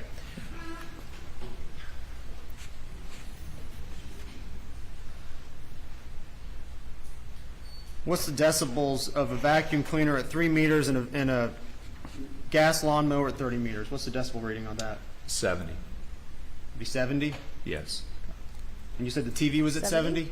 68 to 70. So the same as a vacuum cleaner running and a gas lawnmower? Well, the lawnmower is what, at 30 meters, which is, that's, Just 100 check. feet. It must be a pretty quiet vacuum cleaner because in my experience, a vacuum cleaner is a lot louder than 70 decibels. What was the decibel reading that you measured for the shotgun blast again? Around 154, I believe. It's on the next slide. And what was the reading for the rifle? 165. I think you talked about extrapolation. You know what I'm referring to? Extrapolating the sound over distance? Yes. Okay. And I think you said, but the sound dissipates 6 decibels for every twice the distance. Is that fair to say? Yes. Is that accurate? Yes. And that's what you testified to? Yes. So if you wouldn't mind, could you extrapolate for me, so at 165, which is what the rifle tested at, could you reverse extrapolate that to 1,024 feet? Could you do the math? Yes, I have that. What brand TV does he have? Was it Samsung? Can they reach out to Samsung to find out if he really had the TV on during that time? Was it a smart TV? What was he watching? Well, it's actually a Did they ask what he was watching? Oh, did they ask what was on I've got TV? the chart, if you give me a second. He'll be like, oh, American Idol. Excuse me, sir. American Idol was off So what I season at the did time. was, when you add in the attenuation, what distance do you want to know? 1,024 feet? So basically, just like outside the house? Yeah. Yeah. Just the basic Okay, calculation. so because of the weather conditions, I adjusted the number up for, I'm assuming we want to talk about the night of the murders, right? I just want to know if you could if you could extrapolate. I don't want to know about weather conditions or anything right now. I just want to extrapolate 165 decibels beginning at 3 feet beginning at 3 feet, and then I want to extrapolate it to 1,024 feet, and those are even numbers. It's 89.5 decibels.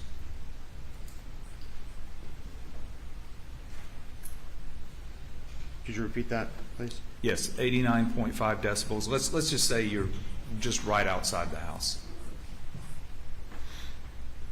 Wait, what are you saying? Right outside the house? Yes. Inside the house, it's in my other report. Inside the house, it was maybe 35 to 38 decibels inside the house.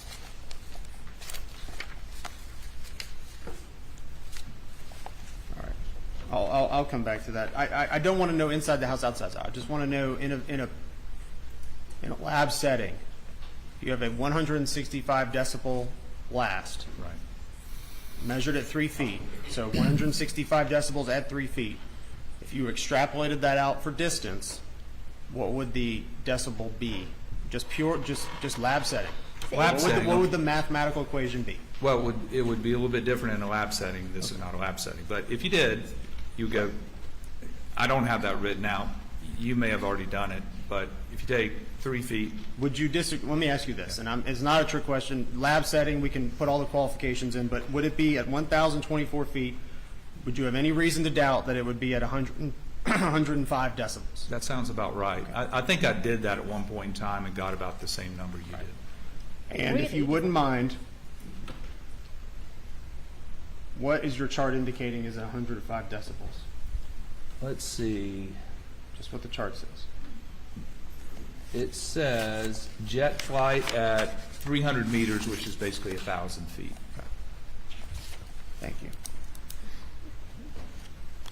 Would you agree that a cat's meowing or a cat is fairly low on the decibel meter? Yes. Meow. Certainly if a cat was outside and you're inside, fairly low, hard to hear. Would that be fair to say? Yeah, unless the window's open.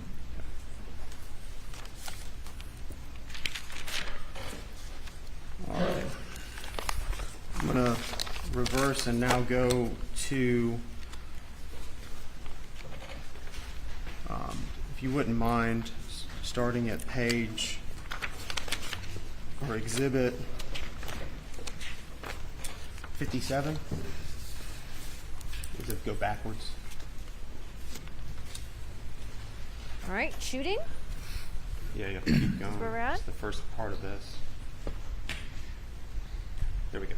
Thank you. All right, referring to your exhibit 57 on your PowerPoint, I know you testified to, but are you familiar with what this image shows? Yes. All right, and this is the feed room with the a view of the window. Is that correct? That's correct. And this is not a picture you took. Is that fair to say? No, this is the night crime scene pictures from June 7th. All right. Do you just visually looking at it, do you see holes in the window? Yes. Okay. Do you see a whole lot of other stuff in that picture? On the shelves, in front of it, behind it, below it, above it? Yes.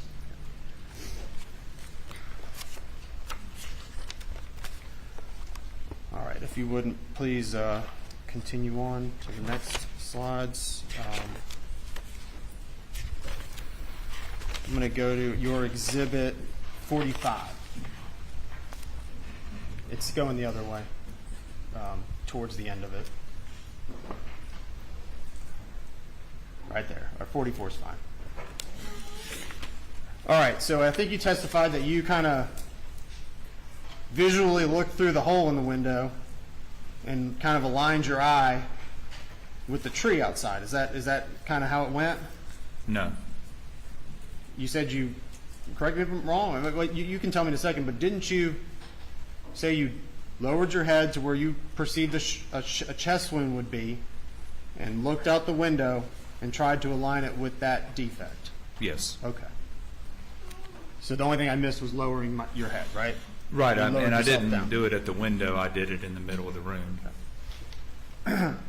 Now, we've already established you have no training, experience, or expertise in shotguns. Is that correct?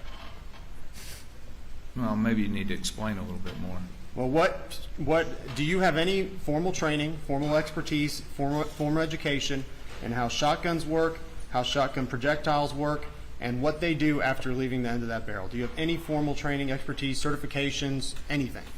Well, not formal training, but I've done a lot of study, and I've also tested shotguns, and I've fired many shotguns before. I understand what happened to the pellets, and this particular pellet is one of the pellets that would have passed through Paul.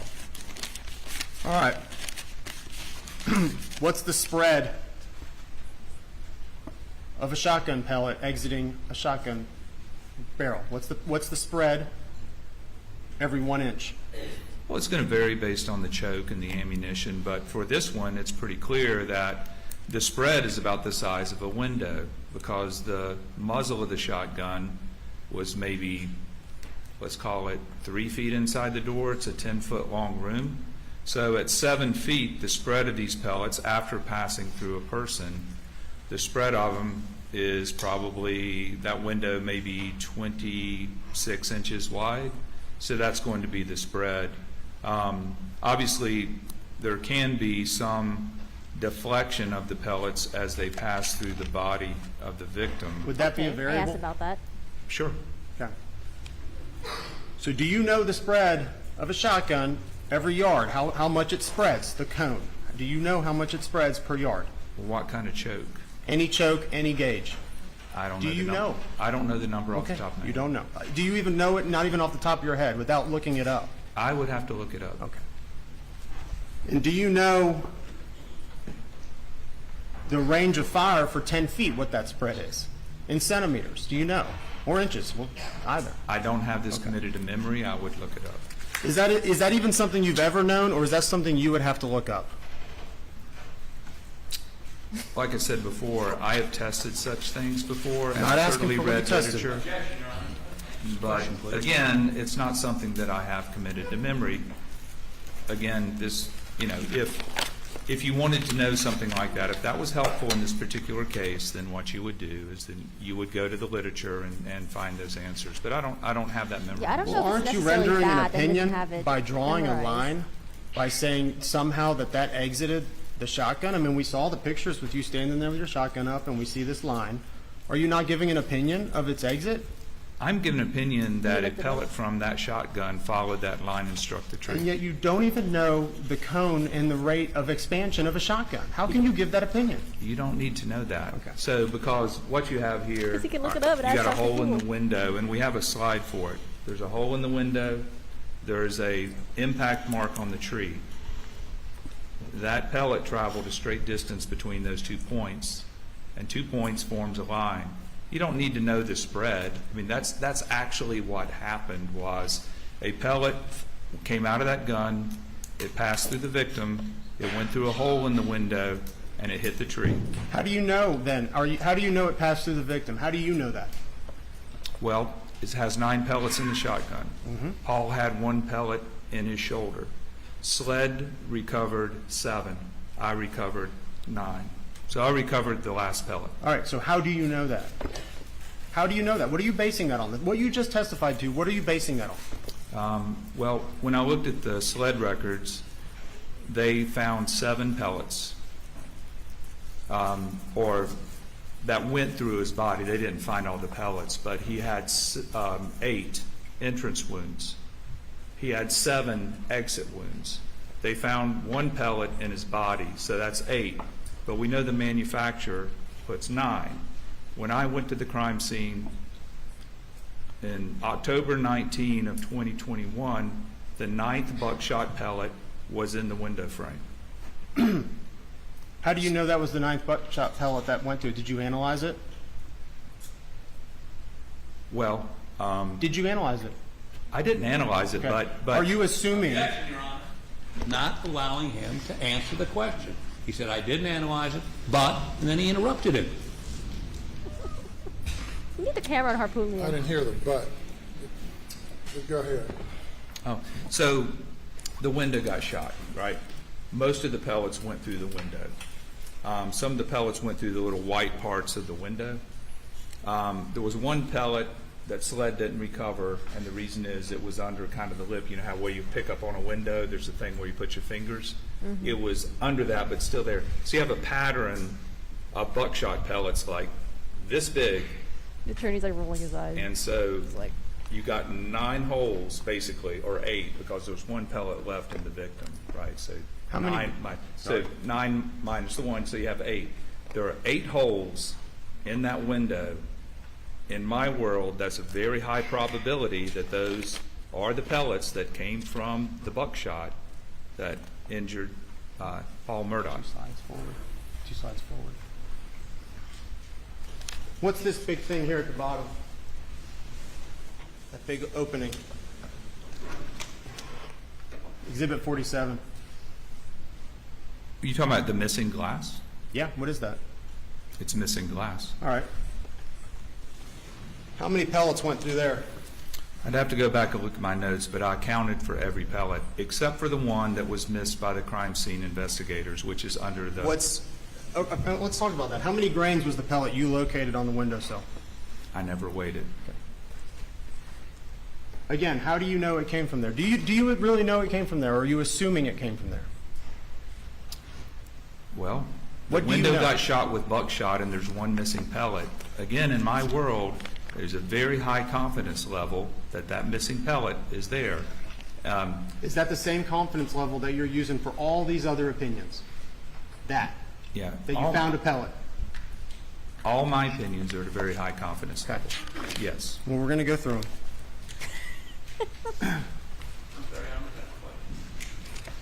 We're The going to line get to here, them? we got. I object to that question. We're going to get to them? That's what he said? All right, well, of course, sustains objection to the comment. The rope here, this orange rope, is that the one that continues back to the tree? Yes.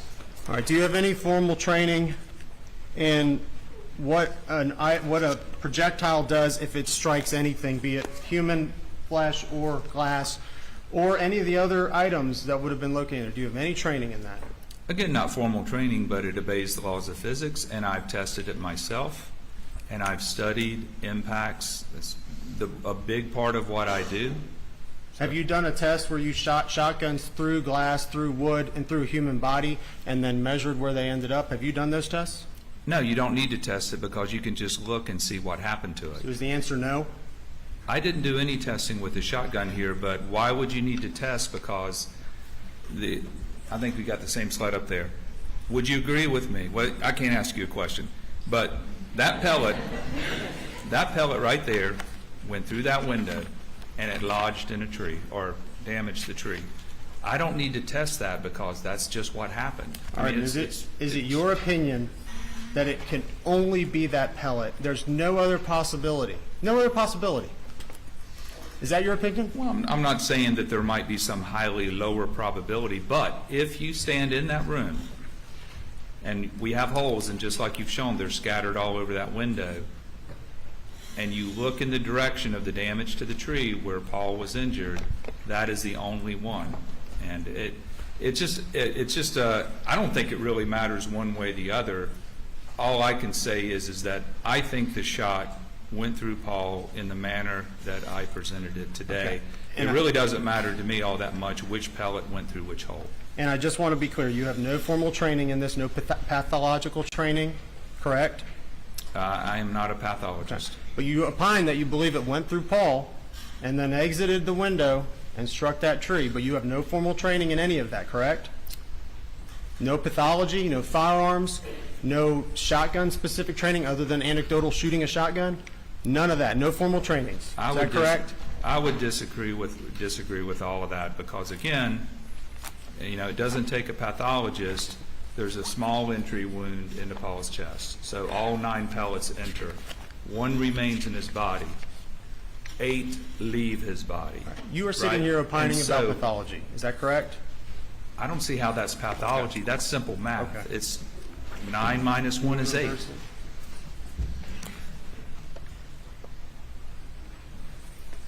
Exhibit, I don't know what page this is, Exhibit 81 or 80?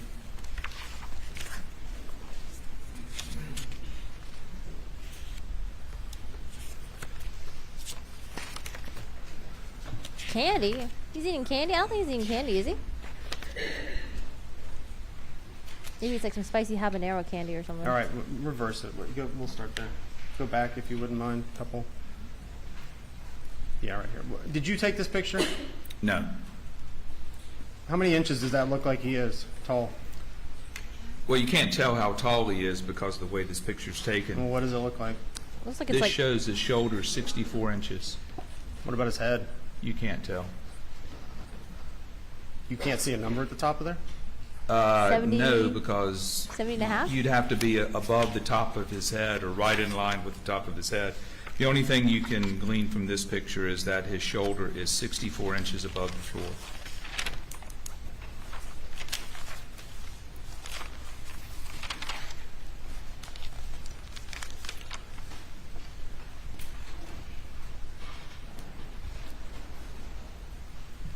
All right, I'm going to ask you about use of Faro. Are you the one who actually operates the Faro equipment? I do, but in this particular time, somebody else did. And did your equipment, has it been calibrated recently? Yes, we calibrate every year. Every what, sorry? Every year. Did you actually operate it this night?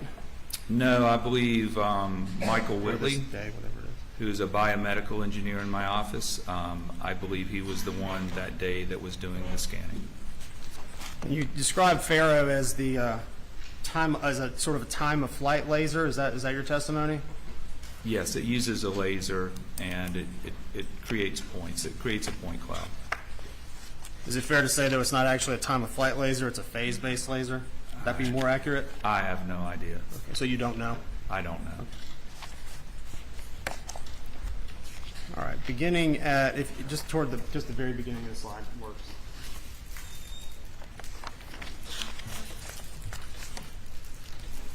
No, the first slide, just the beginning of the presentation, the defense exhibit. Yeah, like slide 1.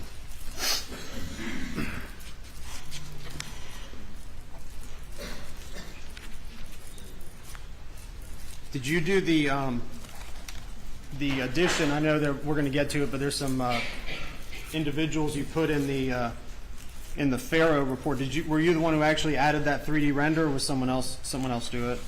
No, I had several engineers help me on this project. So Aaron Kiefer is an engineer in my office. He did a lot of the work on the point cloud, and Matt Kiefer, actually his brother, did work with taking those scanned people and turning them into shooters. So I would say 5 or 6 engineers in my office have worked on this particular project. All right. What we're seeing here is a quail, what's called the quail pen. Is that your understanding? Yes. And again, this is not your picture. This was the one taken from the night of the incident. This is a crime scene picture the night of the murders. Okay. And next exhibit, please, Exhibit 63. Would this be a close-up of that? Yes. And the panel here, that's a paper product. I think you already testified to it, but that's a paper type product. Yes. Okay. You can actually see it's like bending, warped because it got wet. Yes. So it's pretty thin. Yes. All right, and the next slide, please. Now this is what's purported to be a projectile hole. Is that your understanding as well? Yes, that is a projectile hole. And you testified, The one that I shot think you Maggie? testified about the, what you tell me, what did you call this indentation on the right side of that hole? I called it a white mark. The bullet's coming in at 41 degrees, kind of from the right, so that represents where the tip of the bullet first touched the cardboard or the fiberboard. Do you, and I think you already testified this, but you have no formal training or experience or certifications in crime scene investigations, is that correct? I've answered that. It all comes from experience and my education. And are you aware that there's a margin of error for the angles that may be measured in a projectile, especially if it's a soft paper product? Sure. There can be, and also depends on how you measure it. So I took what Special Agent Worley measured. Like I said before, it looked like our angle varied a little bit based on it didn't match up with the other physical evidence. That's why I picked a range. I picked a range of 1.5 to 3 degrees. Keep going. Next one, please. And right here, we're seeing a metal dowel. Is that your understanding of what that is? I don't know if it's metal or fiberglass, but it's some type of material like that that's going to be straight. And on top of it is an angle measurer. Is that Yes. fair to say? And they're sitting on top of that hole, which is essentially a paper product. Is that right? Yes. Okay.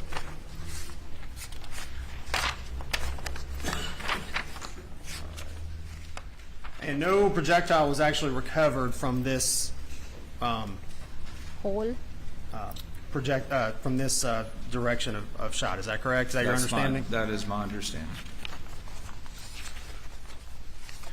All right. And if you wouldn't mind skipping forward to Exhibit 35. How tall is that doghouse at its highest point?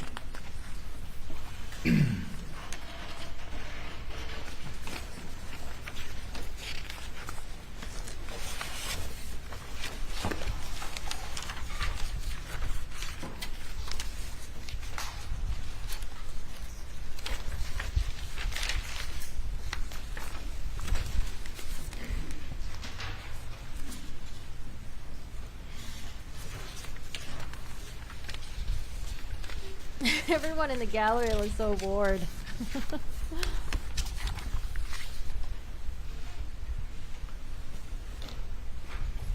It's probably going to be about 4 feet tall. What are you relying on when you say that? This is Special Agent Worley's notes. Does your ferroscan make measurements of items? I think you testified to that. It does. You know, if you wanted me to give you my measurement of it, I would, you know, have to open it up. It might take a while if you want to take a break. So you don't know off the top of your head? I do not have the Doghouse height memorized. How did they even get another break? All right, moving forward. And I think we saw here, this is the entry spot of the projectile into the doghouse. Is that your understanding? Yes. Okay. Moving forward. Moving forward. And this again would be the same thing, a rod, but this time in a more firm. You would agree the wood in this case is much more firm than the quail pen paper product, right? And Yes, the grass it's looks so thicker. nice and green. I'm so jealous. And the bullet, which appeared to have gone through the doghouse and was recovered from inside, is that your understanding, having reviewed the crime scene? Yes. Crime scene reports? Yes. And do you have any formal study, experience, training, or otherwise on what a bullet might do when it strikes wood or whatever the interior of the dog pen held, including the earth? Well, again, it's the same line of questioning. It would be based on my experience. I can't say that I've ever done any specific testing for wood. I've certainly reviewed papers and literature concerning such, but typically I don't go into that area of ballistics. I look more at impact marks and then just the flight path of the bullet, because that's just physics. And then I'm going to fast forward Actually to getting some of your hungry. Faro images. If you wouldn't mind, scoot forward a little bit I more. think we have like another hour to go, roughly. Keep going, please. All right, here in these, the body that's laying there covered in a sheet, that was added after the fact. That's not part of the ferroscan, is that right? That is correct. That was added as well as the evidence markers. All right, and I know the markers we see on this picture is just representative. There's the placards, and is this the one where you tried to merge kind of what the placards were with the ferroscan? Yes. And the little circular X's, is that the computer-assisted drawing that you made based on the measurements performed by Special Agent Worley? That's correct. All right. Okay. All right, if you would mind scoot forward to where we start with these green lines. There you go. All right, we're looking at exhibit, it doesn't even say, but exhibit with the two lines spread out. Is that the representative of the two different angles that were noted on the quail pen? Yes. So do you know which one's which one's the 1 degree and which one's the 3? Well, the 3 degree is going to slope towards the ground quicker, so that would be the bottom line, and then the 1.5 slopes less. You know, it's more gradual slope, so it would be the top line. Okay. Going forward 1. And here's where you inserted a 3D person as a 5'2" person. Is that who you inserted there? Yes. Okay. And you chose to insert a 5'2" individual shooting from the hip in that manner that aligns with that green line. Is that what you did? Yes. Okay. And nowhere on here is any other individual on that green line. Is that correct? You didn't put any other images here. You only chose to put a 5'2" individual slinging a gun on his hip. Well, that's what matches. If the person was any taller, then they would have to be towards the quail pen. If they were any shorter, then they would be behind the shooter. Or the shooter would be in a different posture. And do you have any idea if a bullet can ricochet? Of course. They can, right? Yes. If they hit something. Yes. And you don't know, because we didn't recover that bullet, but you don't know if that was a ricochet. Is it possible? It could be possible, but I don't see any evidence from the crime scene investigation that it was a ricochet. Okay, but it's possible, right? I think it's very unlikely because of the hole in the side of the quail pen. Usually when a bullet ricochets, it'll get upset, so the hole in the quail pen should have been bigger. So the shooter, according to your lines here, the shooter could have been anywhere on that line. Is that correct? Anywhere Yeah. on that line. Yes. All right, if we keep going. This is just another one showing them same posture, just on different points of those lines. Is that accurate? Yes. So as long as that's gun. The shooter was naked, by the way. Not worry about the 5'2", 11-year-old, but if anyone's on that line, it could have been accurate, right? If that gun is anywhere on that line, according to you, it could have been accurate. Is that right? It could have Yes, been that and- shot. Yes. and Anywhere. That's what I explained is that the line, by definition, establishes where the weapon is. Then the next step would be to figure out where the person is, or where the shooter is. I just want to be clear. Anywhere from this point all the way, I guess, until it hits it would eventually hit the ground, right? Correct. Anywhere until it hits the ground, somewhere back behind where the bodies are located. It's your testimony that that is consistent with what you're seeing. Yes. As long as that gun is on that line. Yes. So we can just remove the 11-year-olds from the equation. As long as that gun's on that line, it fits with what you're saying your mathematics is saying. It lines up. Is that correct? That is correct.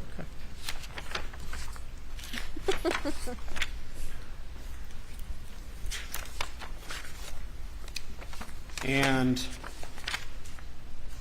you didn't provide any renders of any other adult-sized human beings perhaps kneeling, did you? Repeat that? You didn't do any other renders along these lines of an adult-sized human being kneeling on the ground while shooting, did you? No. What I did do is consider that because, I mean, obviously from your question, you kind of can see that in your mind. Okay. I'm just asking for a yes or no. Well, I did. Let me explain. He's attempting to answer the question. Mr. Harpooney, you did Okay, this last so what time I with another did witness recently. For okay? that question. When does it come out? Because I Code box? figured that you would ask me it. But what I did was at 1 foot increments from the quail pen, Okay. all the way out to 60 feet. Okay. And at 60 feet, you're getting pretty close to where that line goes underground. Mhm. It actually goes underground about 73 feet, okay? Okay. So what I did was I looked at the height of the shooter's hand, just like we did this morning in front of the jury. Mm-hmm. And the other thing I looked at was where the center of the shell casings, the empty casings were, okay? And I looked in a 12-foot circle around the shell casings, like the center of those shell casings, figuring that everything that I've seen, typically these rifles are going to be 8, 10, 12 feet, a big variable, and it's just, just a rough number. This is what I did, though. First thing you look at is that Alex is 76 inches tall. I measured to his knee is 25 inches. So that means that if he went down on one knee, his shoulder is still 51 inches above the ground. And if he shouldered the rifle in a kneeling position, he still can't make the quail shot because the muzzle would be above where the hole is. So that's number one. So the more you back him up, then it just gets more and more improbable. So then what I said was this. So I looked at this, and the height of the shooter's hand, whoever the shooter was and whatever posture they were in, was between, assuming a 12-foot, big 12-foot radius circle, so however big that is, 24 feet circle around the shell casings. The shooter's hand is 16.2 to 27.6 inches above the ground. So that's basically 2 feet above the ground. He a corgi. So that's why it only fits. A taller corgi. You said 11-year-old kid, but it only fits with a short person. Or with some bizarre shooting posture that doesn't match an aiming position or a normal shooting position or just an abnormal shooting position. That's where I'm coming from and I invite you, with the blackout here, if you want to, try to put this gun 27.6 to 16.2 inches and tell me that that's not somebody that's very low to the ground. Answer me this. How far off the ground is that gun right there in the 12-year-old's hand? Which one? 12-year-old. Objection is overruled. Which shooter? Doesn't matter. There's no record, nothing in the record about a 12-year-old shooting this gun. Objection is overruled. Let's go with the back guy. I'll call him the far shooter. 12-year-old. How high is that gun? So he is 33 feet from the quail pen, and if you look at that, which is the 1.5 at 33.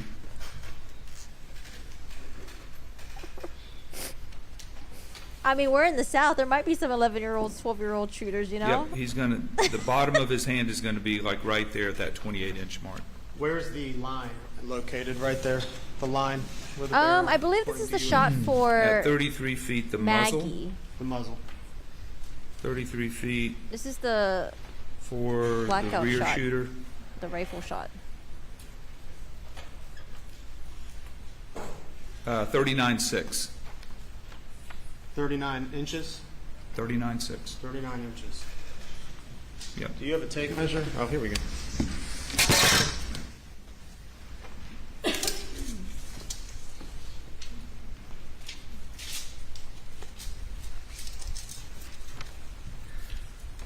Inches right there.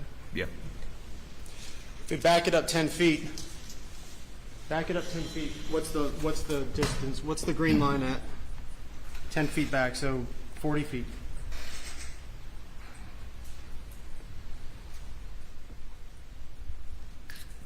It would be 36.5. 36.5. That's 3 feet. 3 feet 5.5 inches. Is that right? That is correct. My finger. That look about right? Yes. Right there? Yes. Right there. Yes. How tall are you, sir?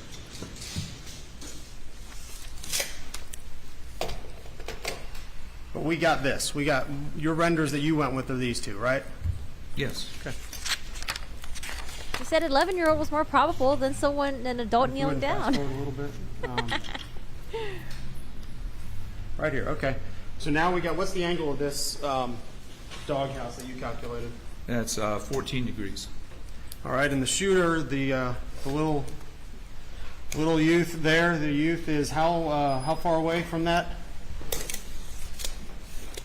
I think this witness is okay though, but except for like right now, where the guy's showing that like you could be kneeling while shooting, and not be a 5'2". 8.4 feet. And how high off the ground is that green line where he's standing? Little guy.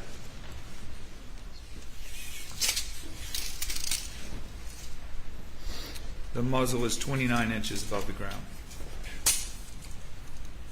29 inches. Maybe 30. 30 inches. So right here?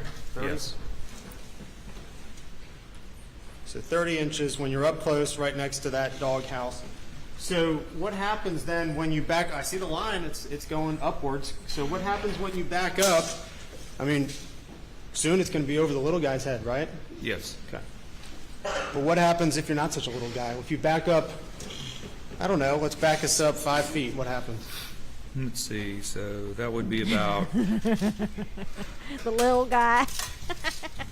47.4. 47.4. Let's see. Is that about right? Yes. I can bring it closer. Yes. 40, you see it? Yes. Okay. 47.4. It's right there. Yes.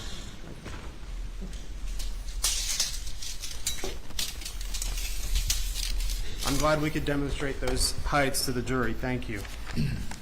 How was he able to determine the position again? It was like where the ammunition was found on the ground? Is that what it was? If you would fast forward a little bit more about, it doesn't have an exhibit number, but like 5 slides. Right, yeah, right here's fine.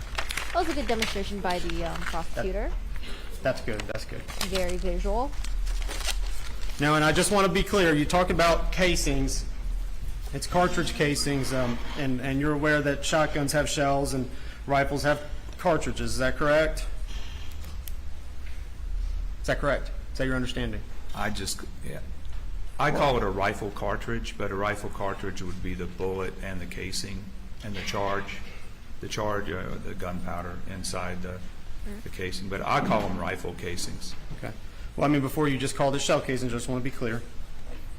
All right, so and you talked about, I know you spent some time talking about the ejection of cartridge casings from a rifle or an AR-style rifle, but you have no training or experience in that, other than the studies you've personally conducted. Is that right?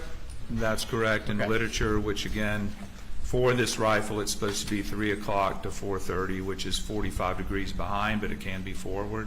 It can be straight out to the side. And I'm just tapping into common sense here, but you weren't at the scene in the night of the murders. Is that right? I was not there.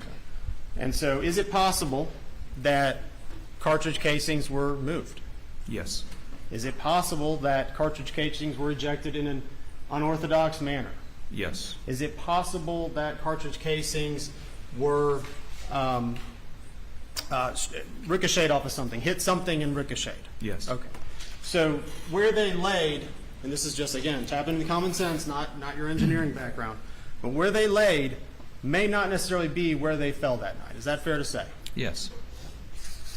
You're looking for just the area. For instance, if you're thinking about a shooting position 60 feet away, it makes no sense. But anywhere in that 24 feet that I'm talking about, yes, because there's casings there. And here, what are we showing here? Remind me again what this, and I think there's one before it too, an exhibit before. What are we seeing here with the intersection of the 3 lines? What are you saying? I'm saying that the 2 shots made in 2 different directions can be made from approximately the same spot. Does that assume, though, that someone's shooting from approximately the same spot? Does that assume that right there? This is assuming someone's in the general same area when they shoot. Well, I used a constant height shooter, put them on the trajectories, and they end up in the same spot. Is it possible that someone shoots from one position and then moves to another position before they shoot again? Is that possible? Sure. Okay. And along your lines, it's still it's very possible that someone could have shot over here, and again, they were maybe a bigger person than the 12-year-old, and someone could have then moved before they shot again. Is that a possibility? Is that possible? Of course. Well, I mean, that's what this slide depicts, is the shooter moving.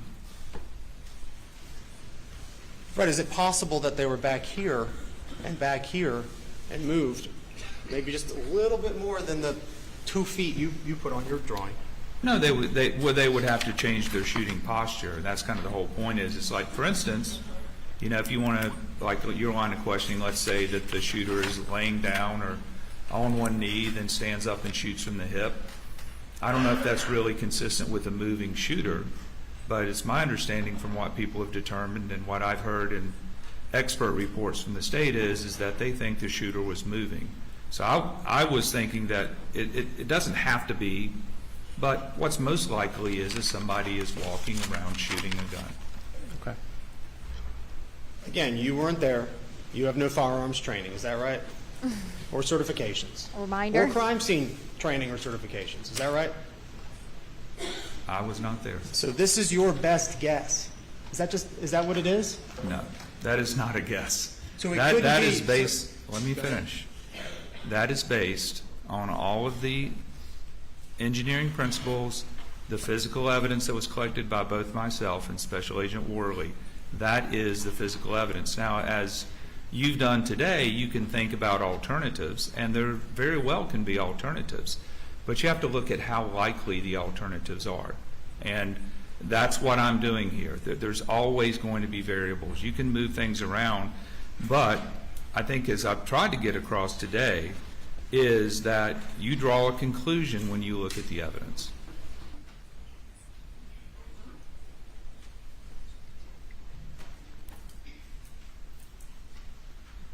And you're here to testify to these jurors that your most likely answer is that it was two 12-year-olds at 5'2". Your Honor, there's been no testimony that 2 12-year-olds are involved in this anyway, misstating the facts. Sustain the objection. You're saying, though, that 252, which we can all guess approximates what size individual or age of individuals, that's your best guess of what went on? You hear that, Bleep? You're a 12-year-old. It's not a guess. And Rip, how do you feel about that? it's not two individuals. It could be one person moving slightly there. But that is not a guess. That is my opinion. And I've tried to explain it to the court as best as I possibly can.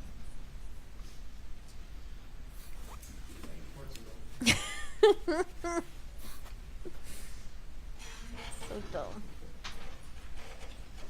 Are any of the jurors, are any of them like 5'2"? They might take offense to this. Making fun of the damn height. Yeah, I think he's holding it down as best as he can.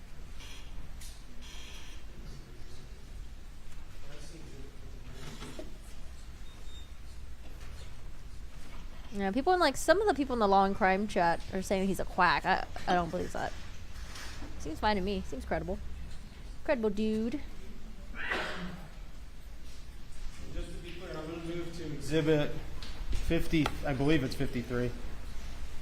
Right there. Did this line account iffy for part was the when trajectory he of the wasn't bullet either going through taking consideration glass, for the kneeling, I other guess. objects, or a human being? Well, as we've discussed before, I would not anticipate any deflection through the glass, but there could have been some deflection through the body.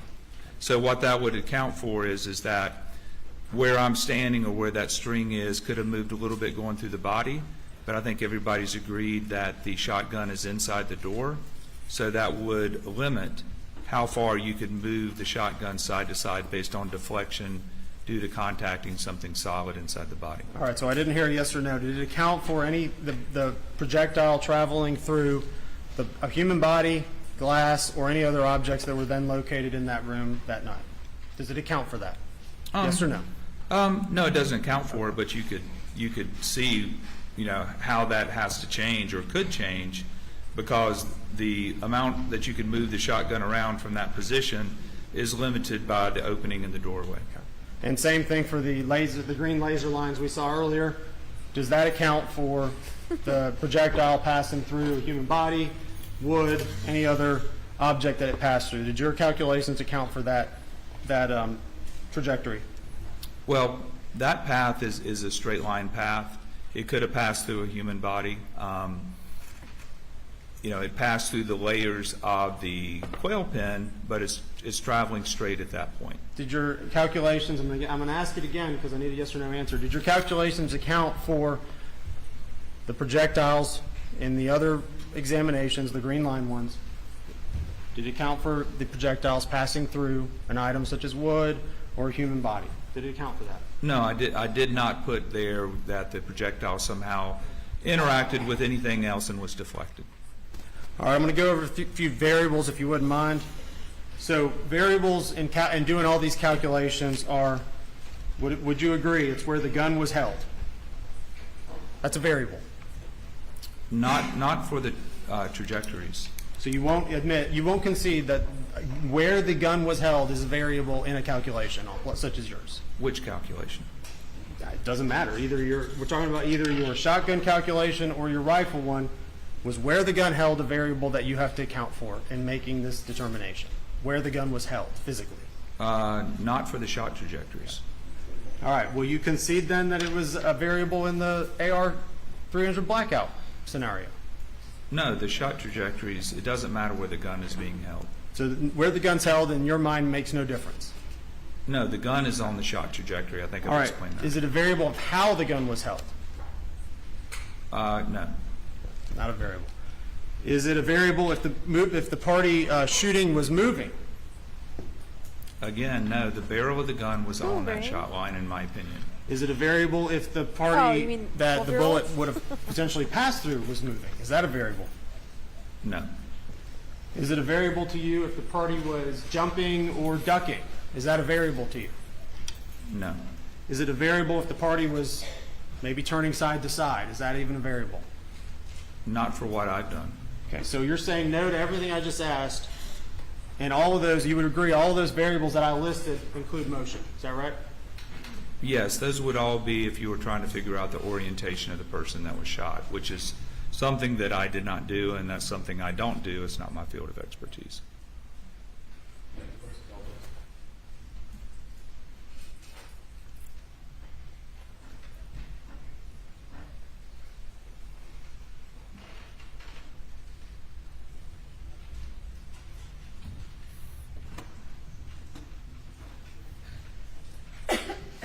Anything further?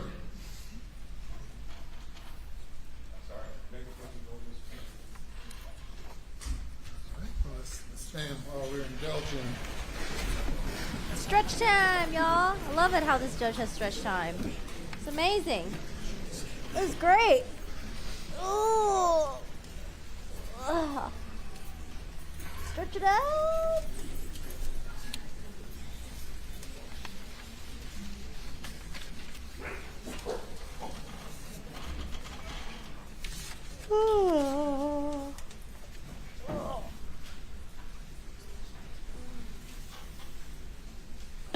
Woo. Okay.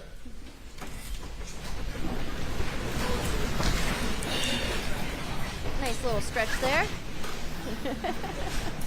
All right, and further to the variables, I think you just said is it not a variable to you? Trying to ask this as clearly as possible. Sorry, strike that. Is it a variable if the person that is being shot is moving? Is that a variable to you? That is not a variable to me. And is it a variable to you if the person who's doing the shooting is moving? That is not a variable to me. Would you agree, though, in general, people do move? Yes, in my experience, people move. That's it. No further questions.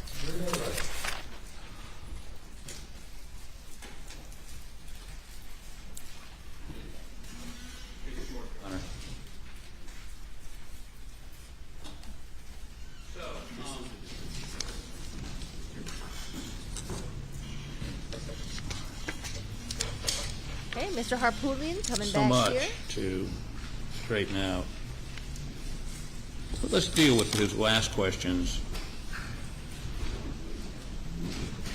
It's a lot of coffee. About Oh, excuse me. the variables. Oh, the variables. Harpooty's turn. You're an expert, I'm going to give you a hypothetical real quick. Bullet hole 10 feet up, bullet hole 5 feet up. What does that tell you? And the bullet's descending. Right, and if you put a dowel through that, would you see where it possibly came from and where it possibly went? Yes. Okay, basically it's a line, correct? Yes.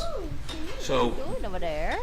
what does knowing where the gun was being held have to do with any of that? It has no bearing on the physics of the flight of the bullet. It may have something to do with maybe where the shooter was positioned relative to the weapon, right? Or, if some other variable, but I'm not testifying about those subject matters. Right. So well, let me ask you this. The data you relied on for this trajectory, the trajectories, was that generated by SLED? Yes. And so, did they indicate any evidence of ricochet? No. Did they indicate any evidence of the bullet passing through a person? No. Didn't they test the one bullet they found in the dog shed for DNA and Who's I? Hello? tissue or some sort of organic matter? Oh my God, Yes. what's up with my head? Didn't find any. No. So you're basically just saying this is the line. Good morning. Based on the SLED, Agent Worley putting a dowel through and then figuring out the angles, correct? Yes. The two people you put here are based on the angle from the quail pen going down It was an upward shot, correct? You cannot lead the witness, though I've heard no objections to it. I haven't heard any objections either, Your Honor. Well, the court is objecting. You cannot lead the witness. Trying to cut to the chase, I apologize. The judge objects. You were asked a question about the number of pellets. Did you review Agent Worley's report of her notes based on her visit to the location on July 16, 2021? Yes. Let me hand you these to see if it refreshes your memory. You go through those for just a moment, please.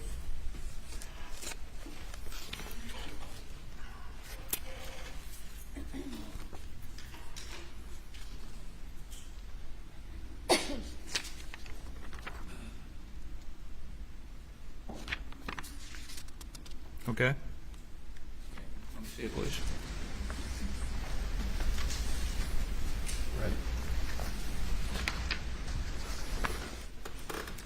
Any objection to putting this into evidence?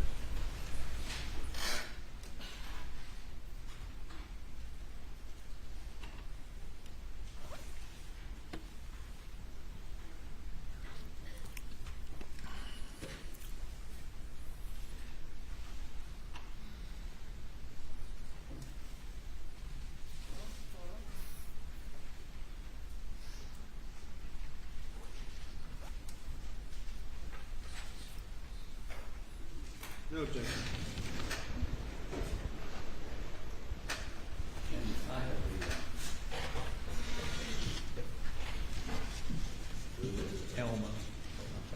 Oh, this is evidence, Your Honor.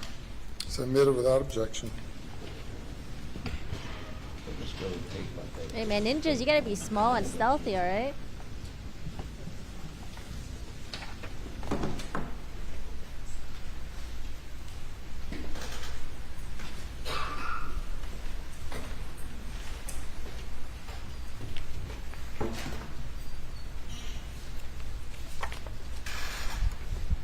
Okay, how about take it down a little bit? Oh, no, that's okay, that's fine, that's fine. So, what is being recorded in this document and by who? It's a SLED report, right? Yes, it's just a listing of the observations that Okay. Special Agent Worley was observing at the crime scene. Okay, so let's go down to the bottom of this page, okay? What's there, that shadow? What's that about? Yeah, zoom in, man. So, tell me what that says. What does that mean?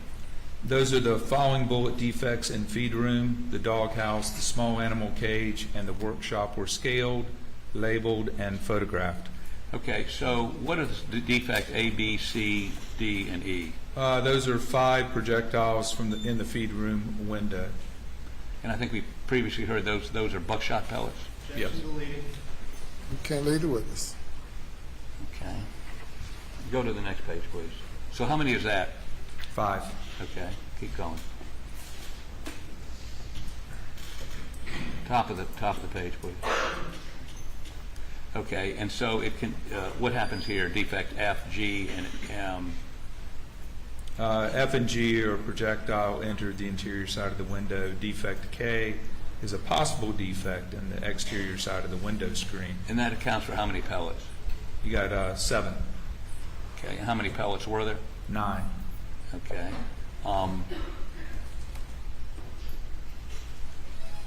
Is this where you got your information that you were asked about by the state? Yes, and I mean there was a report by Tom Bevel. He talked about the evidence. The evidence been listed. So there are several documents that you could go to find the stuff that was collected at the site. Okay, and then going down, Doghouse. This would be what is that? What does that cover? Maybe push it down. Push it down just a little bit. Just a little bit. Yeah, the doghouse was there was the entrance defect. Then there was a possible entrance defect. It was like a really small hole. No projectile recovered, and then there was a projectile entered the lower middle area, the southeast exterior side, exited the interior side, and entered the bedding, and the projectile was previously collected from the bedding. Okay, so it says a flight path rod was placed through defects 1 and something. I think that's I and I-1. I and I-1. Yes, Okay, and was documented with photographs. You've seen those photographs? I have. An angle finder determined the vertical angle of the... You know, I'm just reading, I'm not leading him, I'm reading the document that's in evidence. I'm publishing it. All right. Thank you. An angle finder determined the vertical angle of the flight path to be approximately 76 degrees, and a protractor,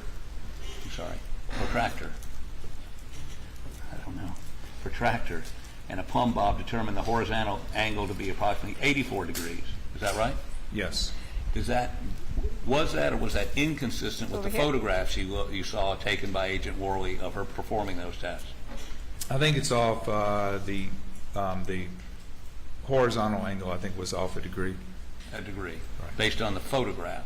Right. But you weren't there, No. so you're looking at a photograph and saying it's off a degree, but maybe she had a better perspective. Could she had a better perspective than you did than what you saw in the photograph? Yes. Okay. Small animal cage. That says defect J, projectile entered the exterior side of the cardboard on the southwest end of the cage, exited the interior sides of the cardboard and the chicken wire. Defect J1 traveled through chicken wire on the back wall of the cage and entered the southeast wall of the workshop. Defect J2 exited the interior side of the workshop wall, defect J, and struck a vertical shelf beam that was perpendicular to the wall. A flight path rod was placed through defects J to J2, was documented with photographs. An angle finder determined the vertical angle of the flight path to be approximately 87 degrees and the horizontal approximately 41 degrees. And is that consistent with the photographs you saw? Yes, except for the one that's 3 degrees. Right, and that's then, 3 degrees. And you then saw, there was one with 1.5, and again, for the reasons and I've that's why we stated. see the two paths. You do 1 at 1.5, 1 at 3. Now, in any of this, did you read anything about I'm not quite done yet. No, I'm done with that one. But about a ricochet or any biologic material on anything or anything that indicated pass through a person or a wall or anything? Was there anything recorded by their agent that would indicate any of that? That was collected by their agents that would indicate Gotta wake any up of the that? jury. No. Okay. Now, what do you know what this is? This is Agent Worley's drawing of the window. Okay. And what does it indicate? It indicates the 7 buckshot pellets that passed through the window. Okay. How about let's see the other one?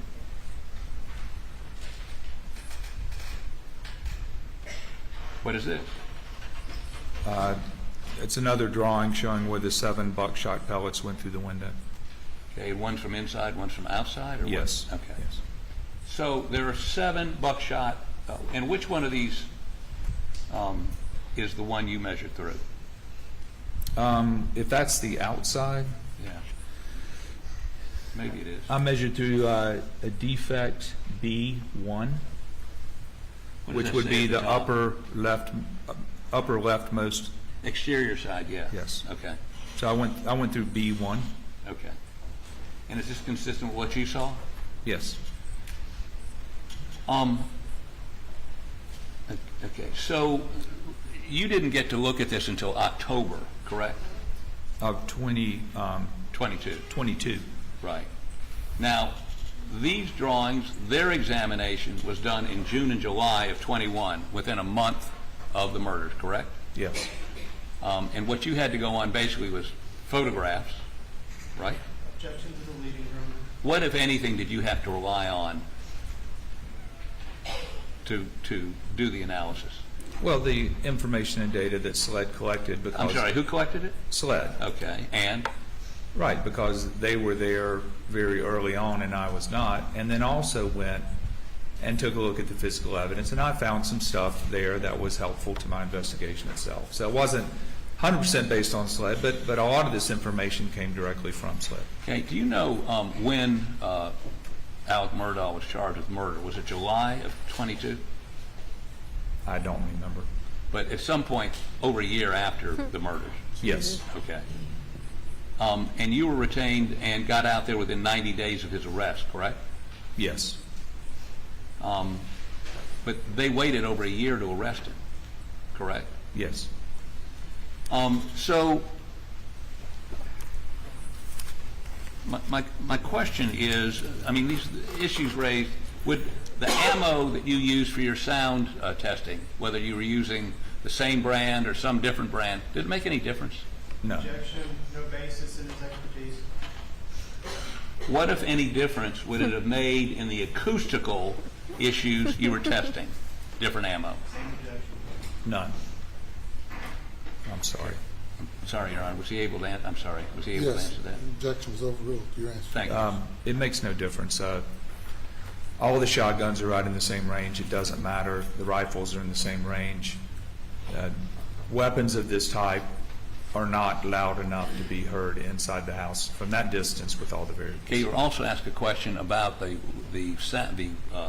how loud the sound was if you went in a laboratory. The length of the distance you said was between the kennels and the house, outside the house, and I think you said, was it 100 decibels? Yes, it's about like 103, 104. Okay, and he went to a chart 105? saying that would be like a Jet? airplane at 300 meters. Yes. Would you be able to hear that inside the house? Yes. Depends on what's going on inside the house, but at that level, you would just. I don't want to. It's been a long day, but it depends on where the energy of the sound is in what's called octave bands and 1/3 octave bands. So in other words, the sound of a gunshot is different than the sound of a jet airplane because it's not the same noise. So there's more to the question, but even if apples to apples, if you had that level of noise outside, which it wasn't because it wasn't a laboratory setting, it was actually only about 85 decibels outside the house, which would have been audible if you're outside. You could be a couple miles away and hear these gunshots if you were outside. So if you were a couple miles away and you were outside, not inside a house, you could hear those shots. You could, yes. But what about- As long as there's not a lot of traffic or you're not cutting the grass, if it was quiet and you're outside, you could hear those gunshots. You just can't hear them in the house. Can't hear them in the house. Now,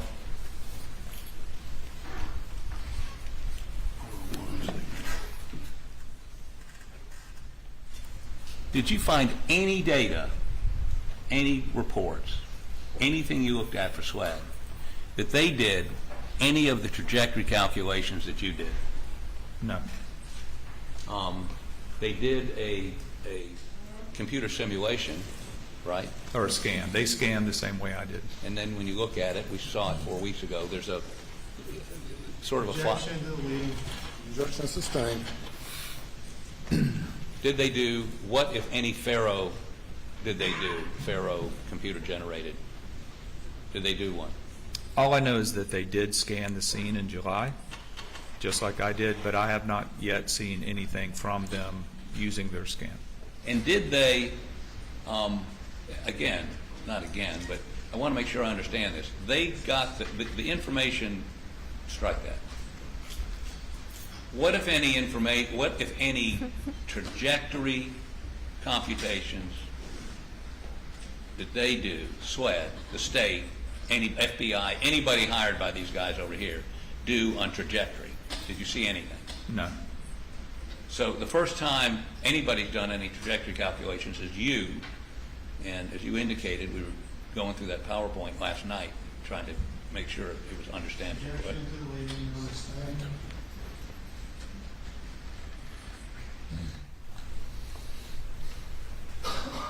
Sort of,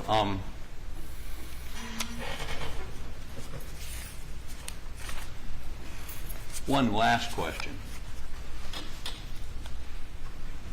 Was there anything to prevent SWAD, FBI, anybody from doing the same calculations you did? Well, just two last questions. That you did. Anything preventing them? Do they have any? What, if any, obstacles were there to SLED or FBI or one of these private people they hired doing the same thing you did? None.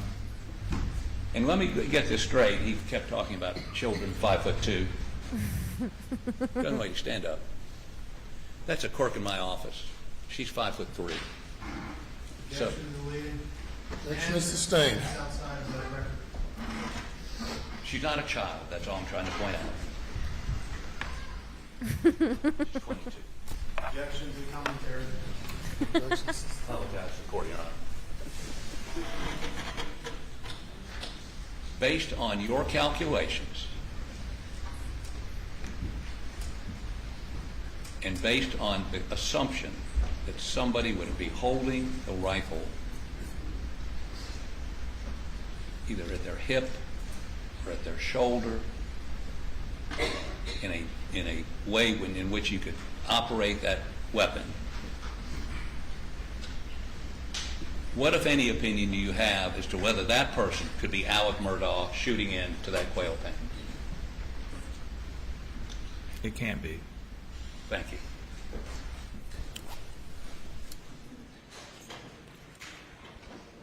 Redirect.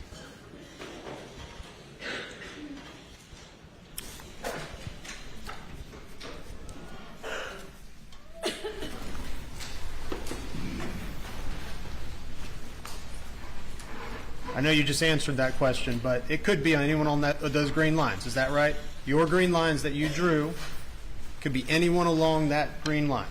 That is correct. Could be anyone who could fit along that green line. Is that true? The weapon is on the green line. And then so, as I've tried to explain before, the next thought process is that, okay, for people of different sizes, what do they have to do to put their hands on the weapon to fire it? Thank you. While it's sitting on that green line. So to be clear, is that a yes, anyone on that green line? As long as this gun travels on that green line, it would fit anyone on that green line. That is correct. Thank you. And if you were down at the kennels when a shotgun was shot and a 300 Black Cow was shot, if you were down at the kennels, would you have heard it? Yes. No further questions. And we know he was at the kennels. Ladies and gentlemen, that will be it for this day. We'll resume at 9:30 tomorrow morning. Looking at it's almost 5:30 now. We'll resume at 9:30 tomorrow morning. Please do not discuss the case. Have a good evening. You just hold still while the jurors leave, since it's taking you a while to get up. Oh man, that was a tough testimony to listen through. That was a tough one. Well, I recapped it earlier for his first half of the testimony, but yeah, that's to not be able to take notes for the jury and to have to sit through that. I feel like that's a tough one for the jury. Recess to 9:30. All right, well, that wraps up day 19. Day 19 had Buster. He testified earlier, and then just now that was the forensic engineer hired by Team Murdaugh of the defense. But yeah, I mean, I would say what stood out the most in his testimony was probably the two-shooter thing, but then that I felt like it quickly got debunked when the prosecutor was like, well, what if the guy was on his knees? What's the height from this height? What's the height from this distance? And then like they were able to show like, 39 inches here or 30 inches here, 47 inches here. So it's possible that he could have been, Alex Murdaugh could have been kneeling and stuff. So yeah, I don't know. I felt like that was like the strongest point that he had. The acoustic thing didn't really matter because we knew that he was down at the kennels because of the Snapchat. The suburban headlights, I don't think that really mattered as well, because like it took him 20 seconds to call 911 when he found the dead bodies of his wife and kid. The speed that Alex was driving with the Alameda, it could have been that he was just passing around a car. I don't know if that really mattered too much versus him speeding to get back and forth from his parents' house back to the house. Yeah, I don't know. I felt like the most important one was like the two gun, what's it called? The two shooter theory slash having really short people being the shooters. So, but yeah, I don't know. I don't really. I consider that testimony just like a kind of like a wash. I want to see what it was. Let's see who else goes next. Yeah, the diagram was to show two shooters because doubt, but then when they called it out, it said the shooter can move. Yeah, because towards the end of the redirect, he was just like, well, isn't it possible that the shooter could have moved around, you know, jumped up and down, stuff like that? Did you take that into account? So, yeah. I thought Dr. Reimers and the other guy's testimony were pretty strong. The one that was provided by the state. So I thought they did a pretty good job. For Buster's testimony, honestly, like I said, I felt like he was more of just like a mouthpiece for Alex Murdaugh because like they obviously don't want Alex to take the stand. So they're going to have Buster go up there to say things that like Alex would have wanted to say. But you can take it either way. I feel like Buster, you can either see it as like, oh, maybe he does believe his dad is innocent and he's like trying to, you know, testify so he can be solidified with his dad. But I don't know. Buster's testimony, honestly, I didn't think it really did too much in my opinion. It's not like Buster was able to say whether or not his dad was there or anything like that. I think the only involvement that Buster had that day was like there were some text messages sent between Buster and his family. And then when Alex left the property, a Moselle property, to go to his mom's house, I think like him and Buster had like a 1-minute call. But I don't know. Buster's testimony didn't really give us too much. But yeah, all right. That was day 19. We're going to be doing day 20 tomorrow. I don't know who else is going to be testifying, but the defense did tell the judge that I think they're going to be done either this Friday or beginning of next week. So yeah, I don't know. I would think they would call like a fuck ton of witnesses, but it seems like it's only going to be like maybe a week's worth. Yeah, no, they didn't ask Buster about the Kennel video. It's funny because when Jim Griffin brings up like the Snapchat video to Buster, I was like, oh no, he's going to ask Buster to say this on his dad's voice in the background. But they brought up the other Snapchat video where Alex was wearing the blue seafoam shirt and the khaki pants, the Sperry shoes, and the tree was like falling over. So, yeah. I've missed a bit. Has there been any motive reasoning as why it would be mystery dwarf ninjas? Well, they tried to allude that it was possibly someone who had, you know, something against Paul because Paul was involved in the boating accident, right? That was one theory. The other theory was maybe Alex owes a bunch of money to the drug cartel of some sort, and maybe that's why they came after him, you know, to attack his family and all that stuff. But honestly, so far, it just seems like it's Alex. But yeah, we'll see. We'll see. Yeah. Also, what was I going to say? Oh, fuck, I was going to say something else. If you guys missed any part of this trial, I did do a recap of day 1 through 12. I'm working on day 13 to day up to right now, I guess. I'm working on that right now, but it is very time consuming to make those videos, so I'm pretty tired. I don't know. Might take a nap or something. But yeah, guys, I'll see you guys tomorrow. We'll be back again around 9:30 a.m. Typically what I'll do is I'll watch the trial live, and then when they go on their very long breaks, we'll quickly rewatch the parts that we have missed, but usually just like the highlights and stuff like that. So thanks for hanging out. I hope you guys enjoyed your time here. Thank you for the lurks. Thank you for chatting. Again, I stream on Twitch. Feel free to stop by on there. I play video games on there. Don't forget to like the video. And that's about it, guys. I'll see you guys later. Take care. Bye. Thanks for hanging out.